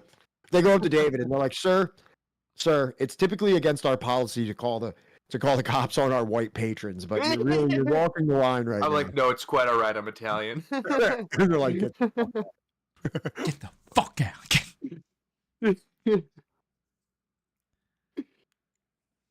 This lady probably is going to have like some kind of a heart episode, though. Like, Oh yeah, I'm yeah. concerned. No, I was, that like, what walking she's back had up. already, that would kill my father. That that would literally kill him. It's not even a joke. Dude, you said you would drink 5. Yeah. You said that you would drink like 5 in a sitting. Yeah. It's just like that. Like, wait, what was it? What was it the other day?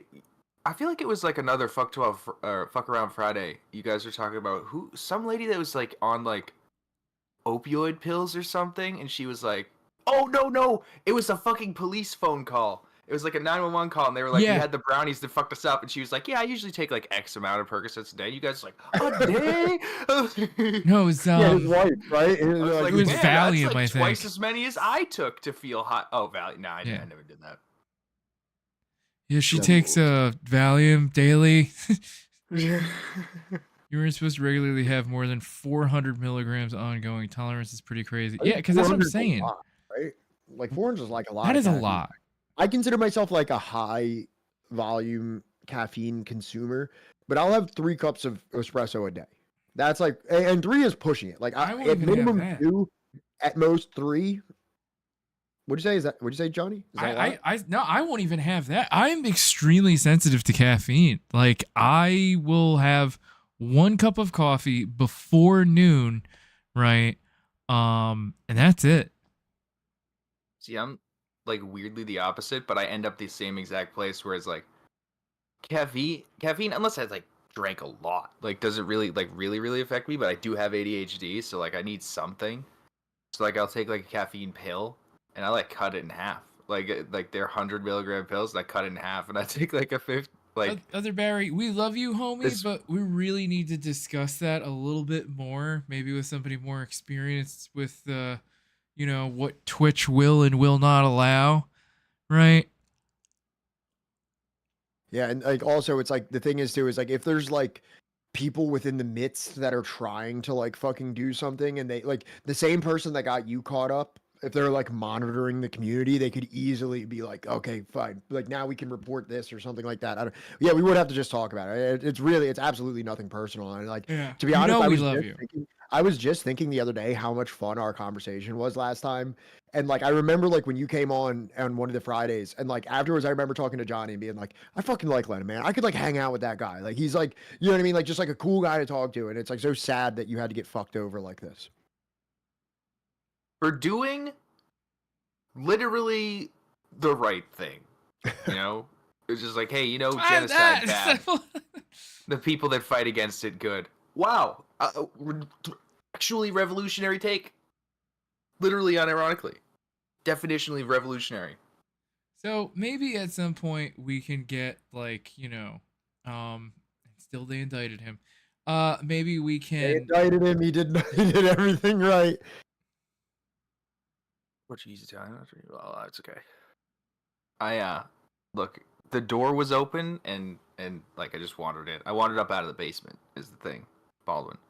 6 weeks down out of 24. Okay, so they gave you Not like bad. a timetable. All right, okay. Oh, did they finally hit you with a timetable now, or are you just still? I know you were saying you were going to wait until May and then see what happened, but did you get a confirmation on that? Oh, to appeal. Oh, Okay. shit. I feel like they have to give it to you. I feel like they have to fucking turn it over. I feel like they have to.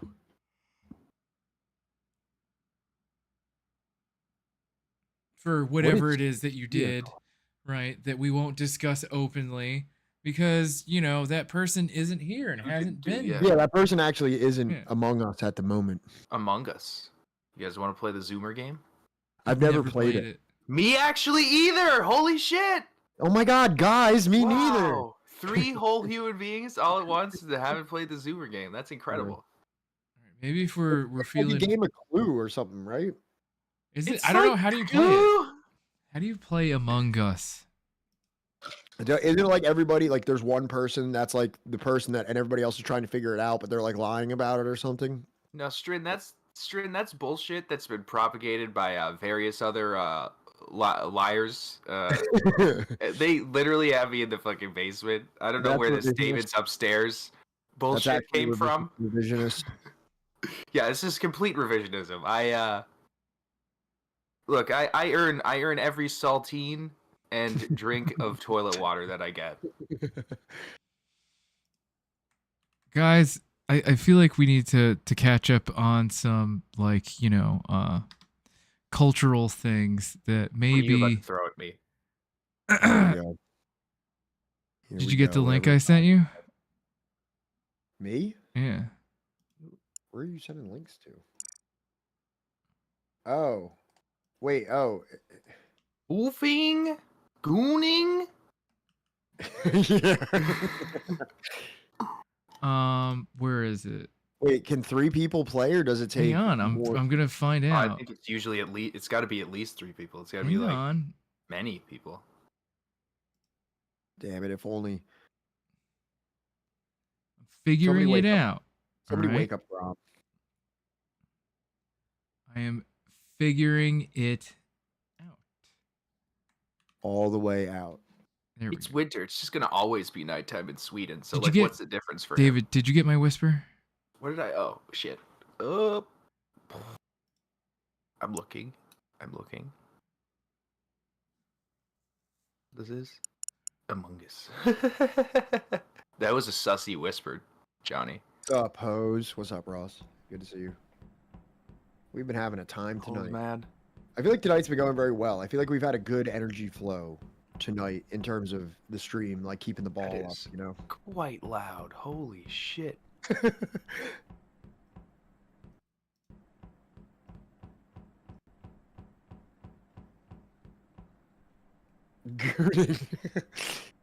Gooning. I don't know what the fuck it is I'm supposed to do. Are either of you on here? Am Are I you in all? the same game with you? You No, I should don't be. think- I'm not doing No. anything right now. I am in a game and I don't know. I'm not even in a game. I was waiting for you to say something. Well, I'm gonna X out of this. Yeah, I'm gonna have to go back then. Gooning.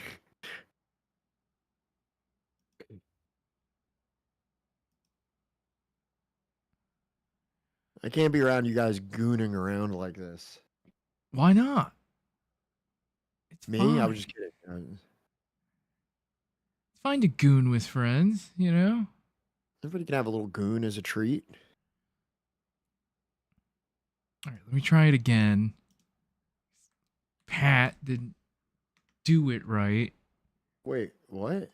I just see it just says play. Just click play. Yeah, wait, what? I didn't get into the same lobby as you either.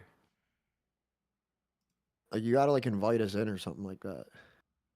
How the fuck do I do that? Chat, can you confirm that you? Somebody was saying that you need like at least 5 or like maybe 4. Can you Oh. confirm that you could even play with this many people? I don't even know.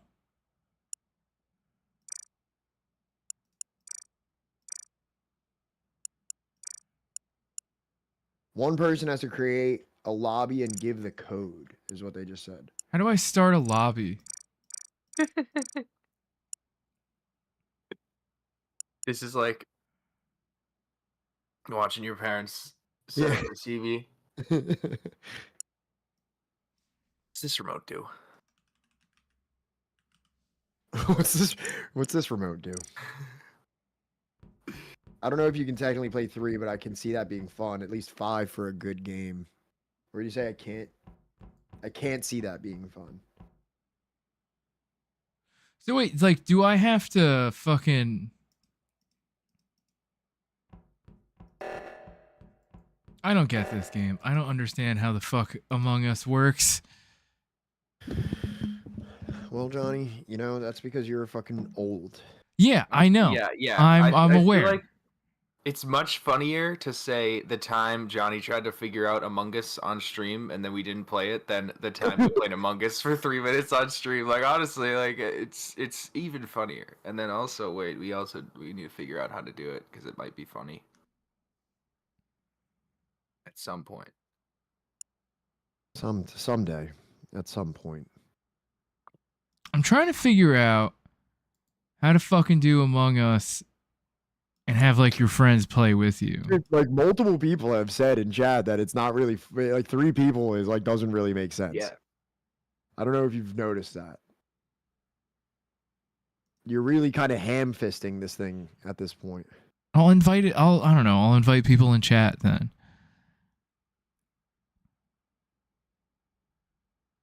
That's what I'm saying. Would have been perfect if it wasn't for the goddamn Goddamn fucking haters. rules of the game. There wasn't goddamn hate. Oh wait, but also we don't have to bring them on stream, right? We can have Lennon join. We can have Barry join the game, like in. We can have Barry join the game. Like you know what I'm saying, like in like the game lobby. Yeah. Yes. No, if I think people have probably thought of that before. What I'm just saying, like, what if you're playing Fortnite with somebody? Yeah, but like that's the thing. Like I think that's probably like, yeah. Okay. All right. I don't know. Fair. I'm All right. just I'm Sure. nervous. Yeah. Yeah. Alcoholic Corn said, yeah, that's TOS as far as I know. Okay. Yeah, I got you. All right, let's try this one more time. Yeah, we do have to. Maybe we should come on Kick. Maybe we should come on Kick. We should I visit. think we have an account on there. We should go to one of Barry's streams. On Yeah, I don't Kick. even know if that's TOS either.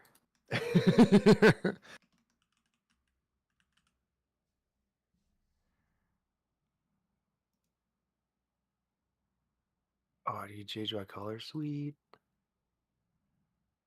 Are you in here? I don't think I don't know if I am. I don't know what the fuck I'm doing. I have no idea. All right, I give up. How many fucking links have you sent me? What the fuck? I give up. I can't. Wait, hold on. Play. Oh, what is this? Get out of here. Did you guys get ads? No. What? I'm in an ad right now. It doesn't even make any sense. Oh, I'm running around. This isn't even the same game? Yeah, I'm running around with other people. Somebody just killed me. Yeah, what the fuck? Please put what's on your screen on the screen for chat, Johnny, just so that they can see the game that is being played, because I at least know enough about Among Us to know that what I'm looking at right now is fucking hilarious. I have no idea what I give up. I give up. We're not playing Among Us. Yeah, you were ham-fisting it, bro. I was really hoping that was gonna work, and it's just Don't it's put just not. ham in your fist, brother. It is haram. It's just not gonna work. Technically true.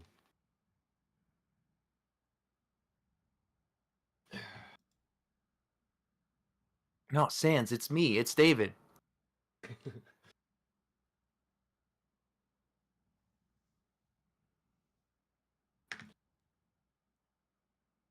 I kind of wish we did have something sort of fun to do here, though.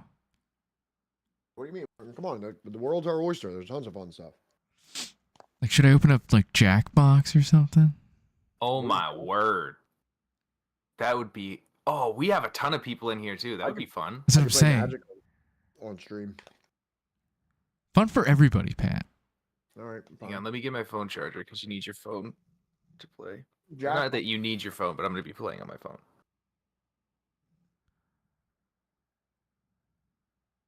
I wonder. Do I have to pay for Jackbox? For me. What? Explain it. Explain what? What is Jackbox? It's like I don't even know how to fucking Explain what? It's fucking Jackbox. It's like the 21st century version of party games. Okay, all right. So what do you think would be a good one, David? Damn, Ross, you were just out playing. They got Vintage Queue up for the holidays.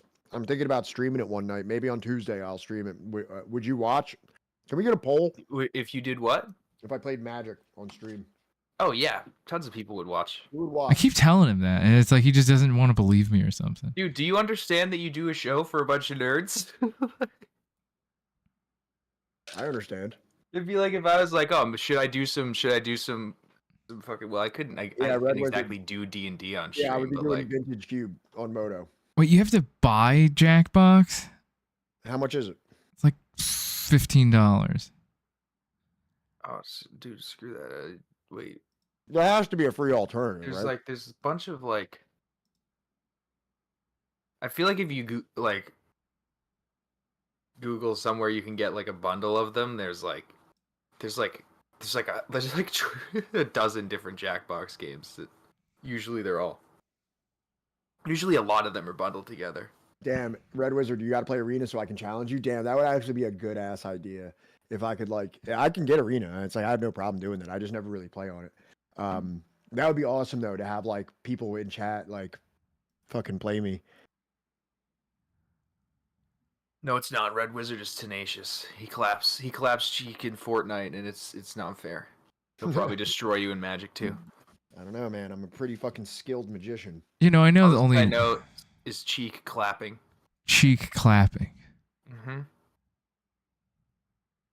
In all its forms. All right, should I just get the Jackpox party pack? Is it the $15 one? No, What is that? Jackbox. Think of a Jackbox myself. Something of a Jackbox myself.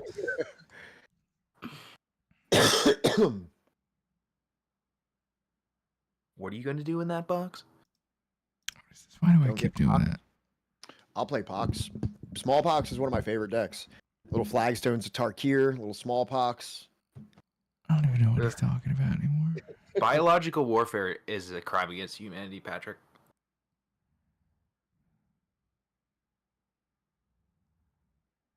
If you want to just pay for the I didn't mean it. Jackbox thing, I mean, just take it out of the Subversive History fucking thing, and we'll fucking play it if it's good. You know what I mean? Like if it's good for the stream, I don't care.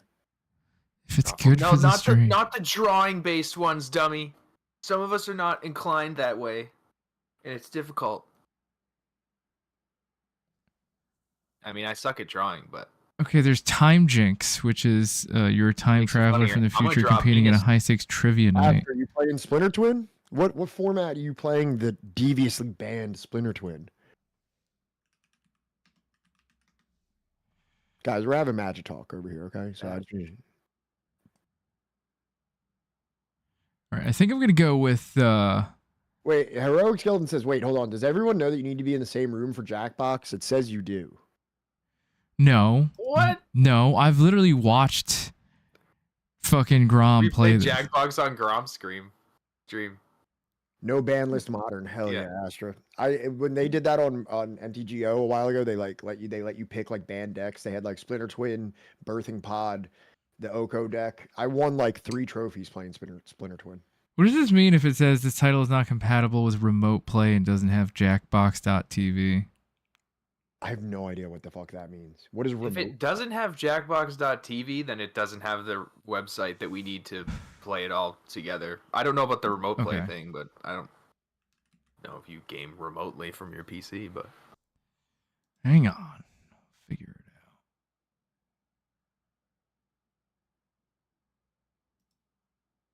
what a fucking landslide election. That was a communist level turnout. Only 3 people.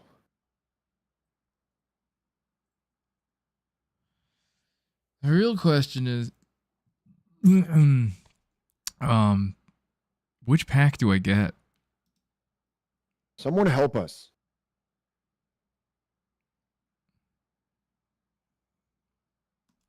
I don't know.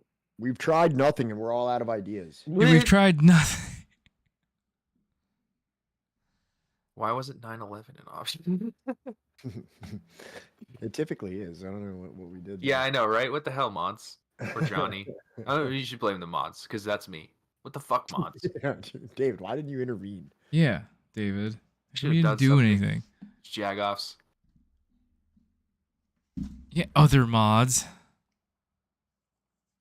All right, so you're cool with me using the fucking work account for this? Yeah, what would you use your fucking personal account for it? I don't know. Why would that make sense? Fuck if I know.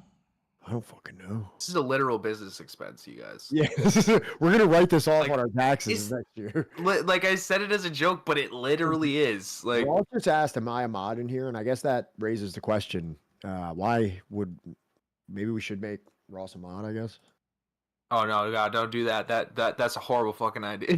Listen, we've got along this just fine with NinjaCan being a mod, and that was probably the most. No, recommended I we say could- that because Raza modded my chat too.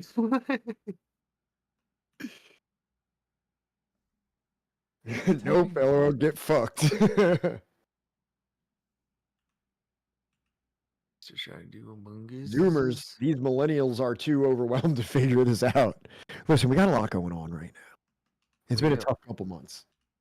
It's been a tough couple 27 years. For me. Might be longer for these guys. David, I don't play games. All right? I don't know what you people want from me. Whoa.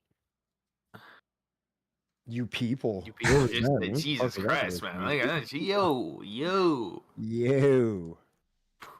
My guy. I wouldn't bust out a YP at chat, but all right.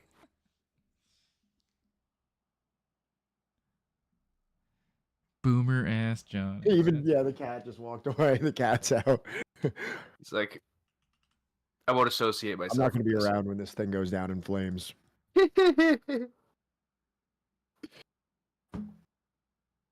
People are always mean to millennials, and we are literally just small beps. True. Yeah. It's true. It's true. All right, Jackbox. How do I do this? You'll receive another email shortly with your stream code and a link to instruction on how to get set up.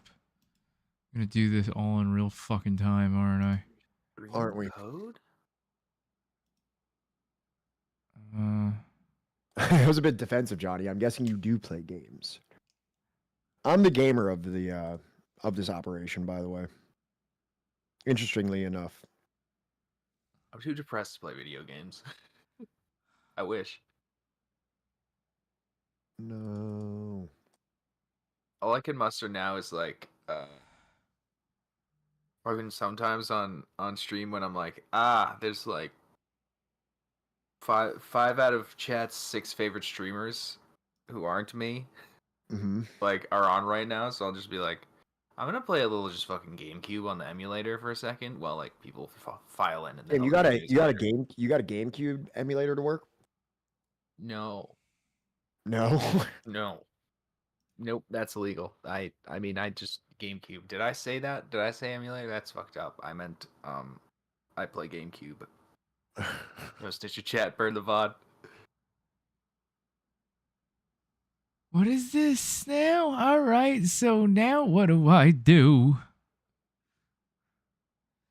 Where do I find the games? Did you get it on Steam? Yeah, I did. Mika said I want a PS5 emulator. Honestly.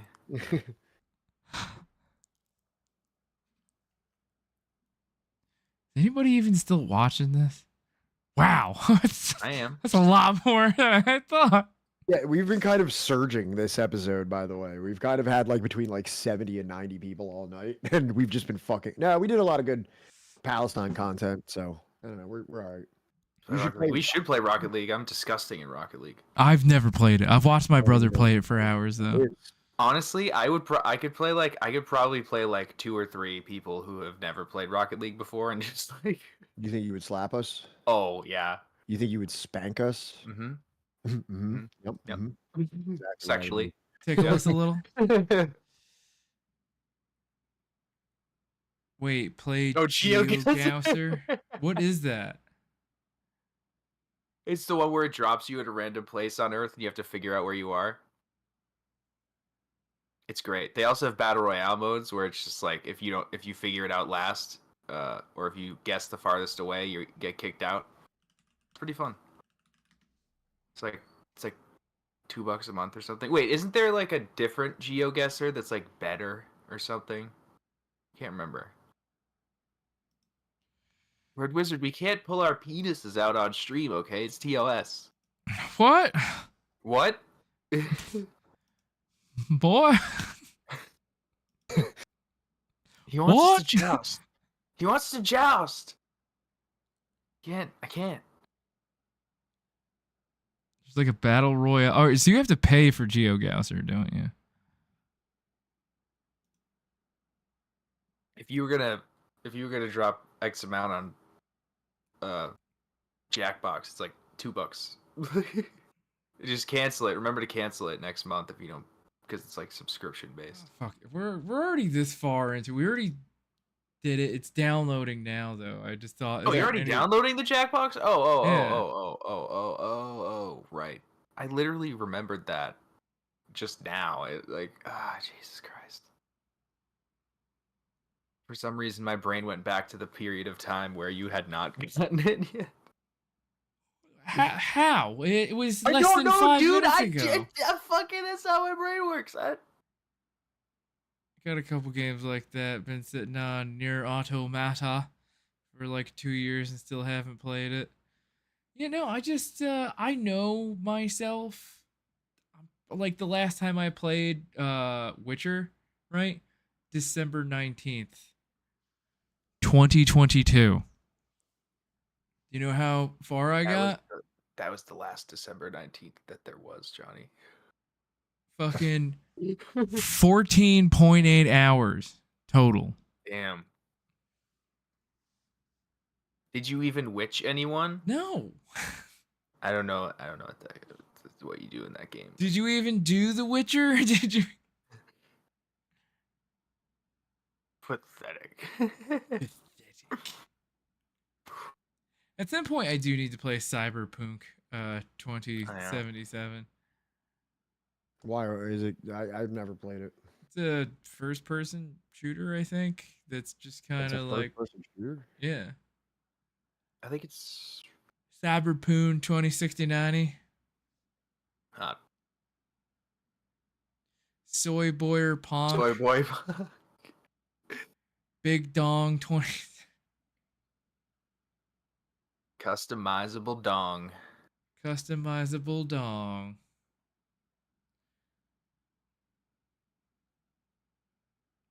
Robo Go Go. Fucking Cyber Penis 20. Yeah, Vika got really into this game called Detroit Becoming Human. My roommate used to always try to get me to get that game. He'd be like, "Dude, I saw this game. It was fucking awesome." Detroit? He'd always try to get me to get the game. And I'd be like, because he had an Xbox. Is it? I was like, is it Detroit? I'm Or not are you talking purchasing- about Deus Ex? No, Detroit Become Human. Yeah, that's what the game's called. I don't know what you're saying. You're saying something different than what the game's called. Okay, whatever. If it's something, I'm just saying what the name of the game is called Detroit Become Human. I don't know what the. It's like this game where like androids like become like sentient and like they start like people start looking at it like a terrorist organization because they're trying to like liberate themselves from fucking like the bondage of humanity. All right, guys. Pretty deep. We Yeah, really live in a society or something. it's something along those lines.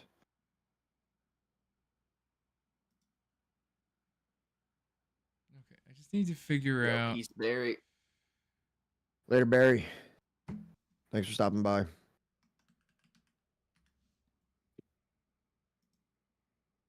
How's it going back there, Johnny? How's the On the back end here. He's just giving himself all these viruses right now. Stop.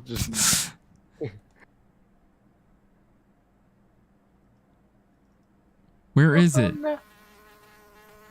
Where is it? Why have you taken my game? Why have you forsaken me? Oh my God. With your eyes forsaken me. You know, in the vending With your machine needs your heart $5. Forsaken me. I hate you so much. Never hated quite like how I hate you. Let me see if this'll do it. Well, that's close enough. I wish I could see what's going on Johnny's screen, like I the know. chaos. You can put it on, We're you can just put it on. looking at these fucking gentle waves crashing at this thing, and it's like I know that beneath it's like a swan on a lake, like it's just like looks so graceful, like from the top, and meanwhile it's just a furious kicking underneath. It's just Johnny tries to figure out how do I make Jackbox appear.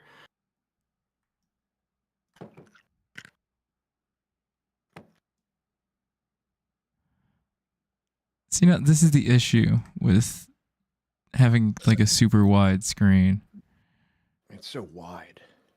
Oh, It's a I girth. need to- It's really a girth-based screen. That's not it. Hang on. Girth. Just Oh, okay. Well.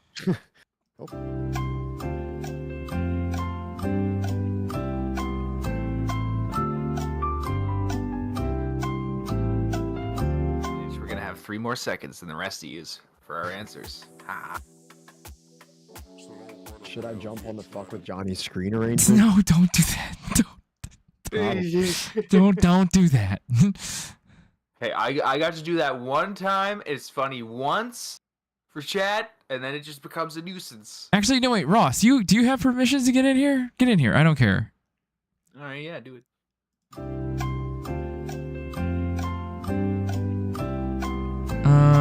Where the fuck is that thing?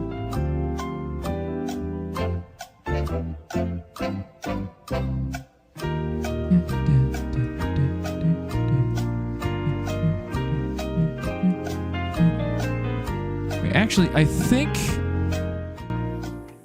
Ross, just hop into whatever like voice channel, right? And then I think I should be able to just kind of drag you in here, all right? Some cop Android thing. All right. So let's see here. So now everybody sees, right, who's up downing loads. What? What did you just say? What did you say about loads? Loads?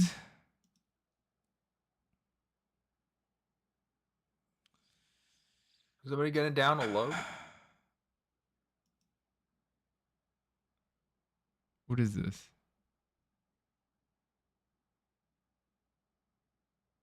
What is this? Trivia. That's the one we want. Oh, dude, you think y'all are good at trivia? Oh. Well, that's why. Like You're all toast, chat. You're all fucking toast. How do I do this?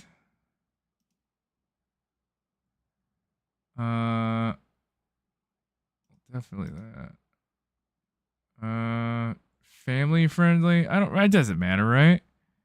I don't think it needs to be family friendly, Johnny.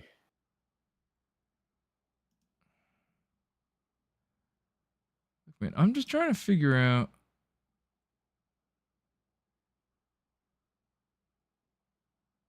Is that it? Is that all we want?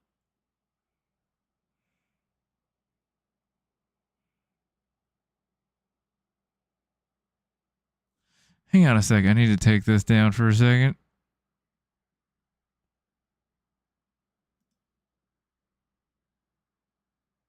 No game audio on stream. It's not down, by the way, Johnny. We can see that on stream. We can see your Steam on stream. If that's okay, then I didn't know. What is this? What are you? What is this? What are you?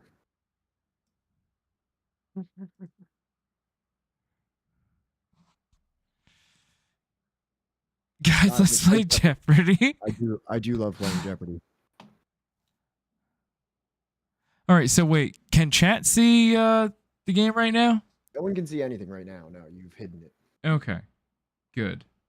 Good. Just like I wanted it.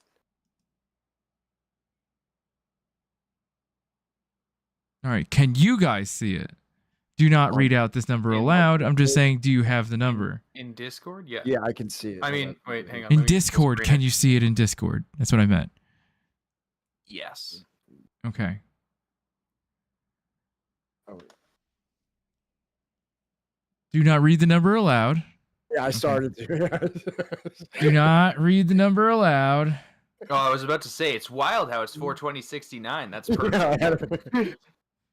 Give me the number. Wait, also, I don't know where I'm supposed to be logging in here.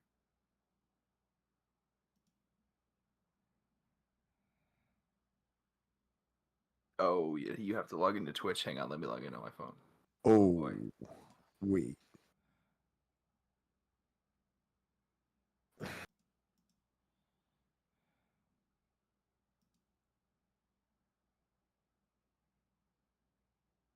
Now type the number into Twitch chat to get into the room, David. Wait, am I supposed to be doing this now? Yes. Where do I go to get it? Just on the website? No, just look at Discord. It's showing you the code that you need. I know. I have the code, but where do I put in the code? On the website? Yeah, go to jackbox.tv.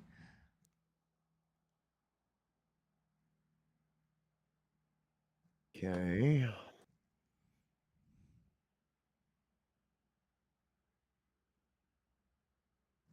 Okay, got it. Got it. Wait, what? Where This is the this is a damn? different code than what you were. It's asking me for a different kind of code than what you were showing me. Okay, never mind. I got it. I got it. All right. All right. You both Pat, should do you be want to in. just type the? Do you want to just type the number into the on-air chat, please? Yes. Oh, I got. I don't need anyone to help me right now. Wait. Okay. Wait. Game requires Twitch login. Yeah. Okay. That's what I was doing on the other screen. Or not on the other screen. No, it's on my phone. Wait, but now it's. Do you want me to go back and change that? No, but the thing is No, I don't. You should. That's gonna, protect you from having like. That's what I'm saying. Yeah. Okay. I'm in. Did you guys whisper it? I'm in. Look, there's me. Did you just hit play? Maybe. I don't know. Was that? Did I mess it up? Yes. I thought I was just going through. I don't know. No. I'm sorry. You're fine. I wasn't aware that it was like that. It's okay. All right. So, David. Yes. This is the new code. Pat, this is the new code. I still need the other sequence of numbers. I didn't know I wielded earlier. that much power. Killing me, dog. That's an easy first time mistake in this game. Thank you, Heroic Skeleton. I appreciate that. I was just clicking into what I thought was, the vibe. It's fine. Where the fuck is it? I was just literally just vibing. I know. David, the other code is this one.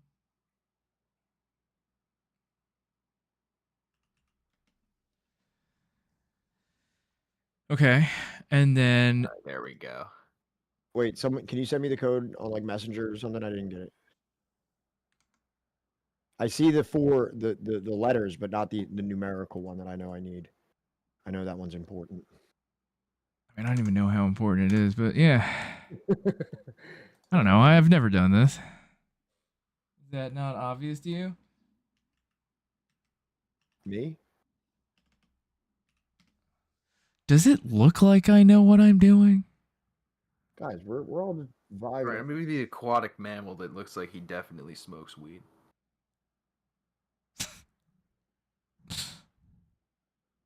Oh, you took my guy. Ha! That's who I picked. Right, you want me to be the? I'll be the plague doctor. No, it's no, fine. No, I'm gonna be the little bender guy then. All right, word.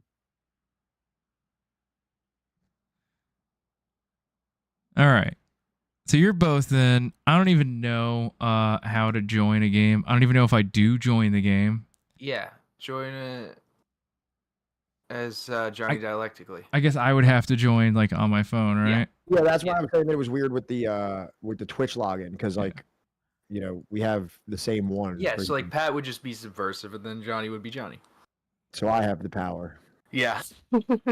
You're representing the whole company. I have the juice now. Johnny is in control of the OBS, but who has the real power in this situation?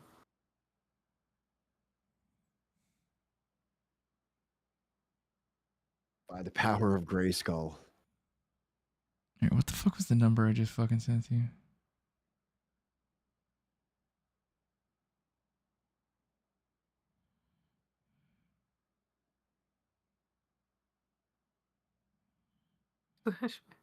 Oh, Jesus Christ. You all right? Do you need the number again? No, I need to sign into Twitch now. Why does it require a Twitch login? Me just sitting here having preemptively logged into Twitch on my phone. I thought I was. Yeah, it's like in your browser, and Twitch is like, "Who the fuck are you, dude?" Like, who is this? Who is this? You're not my dad.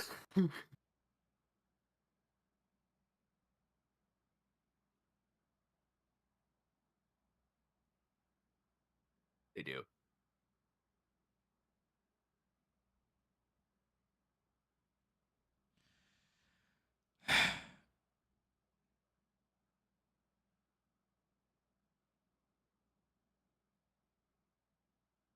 Oh my god, again with the fucking numbers.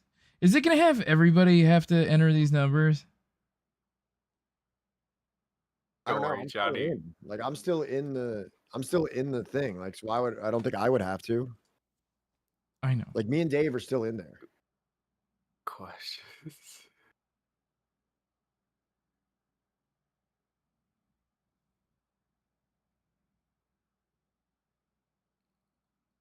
Why does it Did this say thing- it's waiting for you to What's up, start the guys? game, You were- David? You were from Oh the fuck! US? Oh right, Yes, because the I first asked one you in a starts the simple game. Okay. Okay, ready? wait, hang on. All right. Do we want to get audience members in or something? Sure, let's do it. Let's see what happens if we allow them in. Let's give them the chance.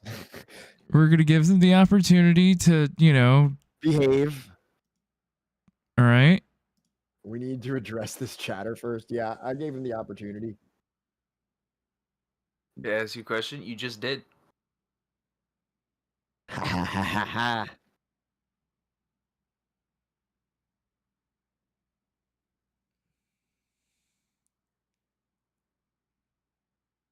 I'm gonna pee real quick before this all Okay. gets started. Okay. Chat, let me know if you need any kind of number or anything. What do you guys think about the war in Ukraine? What's your general attitude towards it? I don't give a shit anymore. Ouch. That's my attitude towards it. Yeah, war bad. That's it. That's my attitude. How so? I think they should stop. I think it should stop. Well, Maverick, to go to jackbox.tv and you use the room code. If you need anything more than that, let me know. EFCO. You realize it's not that easy. Haha. Yes, I realize it's not that easy, you fucking idiot.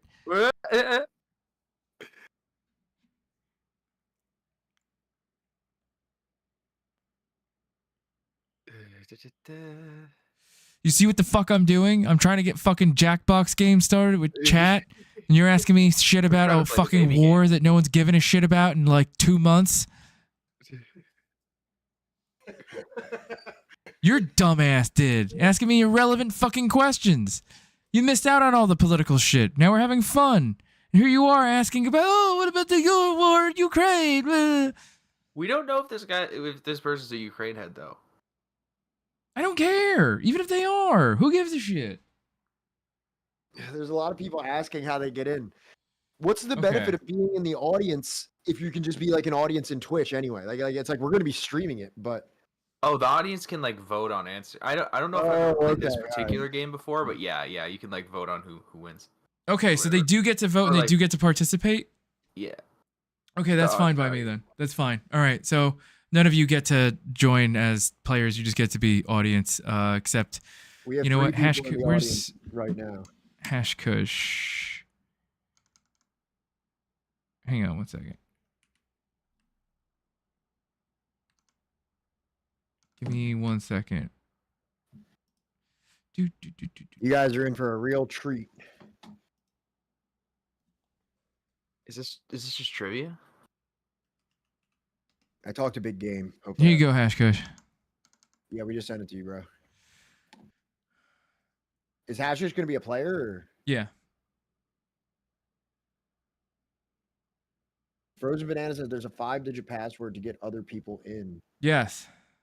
Is that as players or as audience? Like anybody can join as an audience, right? I think so. Anyone can join the audience, but you got to get that sequence of digits. So Hashkush, I just gave the secret password because I'm sorry, chat. Like Papa Kush, come on. We don't have any real power, but we can vote, so it's kind of like real life. It's kind of like when they ask you who you want them to raid. Or what book do you want to read? But yeah, what book do you want to read? They picked the conspiracy theory. Ooh, tough choice, you guys. shit. But we know better. Has Ross just been sitting in the fucking voice chat this whole fucking time? Ooh. You told him, and then he did. Yeah, but he could have messaged us in Twitch to like let us know. Where the fuck? Nah, he's probably sitting there like, these guys fucking hate me now. They're just No. I'm trying to find Ross. Fucking damn it. No, sorry. There's multiple things happening at once here, and it's very easy for me to forget. New territory here on this stream. We've never done anything like this, so please bear with us. Discord. Ross, go back into the voice chat, and I'll add you. No, he's got to be in one of the ones in left flank. No.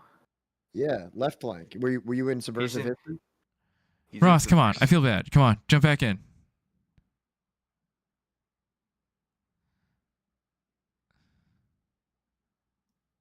Just so you're aware, I'm not a professional streamer. I am a professional substance abuse technician. There you go. Yo, Ross. How you doing, buddy? Hello? Yo. Hello? Hello? Ross, how are you, bud? Oh my god. Wait, Hashkush said they can only join his audience. Are you serious right now? No, Hashkush, I whispered you the code. You should be fine. Yeah. Did you check your messages? Ooh, Hashkush, did you not log into your Twitch? Also, are we gonna get Ross in as a player too, since he's here on voice? No, Yeah. we're gonna get Ross on screen, and he just has to watch. He just has to watch everybody else have fun.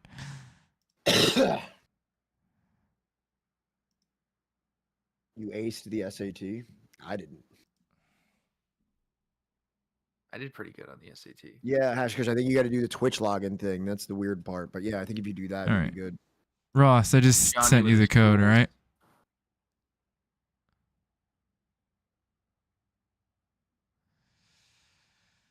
Yeah.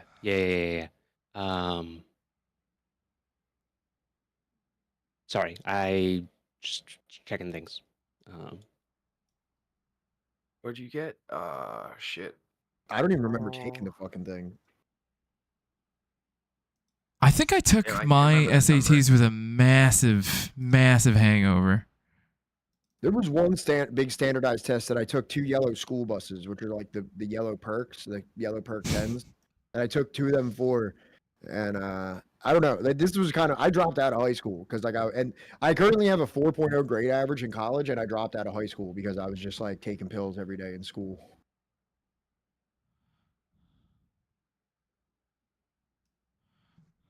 Nice. Just Johnny, jokes on the jokes. number you sent me was a 5-digit number. Yeah, but there's also the code on screen when you go to There's a Jackbox. 4-letter code on screen too. There's like 2. I want to say I don't know if this includes like with the writing or something Understood. or without the writing. Was or it? I whatever. haven't been at my computer / desk this whole time. I was on my phone. You were in my ear. So sorry, I'm just getting caught up. Man. No, You you're were good. being You're really- good. You're good. You were being really annoying in my ear, so I had to go to my computer. Sure, I'm pretty sure I got like a 13, like 50, 13. Is that something good? like I don't even know what a good SAT score is. Somebody give me an SAT right now. I'm pretty sure it's like out of like 1800 or 1900. Can anybody or take an something like that. SAT?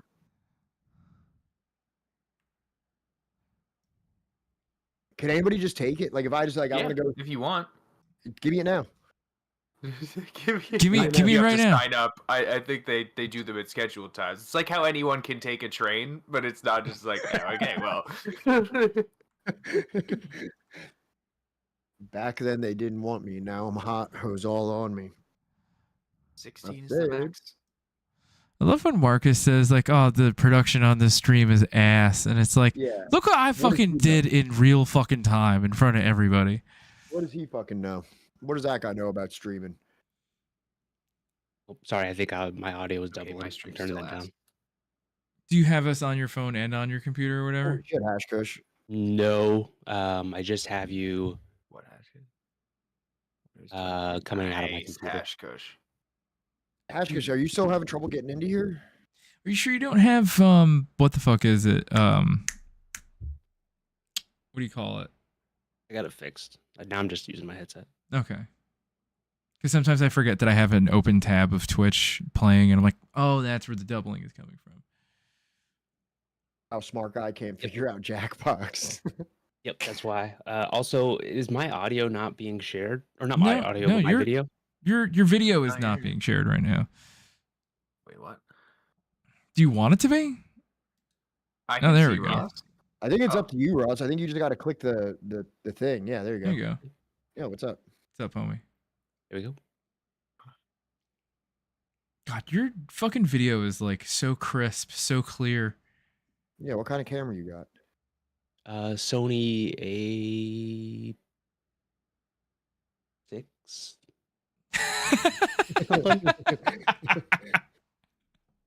Something Well, like that's you got a letter and a number. See, all I know is mine says Logitech on the front. That's what I know. Yeah, I know Yeah, mine's a fucking I need a better Elgato. one, dude. I skimped. I got like an expensive ass mic set up, and I really skimped on the webcam. I really should up the quality on that.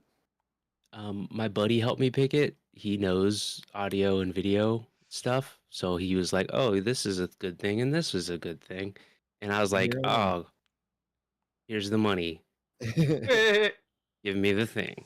Yeah, exactly. This is my whole computer was just pretty much like I asked my brother-in-law like what should I get, and he's like, gave me a list, and I was like, wherever I can, spend maybe an extra $20-$30, I'll get like the nicer version, right? And I just did that for everything, and then I had him build it. And this might as well be fucking magic to me. I have no idea what any of this is. Yo, Dude, my buddy built the PC for me too. Right, right. Only Sans, it literally looks like a movie still. That's such like fucking.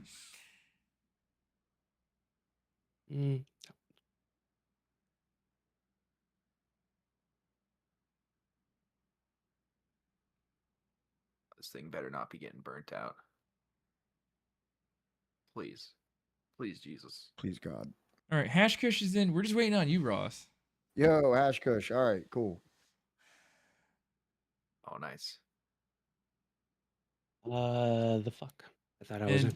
Hash Kush, it's up to you if you want to join audio or not. Like, I leave that up to you. Whatever you're comfortable with. Hashkush is a pro streamer, man, Johnny. You just want to hop into any of the voice channels in the Discord, and I will just, whisk you right in. Exactly. I'll whisk you right off your feet. Mm-hmm. Also, I don't know if anybody saw that, but Hashkush said that I studied in a Korean SAT mill for a while. It's like, I can't tell if that's real or if that's a joke or actually his real life. So that explains that question. There was one question I got on mine when I was doing mine, and it was like, "Help me, please! I'm trapped in a Korean SAT mill." In Seoul, B in Seoul, C in Seoul, D in Seoul. That was incredible, actually. That's what? Oops. Vika, yes, I am the cowboy hat. I'm like Bender in a cow. It's like a robot in a cowboy hat. I am. Where are we going? Ross is in now. All right, so then we should be good, right? Yeah, that's everything. And like I said, Hash Kush, at any point, if you want to hop in the any of the Discord voice channels, I'll whisk you right in. So you just let me know when you're ready, and then we're waiting on David to hit play, I guess, right? I'm the Potness monster. I tried to change my name to Gooning, but it wouldn't let me. Gooning? Gooning?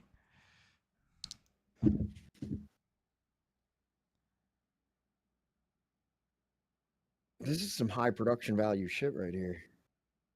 This is some serious gourmet shit. I don't need you to tell me how good my fucking coffee is. I buy it because I buy the good shit. Nice. Oh, wait, they still can't hear the audio, can they? They should be able to. If you're streaming your screen. Do I play on the Jackbox website? Yeah, you play it on the website. Wait, but mine only says Go down the time frame for you. Okay, you should be able to hear it now, all right, chat? I fixed it. Look at that. I'm such a fucking pro at this. Freshman walked a tightrope between New York City Twin Towers. What do I have to pick? 2001. Join the audience. Just enter the room code. 2002. I don't know. I'm totally guessing. Me too. Anybody else feel confident? Does anyone here feel confident about this? Nope. Hashkush is about to fuck us all up, dude. And here's where everyone wound up. Stop saying stuff in chat. You can't Google it and say it in chat. Yeah, that's cheating. Don't do that shit. Yeah, don't be cheating. Come on.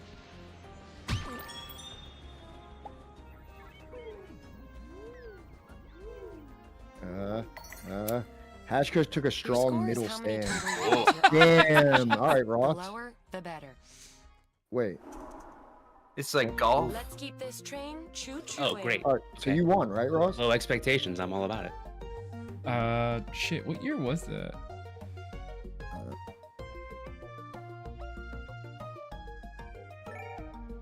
Is this all dates?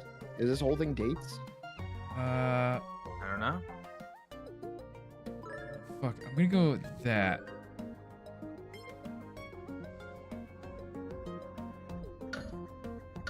Is this entire game based on guessing dates of things? I don't know. I picked the one that said trivia. All right, man. That's fine. I know. I'm not. I'm listening. I'm not criticizing. Oh, David Jinx. Yep, Pat. God damn it. Wow. Oh yeah, it's called. Wait, Time. yes, Wow, that- 2015. What the fuck? Dude, Pat save. Oh my god, wow. Nobody was saying that shit. Kids back have been then. listening to that shit since. The first human dies in a car accident. I'm just gonna guess 1820. Like the first time. they Yeah, had like it. the first 6 hours.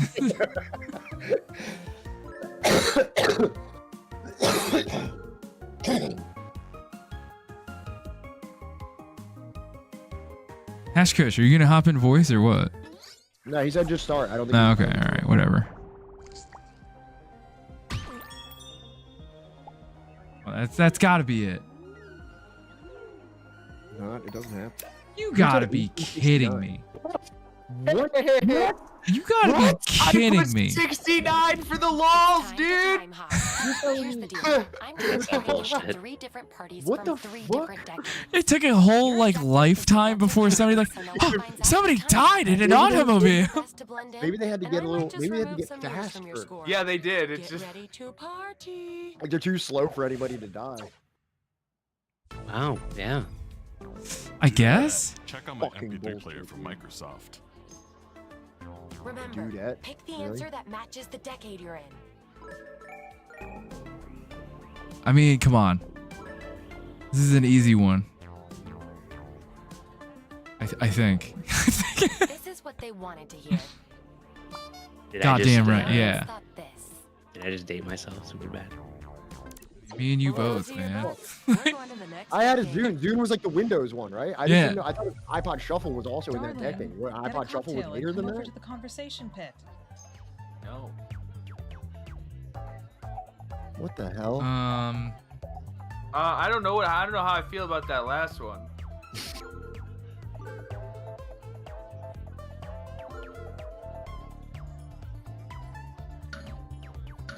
I don't fucking know. I have no idea. Are My these wife three would probably drinks? know Are this. these drinks? Are these cocktails? Nope. Yeah, no, Hell yeah. none of us were picking that. Only Johnny was racist enough. to Only pick I that was one. willing. We're all just like, no. Even if it's that one, no. An actress. Okay. I know this one immediately. This one's so easy. If anybody gets this one wrong, you don't belong in this community. Like, I'm literally saying that you don't belong in this fucking community if you get this one wrong. At least none of the answers sound like slurs. You don't listen to 1980 skate punk too. Right? Or like are a fan of the larger universe of Silence of the Lambs. Uh-oh. Hash Kush. I think Hash Kush, the timer ran out. I take back everything I said, Hash Kush. Yeah, shout out JFA, Jodie Foster's Army. Let's see who's winning with the Is lowest Hash Kush score. okay? That was a weird sentence. Oh, I did so bad. Oh no, I did pretty good. I came in second. It's the second round. All right, I did all right. Okay, so only the first round. We're doing all right. Moving on. You clicked it, but your thing is frozen. Run DMC and Aerosmith collaborate on Walk This Enter your Way. dates now. Shit, I should ask my wife. No, dude, that's not fucking fair. No wives. This is boys' night, dude. This is boys. Boys' night. My wife That's would your- know this. Everybody in chat, don't like Google it. and say- Everyone's Here's gonna be where each mad. of you went and tell Everyone who knows is gonna be mad. I'm like, oh, is this for olds? All right, audience, you see me.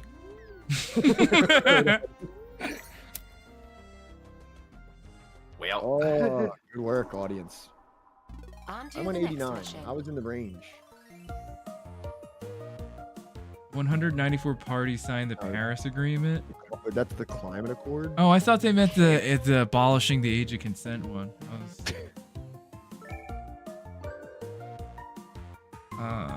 was that? I really just be slamming numbers. I'm like the first one. I don't think about it. Yeah, I catch a vibe and then I start pressing buttons. Yeah, what felt good. Yeah, especially for the ones where like I was alive for this. Why don't I remember what year it was? Damn, Yeah, me too. Back in 2005. Holy shit! I didn't even think we talked about climate change back then. We didn't. You're right. Yeah. Damn, Hash Kush right on the money. Something. All right. It's a new mission. We didn't. We didn't. Wait. Can a rivers flow reverse? I didn't Yes. even know that. Chicago did know that happens. Yeah, they had to do it to because they had wastewater and there's a cool video about it. Yeah, it sounds fucking crazy. Shit. Totally guess it. I have no idea. Yeah, fuck. But imagine just waking up one day and going outside and the river's flowing the other way. Wow, we really Wow, we gave him like a really nice little spectrum there. Yeah, shotgun. Damn. Anybody else think David's cheating? Yes. Dude, I have no idea. David is colluding with the audience. And Gasp! The real Wait, Julius there's an Caesar and his imposter? people evil are clone from an DMing alternate David the right timeline are answers. here. Quick, save the real version. Well, oh my This is god. extremely problematic, but you know.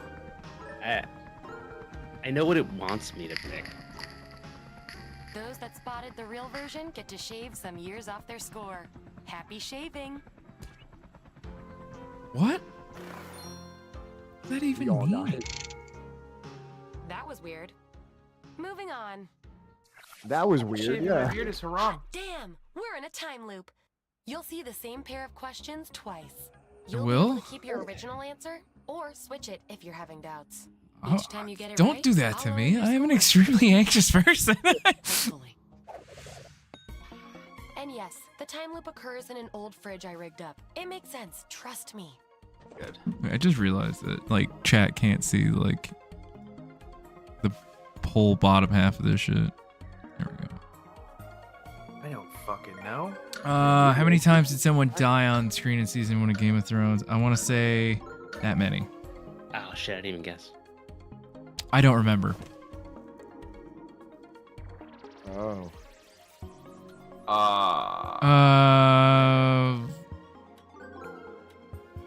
Phone a friend, Marcus. Where's Marcus? Bam! Time loop. You can stay with your first choice or jump ship to another. Here's some data to mull over. Data. Wait, what? That's not data. What is this? You didn't give me any data. You're just telling me what David picked.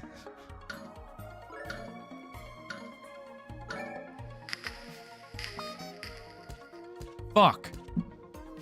Hash Kush, what the fuck, dude? No, I'm sticking with my answer.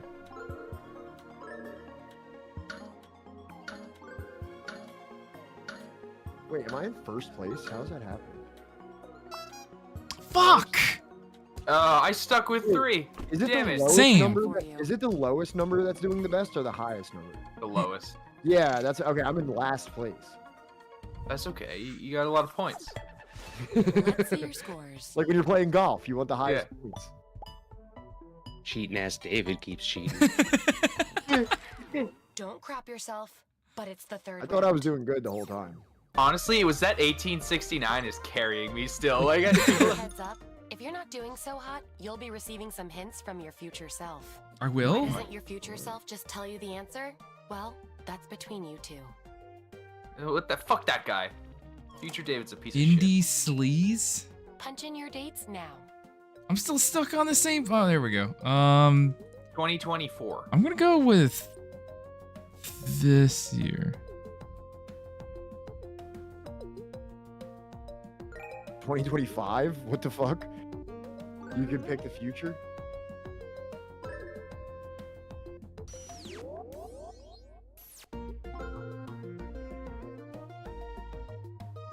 I swear to God, if this is some like recent shit that was coined like last year, I'm gonna fucking You smash can literally this. pick the future. It's 2025 is the end of the spectrum. What do they know? How long have they known it? Damn. What? I thought there was gonna be some kind of trick involved. No, future me lied. It Where it's said in the last future. digit is 2. No, it said the second to last digit is 2, Son. You gotta read it. Whatever. Stupid fucking. What's love got to do with it?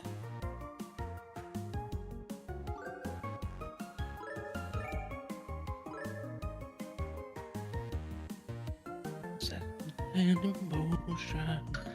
What's who needs a heart when our heart can't be broken? Sorry.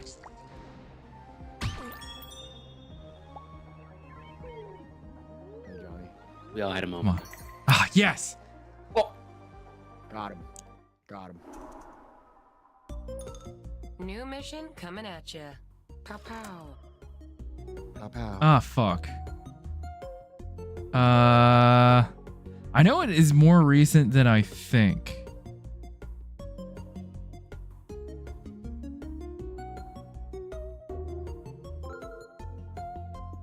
I'm gonna go with this, and I'm hoping that I know Pink Floyd well enough for that hint to make sense. I'm gonna see if pulling a You David. guys getting hints? Yeah, because we're in the fucking bottom rung. This is communism. Fuck. Oh yeah. Oh yeah. Roger Waters, Free Palestine. It's the butterfly effect. Your actions have altered the course of history. Sorry, history. Your objective is to correct the ridiculous Hopefully. realities we've created. Let's go! Willoughby wrote the poem that would later become the U.S. national anthem. I feel like, didn't we cover this like on stream at one point? Yeah. I think. I don't want to get it wrong here. Ashka's just furiously Googling. Fuck yeah. I got it.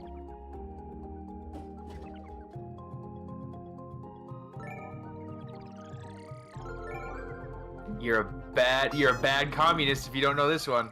You're a bad Star Wars fan if you Players don't that know answer that. correctly lose some years. Everyone else loses some dignity. I keep my dignity. Everybody lost. Everybody. I didn't have any dignity. What dignity, Johnny? I was gonna say. Let's see them.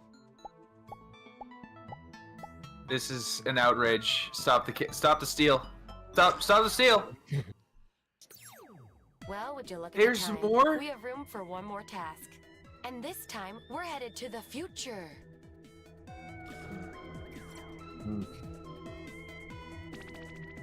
Mars wins FIFA's Interplanetary World Cup 1,000 years after the original Earth tournament started.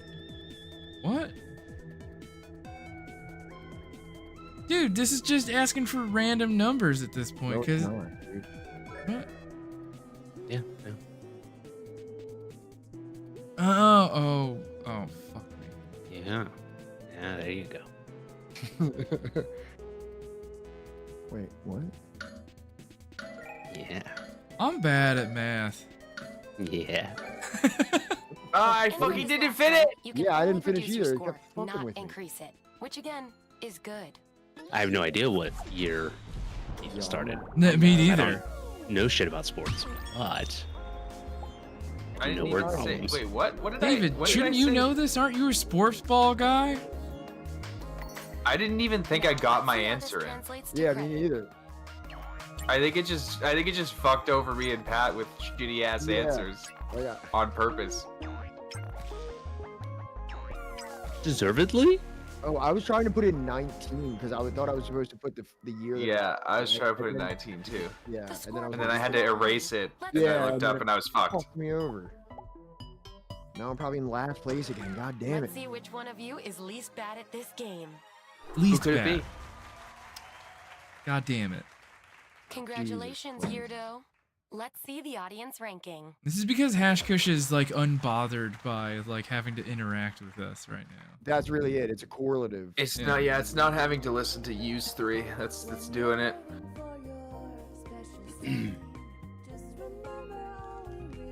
Can we do a different kind of trivia that isn't like this? Oh yeah, there's always multiple games in these.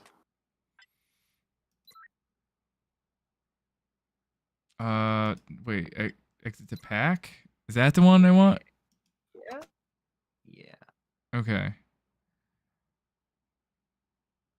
What are all these? They really went all out for this. This is a whole thing, huh?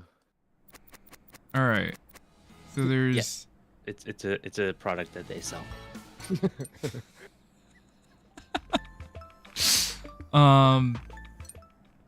Rhythm and music. No, I don't. Oh, there's a music one. Oh, you suck. We don't have to do that one directly next, but I was gonna say. All right, we could do it at some point, but like, what is this one? Everyone gets secret character to play.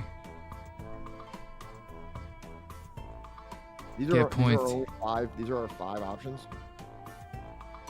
Yeah, you would think that like this would have come with more. Yeah, I thought spending $15. I thought this was going to be like a plethora or a cornucopia, if you will. I mean, do you want me to try and return it and buy like another pack? This feels like a charcuterie at best. All right. Do you want to do? Whatever you want, whichever you want to do. I don't know. Just fucking just tell. Choose a combo type. Deal with praise. TKO was a lot of fun. I don't know what it is. All right, fine. We're gonna do this one. Okay. Okay. Wait, so my screen still is showing me the Time Jinx one. Do I go back to Jackbox TV or do I? I guess, yeah. Okay. You go back and then Listen, every new game you play, it's a new code. When you're saying it, don't be condescending about it, okay?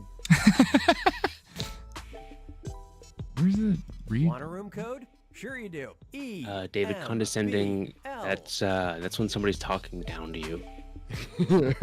I was too afraid to ask.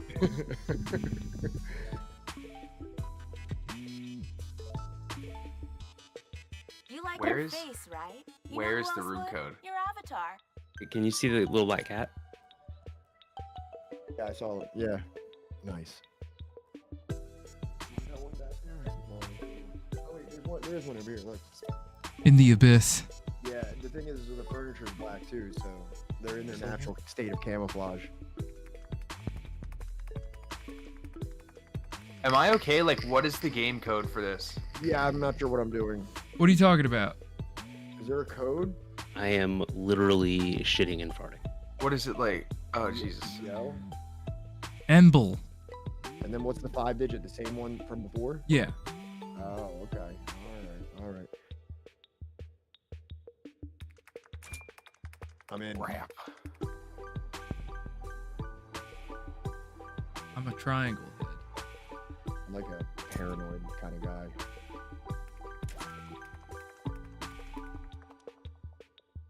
David. Ross is in. Hang on. We're waiting for Dave.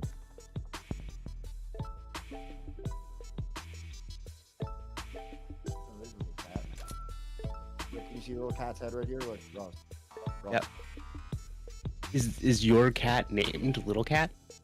This is Girl Cat. Oh, Girl Cat. Okay. Because this is named Little Cat. Yeah, that makes sense. I can get behind that name. I'm a bolt. Congratulations. So Ross, did you like not name your cats for any specific reason? Well, the other one is named Winston. Okay. And he's named after the dog from the TV show Hannibal. Okay. Not Winston Churchill, who sucks. Right. Unlike Marcus's cat, who's named after Winston Churchill, I assume. I would not assume that. That's a fucked up thing to assume. About I'm kidding. I'm kidding. I don't think he's actually named Winston after Winston Churchill. Okay. I'm Jesus. so glad you're here. I need a favor. I have way too many people texting me. Since you're all just kind of I had originally gotten Little Cat for my daughter. first, let's teach you how to And type on my little machine here. oh, hold on, there's instructions. Hold on. I'm gonna pair you up with a text conversation, then you're gonna get me out of it. Be spicy, be wild, just do everything you can to make Be sure these folks racist. never ever talk to me again, ever. I'll have you jump into a text box to start typing, but guess what? Groups of you will Yo, be Hash working Kush on the apparently joined exact the same voice channel. text Got at it. the Oh, same shit. time. Why? Chaos. Oh, Yo, what up, backspace is homie? broken. Also, deleting is Hash broken. Kush. Yo. Also, Yo, time what's will up? stay the same forever. Yo. But other than that, it works great. So wait, are we When supposed to be you're finished, your offensive pals to will vote people? on the words they like, then we'll I don't swap. know. I don't know. Get a big You I guess have that Nobody knows what choice. we're supposed to mean, but we have to be Got provocative. it? Great. What conversations are we getting into today? What kind of shit do you want to chat? Oh dear. I'm gonna do serious business. I feel like I don't like flirty. You've selected Be sexy. serious business. Time I to like text. serious business. Let's see what bee is in my bonnet today.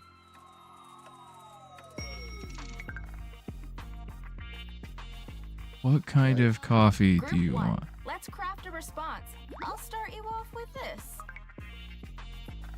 Black, please. No, wait. I'll give Cold you a few seconds brew. during the countdown to place your cursor. Then have at it. You switch it around or something? 5, Or you type? 4, 3, 2, 1. What? I don't know. There's nothing for me to do. What do I do? Nothing has changed. All out of jokes? What do I even have Free control over suggestion here? on your device. That's what I'm asking.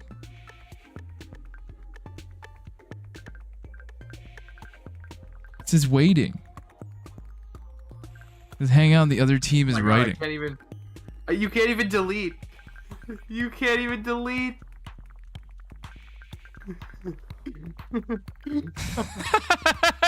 What the fuck?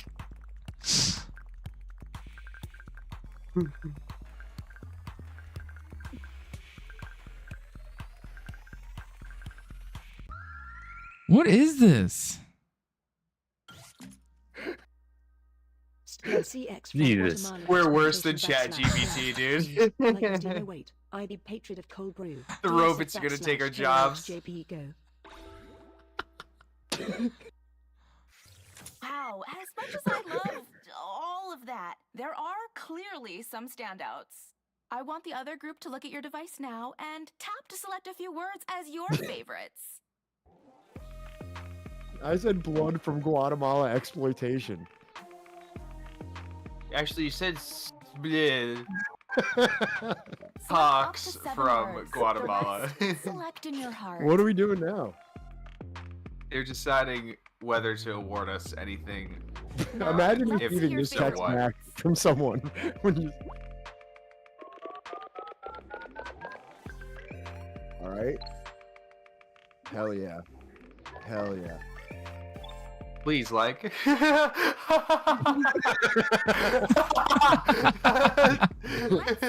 Please like. Yeah, I guess I like that part. Group 2, you're up. Let's start with. Oh, so now it's Ross and okay. Great! Take a moment to place your cursor, then full speed ahead. Oh, it's team. 5, 4, 3, 2, 1.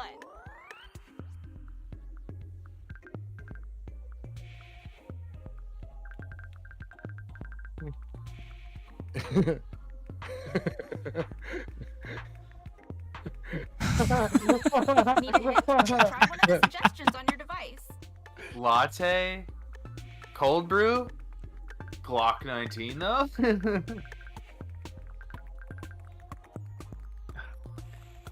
Man, you got to be really good at texting in order to get, like, Or frothy.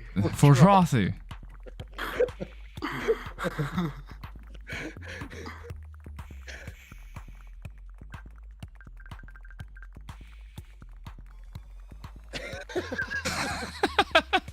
There. You know, something for frothy. Frothy a latte. No, wait. I fucking done something fortuitously frothy. Yeah. What a wonderful mess. Time for the rest of you to pick your favorite words. Start now.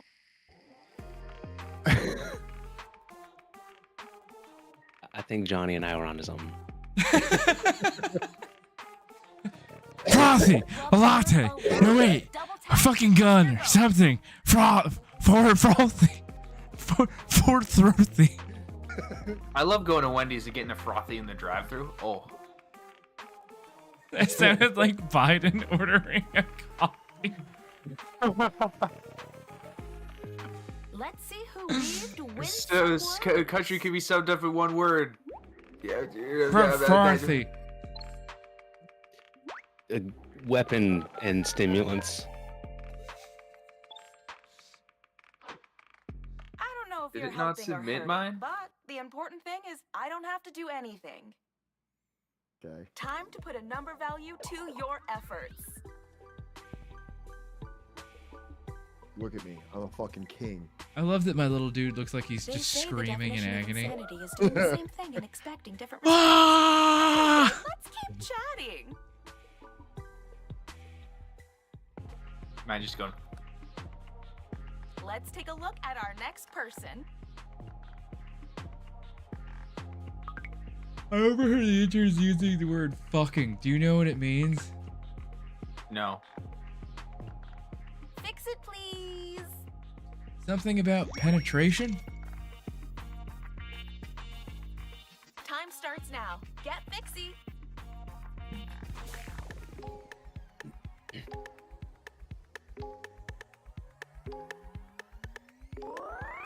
Wait, why isn't it working?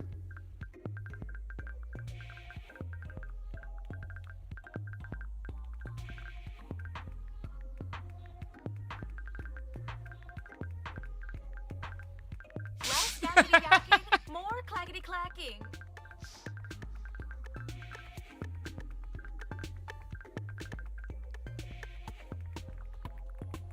Latino for deep penetrating? something Red Wizard. Catastrophe.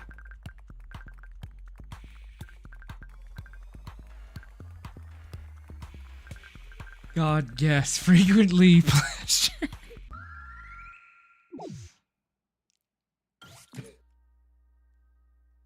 Not unless you wanna?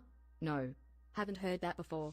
Latino for deep penetrating meat catastrophe internal my stimulation is palpable god yes frequent pleasure. You know what's up. Time to pick those good/bad words.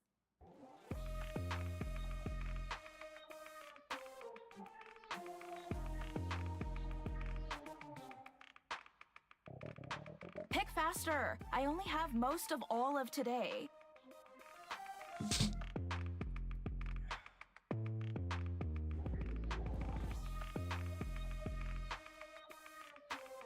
See, I used the word internal because they said interns. The interns are the internal stimulation of the office.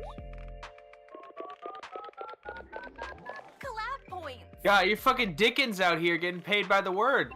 Holy crap. Lots of hands were on Want a Latino? I thought I just put Latin, but it's way funnier than it came out. I came by and added the O. Pat. Oh, shit. All right, I was good like, move, this good. would be funny.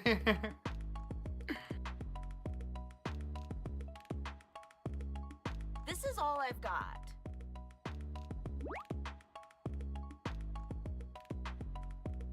Get fixing, texters. Your time starts now.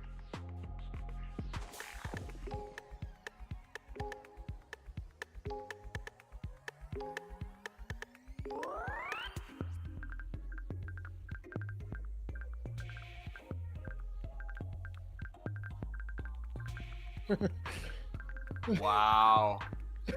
Wow. Wow. You're working through something here.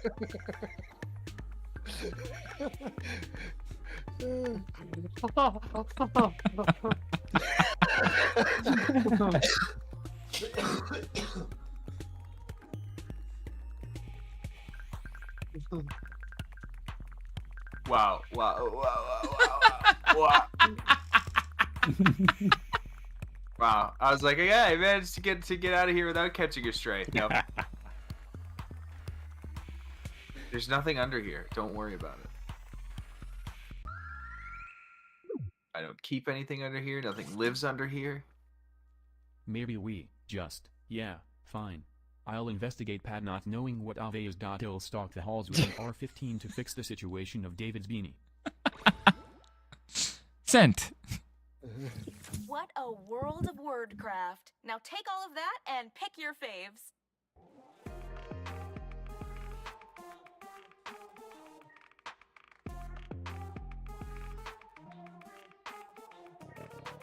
Make a decision. The stakes are medium high. Medium high. Medium rare. Steaks are medium rare. Show me the money. Real friends write on the same words.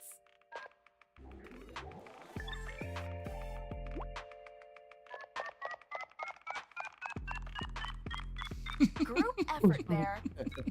I like how everyone just completely skipped over fix the. It just was like, no, AR-15 situation. I hope it all works out for me. Time to check that scoreboard.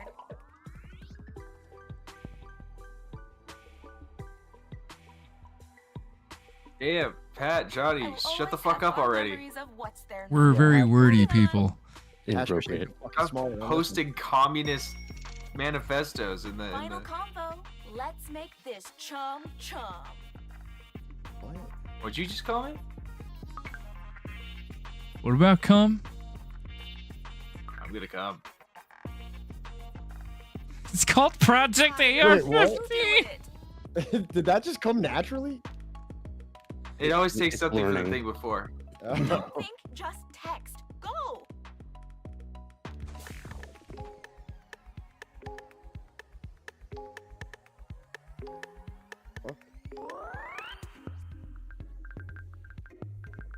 Okay, Johnny. Yeah. We need to coordinate. Okay. We because whatever they're gonna send us, there's gonna be a response. Right. And we're on the same team, so we should coordinate what we want to say. Okay.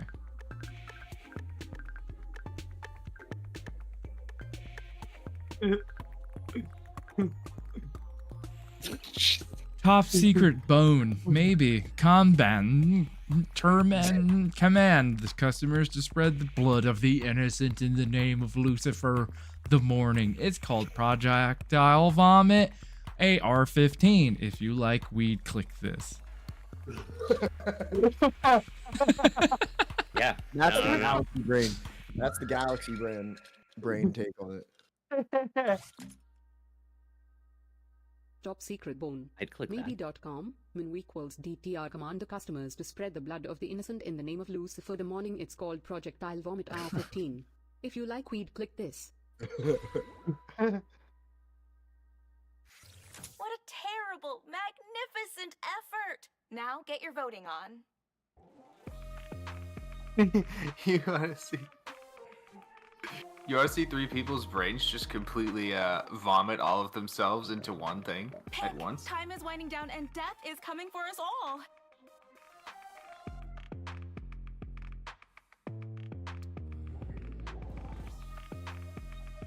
Points time. I don't know.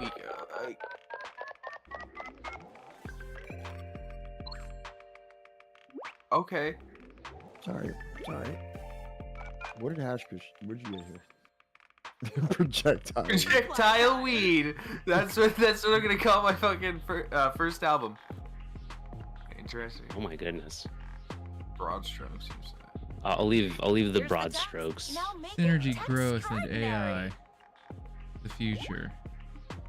No, the equals future. The equals On your future. mark, get set, fix. That's deep, dude. It's like we live in a Actually, if society. the accent is British, it's not actually an accent. Actually, Americans have the accent. All right, Ross, you want to go? Actually, Pat, the American accent sounds closer to the old English way of speaking because the English decided to be all posh with the way they the talk. United States started in Philadelphia, so the Philadelphia accent actually is the original American Massachusetts. accent. That's actually the correct way to speak, is how people say hoagie. Hoagie? Go home to my wow at my mom's house is actually the appropriate way. Oh shit, yo, actually Ross literally probably knows. Like actually people from Maine, like when they do like linguistic studies or whatever, it's people from Maine that sound the most like old time British people. And it's like, you're fucking shitting me. Oh, son, well, now, son, you gotta get that Salvador Easter now. I'm like, what? Is giant growth +4 +4, or is that Titanic growth? I believe that's Titanic growth. What is giant growth? +3 +3? Correct. Okay, thank you.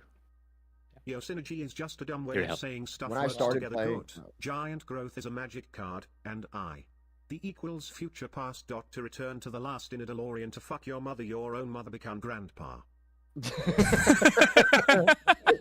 Your mother become grandpa. Plenty of feelings about this. Mother Bacone. Final selection. I don't know why every once in a while it like moves wherever you're writing, like to some other part of the sentence. Yeah, I don't know. It was really hard for me to do that. Do you notice that, Ross? Boost it with a double tap. Nah. Nope, that sounds like a user error.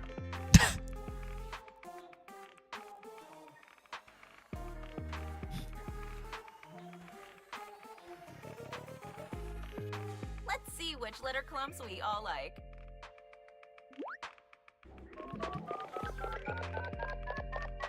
That word was a group effort. Damn. Y'all didn't like my Back to the Future reference? There we go. That's more like it.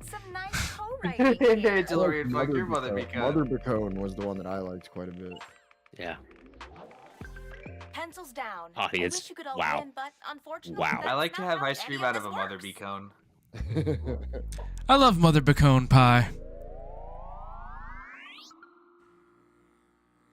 Wow, what the fuck? Wait, where am I? Oh, yeah, there you go. Wait till your Oh my friends god, hear it's a about penis. this and say, I don't understand. Yeah, this is my general. This is my general. That's fucking victory screen. It's just a subtweet. If I won, it would have said beanie.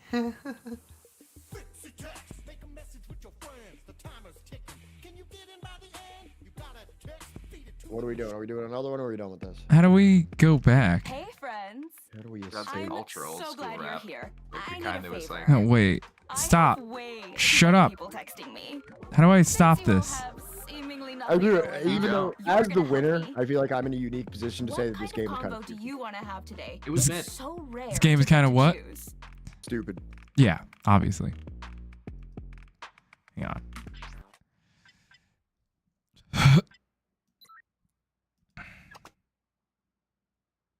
Smoking on that party pack. R.I.P. Bozo. Okay, so do you want to do the trivia one again, or do you want to do the music one?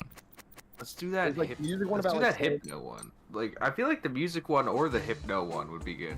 Do you want to Hypno do? one would be cooler for me. I'm not very musically inclined. All right, we'll do the sissy hypno porn one then. Yeah, that sounds more. Wow. Right. Heroic See, I was Zone keeps actually calling going to out- say I was done. All right, one more, and then I am going to be done. okay. Um, So you're gonna step out? Yep, I'm going to head to bed and Yeah. call it a night. Yeah, I know, Alright, because Ross. you do Alright, have Ross. the bebe. Hey, thanks for letting me hop on. Of course, bebe. man. We I probably should woke have done up. this at some point earlier. Yeah, Hey, thanks for letting me hop on. Just fuck around. of course. And we would love to have you back. You know, literally, like, you know, especially because we're doing like these a lot more like free form episodes. You know, let us know. All right. Great, appreciate it. Thanks, guys. Freeform, yeah, we're like one of those schools where we let the kids design the curriculum. You know, Yeah. it's like Yeah. It's like Orange County, the movie. unless they pick the conspiracy theory curriculum, and then we gotta. But then then that person's getting like, you know, a doctorate. All right. Yes. And I hope all of you have a good evening. And just shout out to the people out there and in here who are like empathetic human beings who are with us through a lot of different stuff that's going on right now in the world. And so shout out to chat, shout out to the streamers who are providing and being community in these trying times. So much love to chat and the streamers. Yeah, Ross. Thank you, Ross. Yo. Much love, homie. Thanks, man.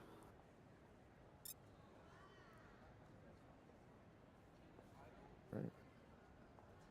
That was nice. Damn, I would just do some silly shit, huh? Hash Crush, you still with us? No, Hashkush, very much like the rest of us, are in shambles after that heartfelt goodbye. He's there. It's a sign.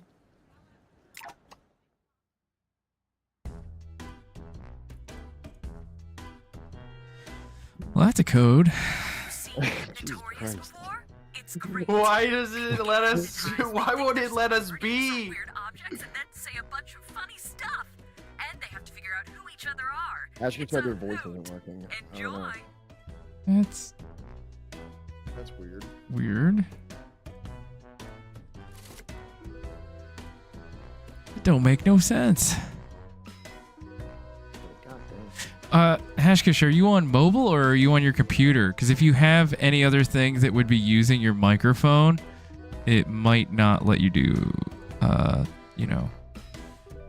more than one thing. Like if you have like Zoom or something else open on your computer, it's gonna be still connected to the Zoom. I'm in.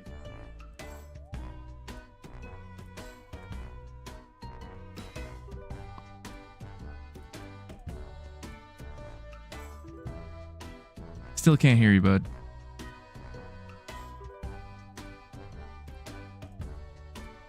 Also, check to see, what your mic is connected to.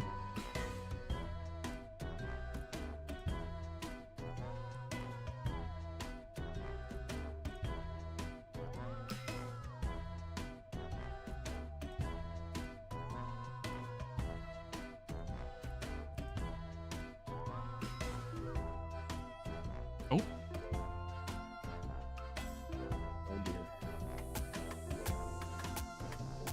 I'm gonna give him a minute. Might be just like restarting his computer or something.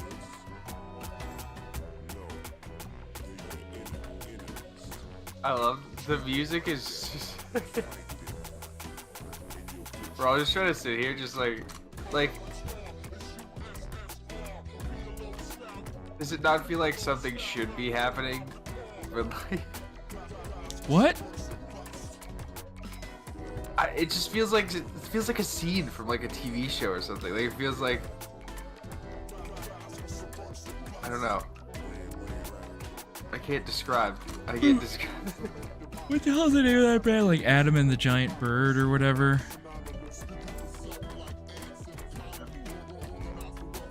I know James and the Giant Peach.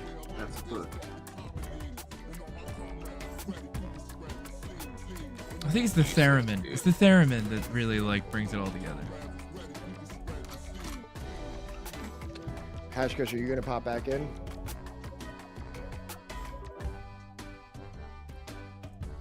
Thank you, Vika. I didn't even notice that was playing. Have we just been playing this Subversive song and fucking repeat? Yeah, it's just endlessly repeating. The whole time?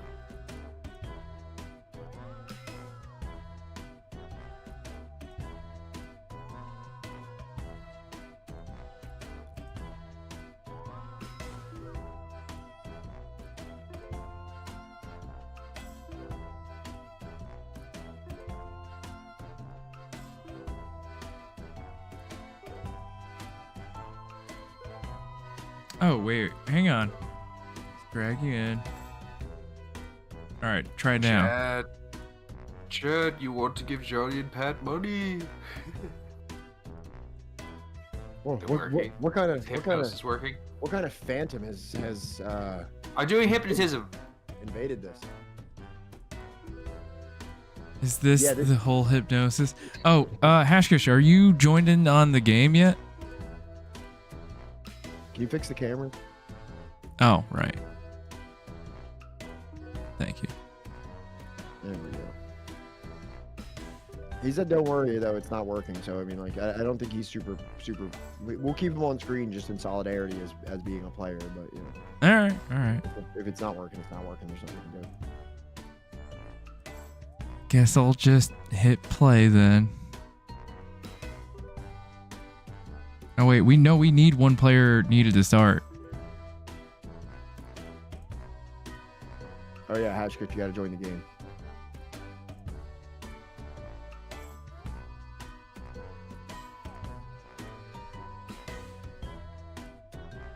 It's right there on screen. It's look on the Twitch stream. It's BNEG. Letters yeah, Johnny's the only one brave enough to say it.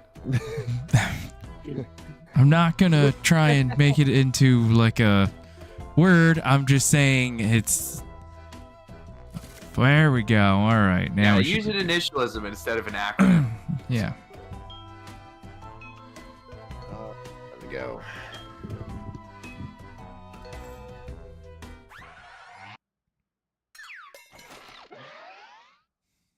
I love these old school like cartoon noises. Hello and welcome to Hypnotorious. Yes, thank you, audience, and thank you, volunteers. And now, if I may have your attention, sleep. Focus on my voice and ready yourself for what's to come. Relax, for I'm about to free your psychic being from your body and hypnotize you. Sick. Using my amazing mental powers, I will make you believe you are someone or something else. But, and this is very important, you won't all be hypnotized to believe you're the same thing. You'll each get your own unique character to play. Sounds fun, doesn't it? Okay. And voila. Okay. Alright. That's it. Oh my god, communist brainwashing. Take over.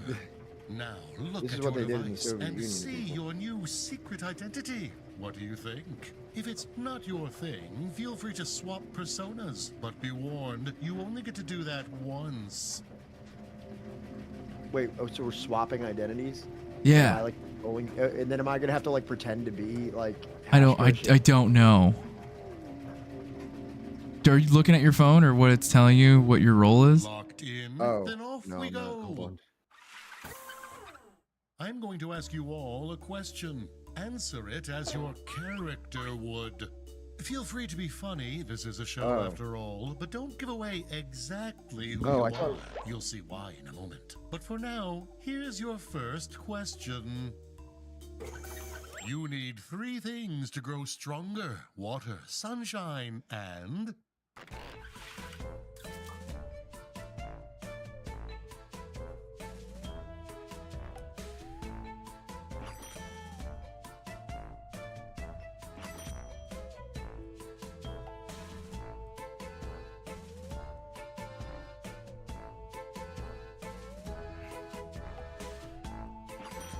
Yes, Bup. You understand. Not 100% understanding of the.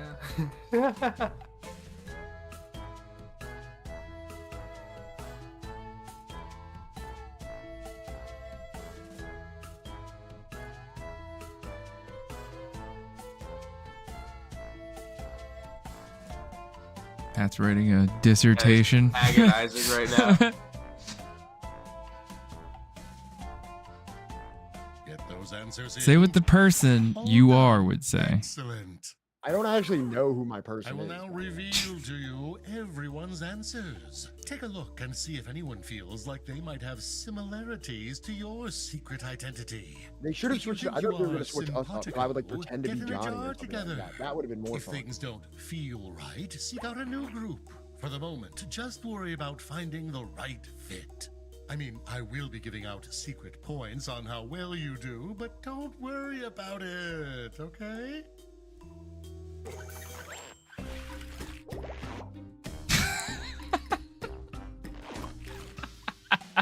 Okay.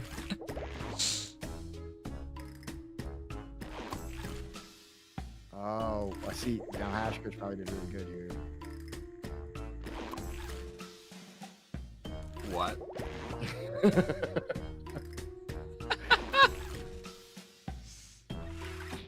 Okay. Go ahead, discuss where you think you belong. We're all friends here. Wait. What? Which group do you belong in? Like, wait, what does this even mean? What is the... How do I know what the groups are? Find your group. Dave, I think me and you were supposed to be together because I was a Disney character. Yeah. So Dave, click 2. Wait, what? No, I was supposed to be... Wait, what? And Finito, how do you feel I about feel your like... choices? I feel like somebody was figured a out, more feeling similar character to lost? me. As you might have guessed, you all belong to one of 2 secret categories. That and race But car. what are they? Yeah, but they didn't tell How us which about a was little which. hint? Check your device and see if this cryptic clue helps. Wow, fuck you. Kind of a weird code. Maybe that changes whom you feel an affinity towards. Is or maybe anybody not. else Either way, it's communistly time for upset? another question. No. I just had the best dream. I was. Oh, is this still my same character? Is this still the same stupid character?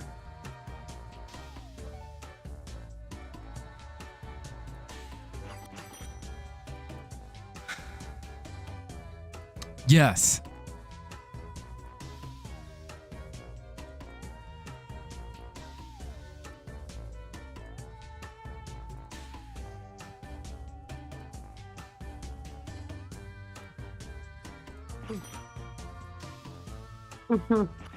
Time to see your I'm responses. so sleepy, that's all I can do.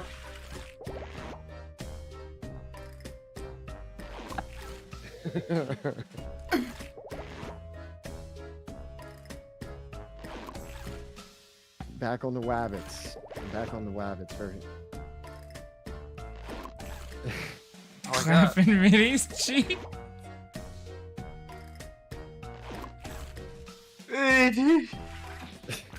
It's time Jesus to Christ. go. Hope you feel confident.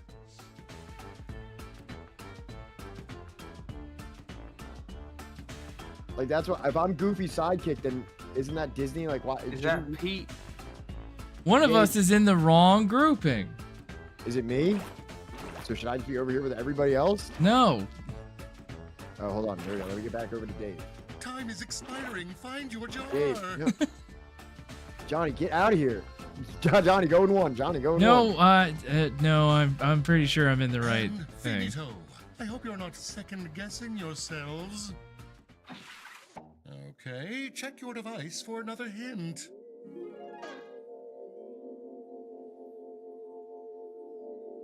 These aren't exactly hints. These are Yeah, like this is a hint. direct I answers. just know now. Good stuff, eh? Think it over while I present Did you your give me with an final A? question.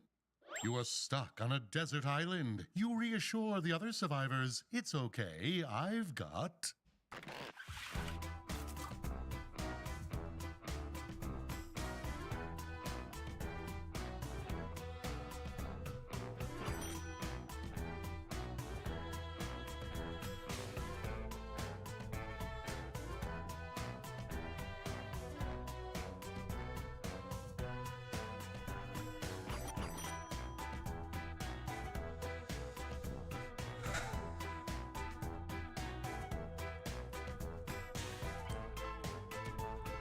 Okay, I feel like there was a learning curve on this one. I feel like for $15, these games aren't that fucking good. The point is it's supposed to be like fun that you can do with friends. During COVID, this is some of the most entertaining shit ever, man. Listen, man, I was living in Florida during COVID.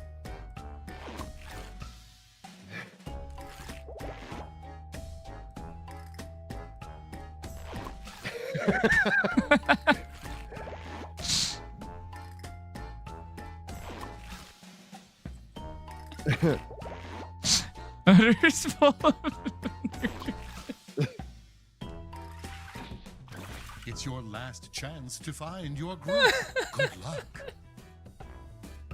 Did anybody know Goofy had a cow sidekick? Not Pete. I'm gonna be honest. No, I don't remember her really from anything. Yeah, and that's kind of what bothered me. It's like, yo, like I don't even know this person that you're trying to make me be. Chop. Grouping time is almost done. I have udders. Drink from me. Udders. I got nipples, Fokker. Can you milk me? I got nipples, Greg. Can you milk me? Well, we've made it to the end. You can milk anything So with nipples. naturally, I have one final twist. One of you doesn't belong. Remember how I said that I hypnotized you to fit into one of two categories? Well, one category only has one player. They are We figured. Yeah. If you have been paying attention, their answers don't quite fit Also, with the other what's group. stopping you from just And the like we kicker pretty much is talked about it the whole outlier time? doesn't You're like, know yo, they're the outlier. It could even be you. Could be So me. think about whose answers don't quite fit or seem a bit odd. Yeah, that's then why you on just your vote to be device, subtle. vote for I whom don't you understand. think the What was the point outlier of being most subtle? I thought I was likely supposed to give is. clues. If a majority of you agree, we will accuse that person. If you're right, huzzah! I shall reward the correct players with points. But get it Y'all would wrong, suck and the at Among Us. outlier will take those points all for their lonesome. Y'all would Also suck. reward the outlier if you can't form a majority. So take some time and talk it out. Ready? Let's vote. It's Hash Kush. Time to find the outlier. Discuss quickly, then It's vote obvious. for a suspect. What's there to discuss? It's Hash Kush. Yeah, it feels like a house fish. And were you correct? Yes. Bravo! We got you, Ash Kush. The categories? We Why, knew they you were was different. simply... I made that after the first round. And how well did you group yourselves? There's only one other fucking. Great job, brains.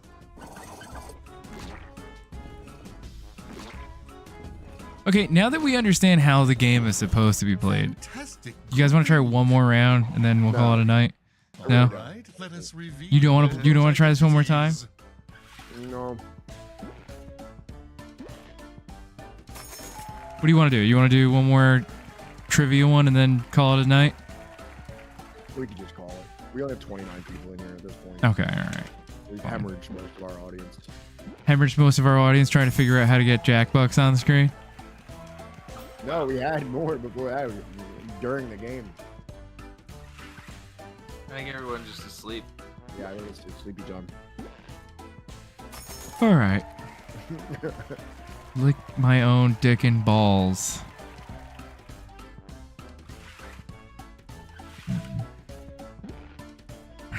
It's Goofy's sidekick who is a cow. I don't know though. Milk me hard. Now let us travel to that metaphysical paradise I call the scoreboard. Clara Bell. All right.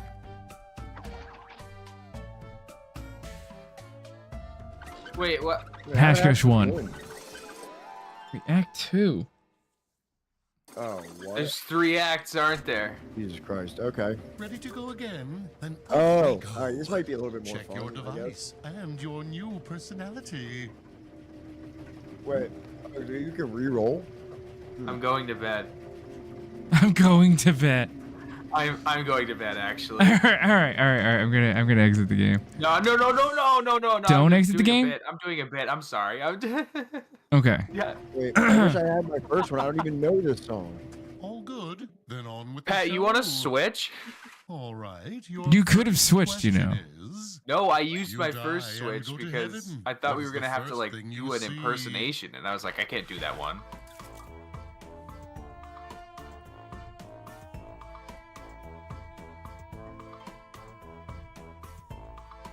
What's the first thing I see?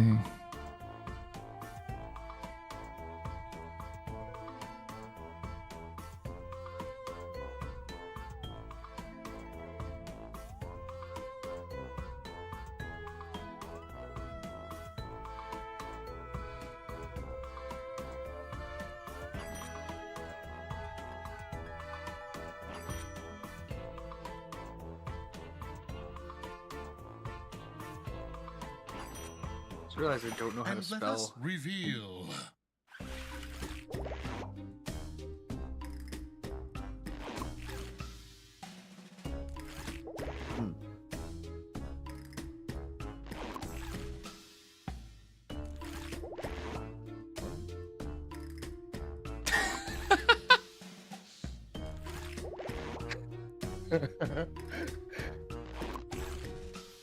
Wait, two of y'all are talking about Michael Jackson? Now, use these answers to group yourselves. Go. This one's actually going to be kind of tough.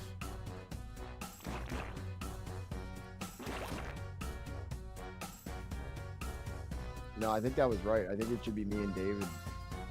No, I think I'm alone.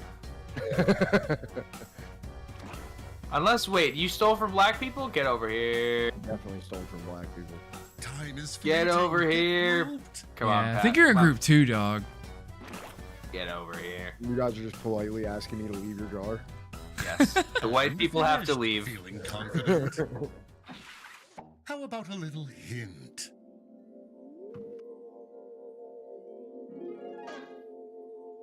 That is not a hint. We already know what it's about. What? 3 qualities my ideal partner would have include...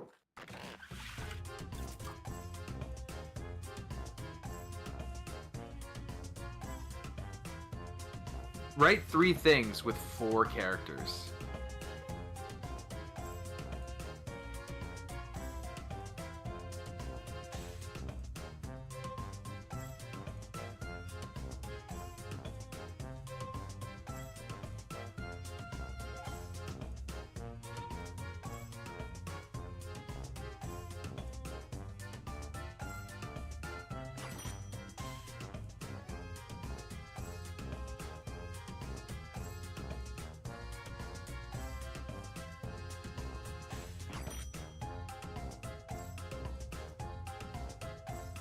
I don't know anything.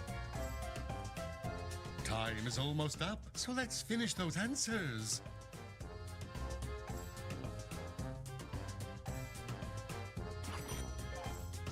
Didn't think of 3 Reveal things, so I your just thought of 1. responses now.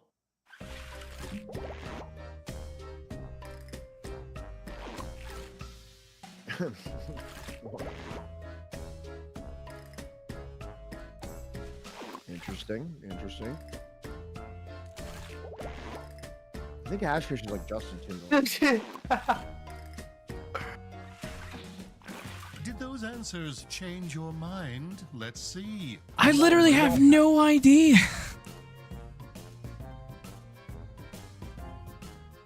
David, how do you feel? So me about- and Pat are both bad people. What? I'm just asking, how do you feel after that answer? Do you still think we both belong in the same jar? Yeah, yeah. I don't know. I don't know if we got anything out of this round of answers that's gonna help us. Time is running out. Mine Get should be organized.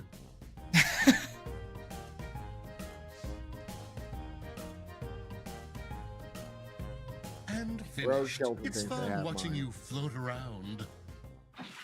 I don't know what Check the your peanut butter device, and banana another reference is, hint but like will materialize. underage partner, and you do drugs. You could be any musician that ever lived. Yeah, I know. But I also stole from black people. Interesting. Oh! Right? Here's your final question. What is your version of live, laugh, love?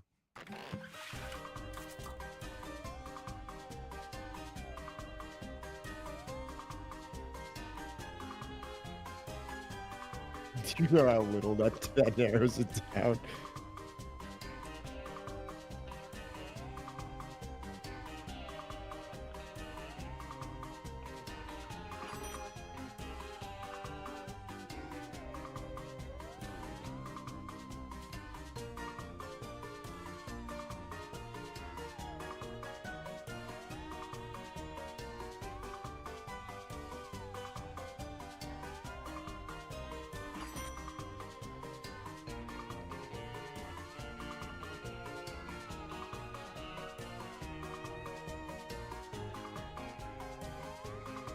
Time is winding down. Get those answers in.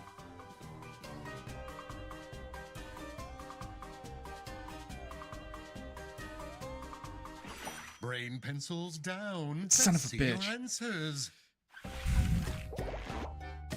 I was trying to say get lucky. Yep, yeah. All right, hash pitch. I'm leaning Justin Timberlake for hash pitch.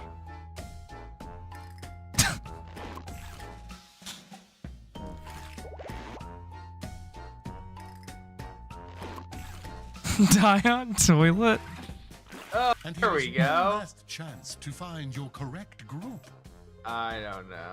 I feel like me and Pat belong together here.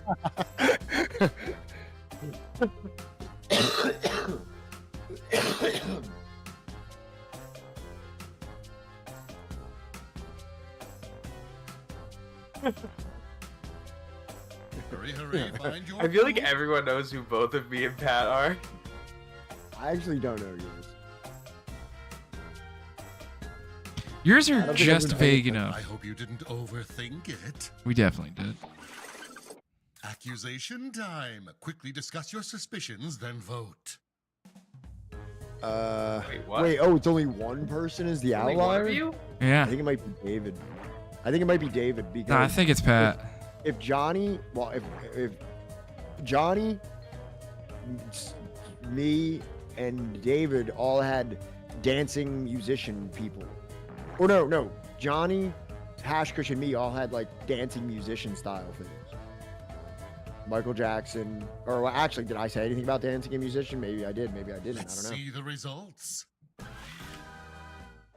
I might have had. Oh well, at least Wow, you they called- ruined the show. Johnny is not the out. Did we say Johnny was? It's Pat. What? And the categories were What? Why was I?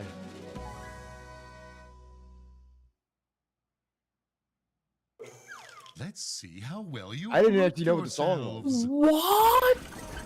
I never actually heard the song that I was.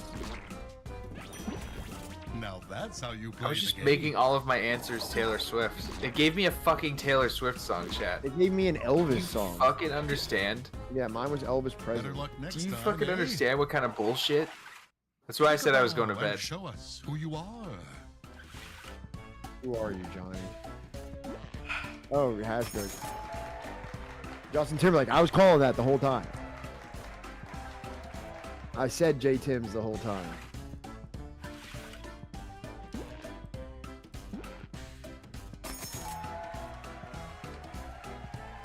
I fucking hate this world.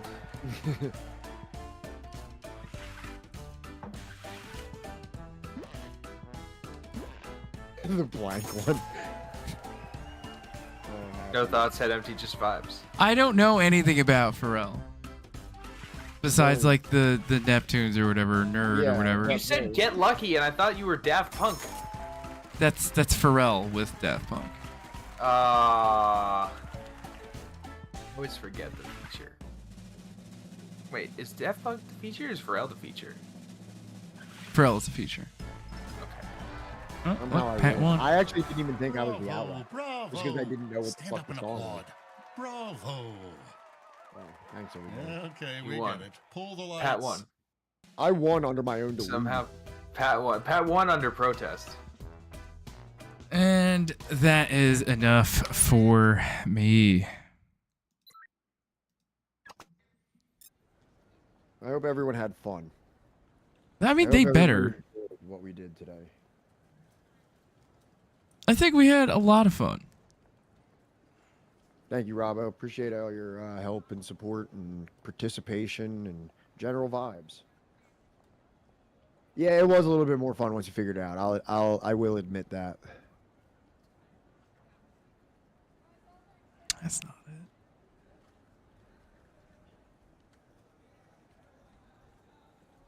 There we go. All right, everybody. I think that's enough. That's enough of that. Come on. There we go. Okay. Come on. There we go. Come on. Okay. So, yeah, what are we doing? Like, this Sunday, I want to say? Sunday, we're doing liberalism. Sunday, we are doing... Sounds awful. Oh, Jesus Christ. This is not... We're doing a liberalism. Hey, David's gone. Hang on. Just hang on. Hey, last week there was an announcement you were making that I missed. What was it? Oh, right.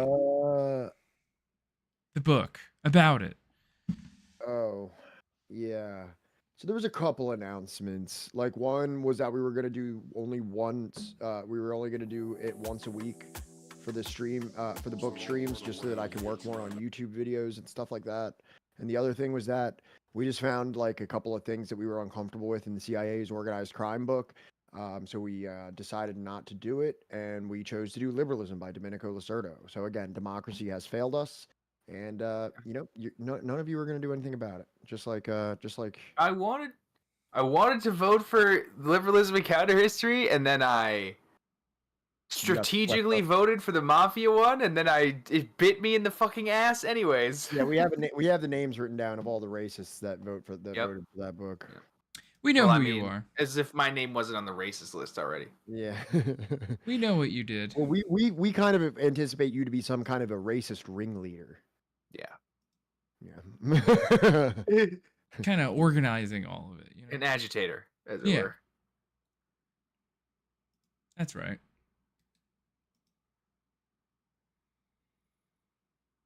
Alrighty. So, what the Man, over 6 hours today, boys.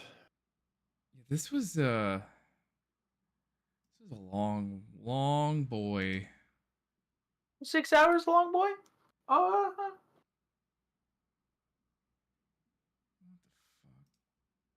But we had fun. Well, when you only have 3 stars on, three people on, it's carry the whole stream. If you have more people on. And excuse me? What?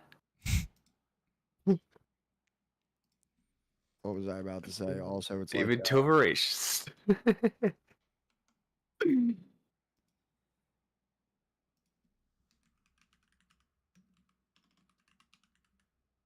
What was I gonna say? It's the we actually did politics for a couple hours, and then we just went off the rails with like nonsense for a couple hours. So I think that's good. I think that's a healthy place where you want to be. I feel like it can't be politics all the time, and it can't just be, madness. Yeah. We gotta pull. What else is there in existence in life? All right, here is your poll. Okay. Yeah, what is there besides intense political discussion and being a silly goose? Good thing to do on a Friday. Don't end the week all depressed. That's correct. Yeah, there's enough depressing shit flying around right now.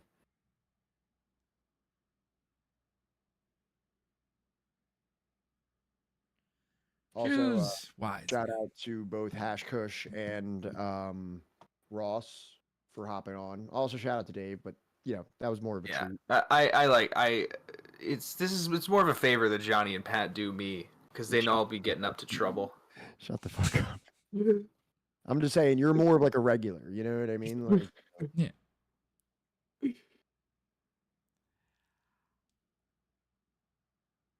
Thank you, lone voter. Thank you all. Never mind. Well, let's rate Amy because she rated us the other night.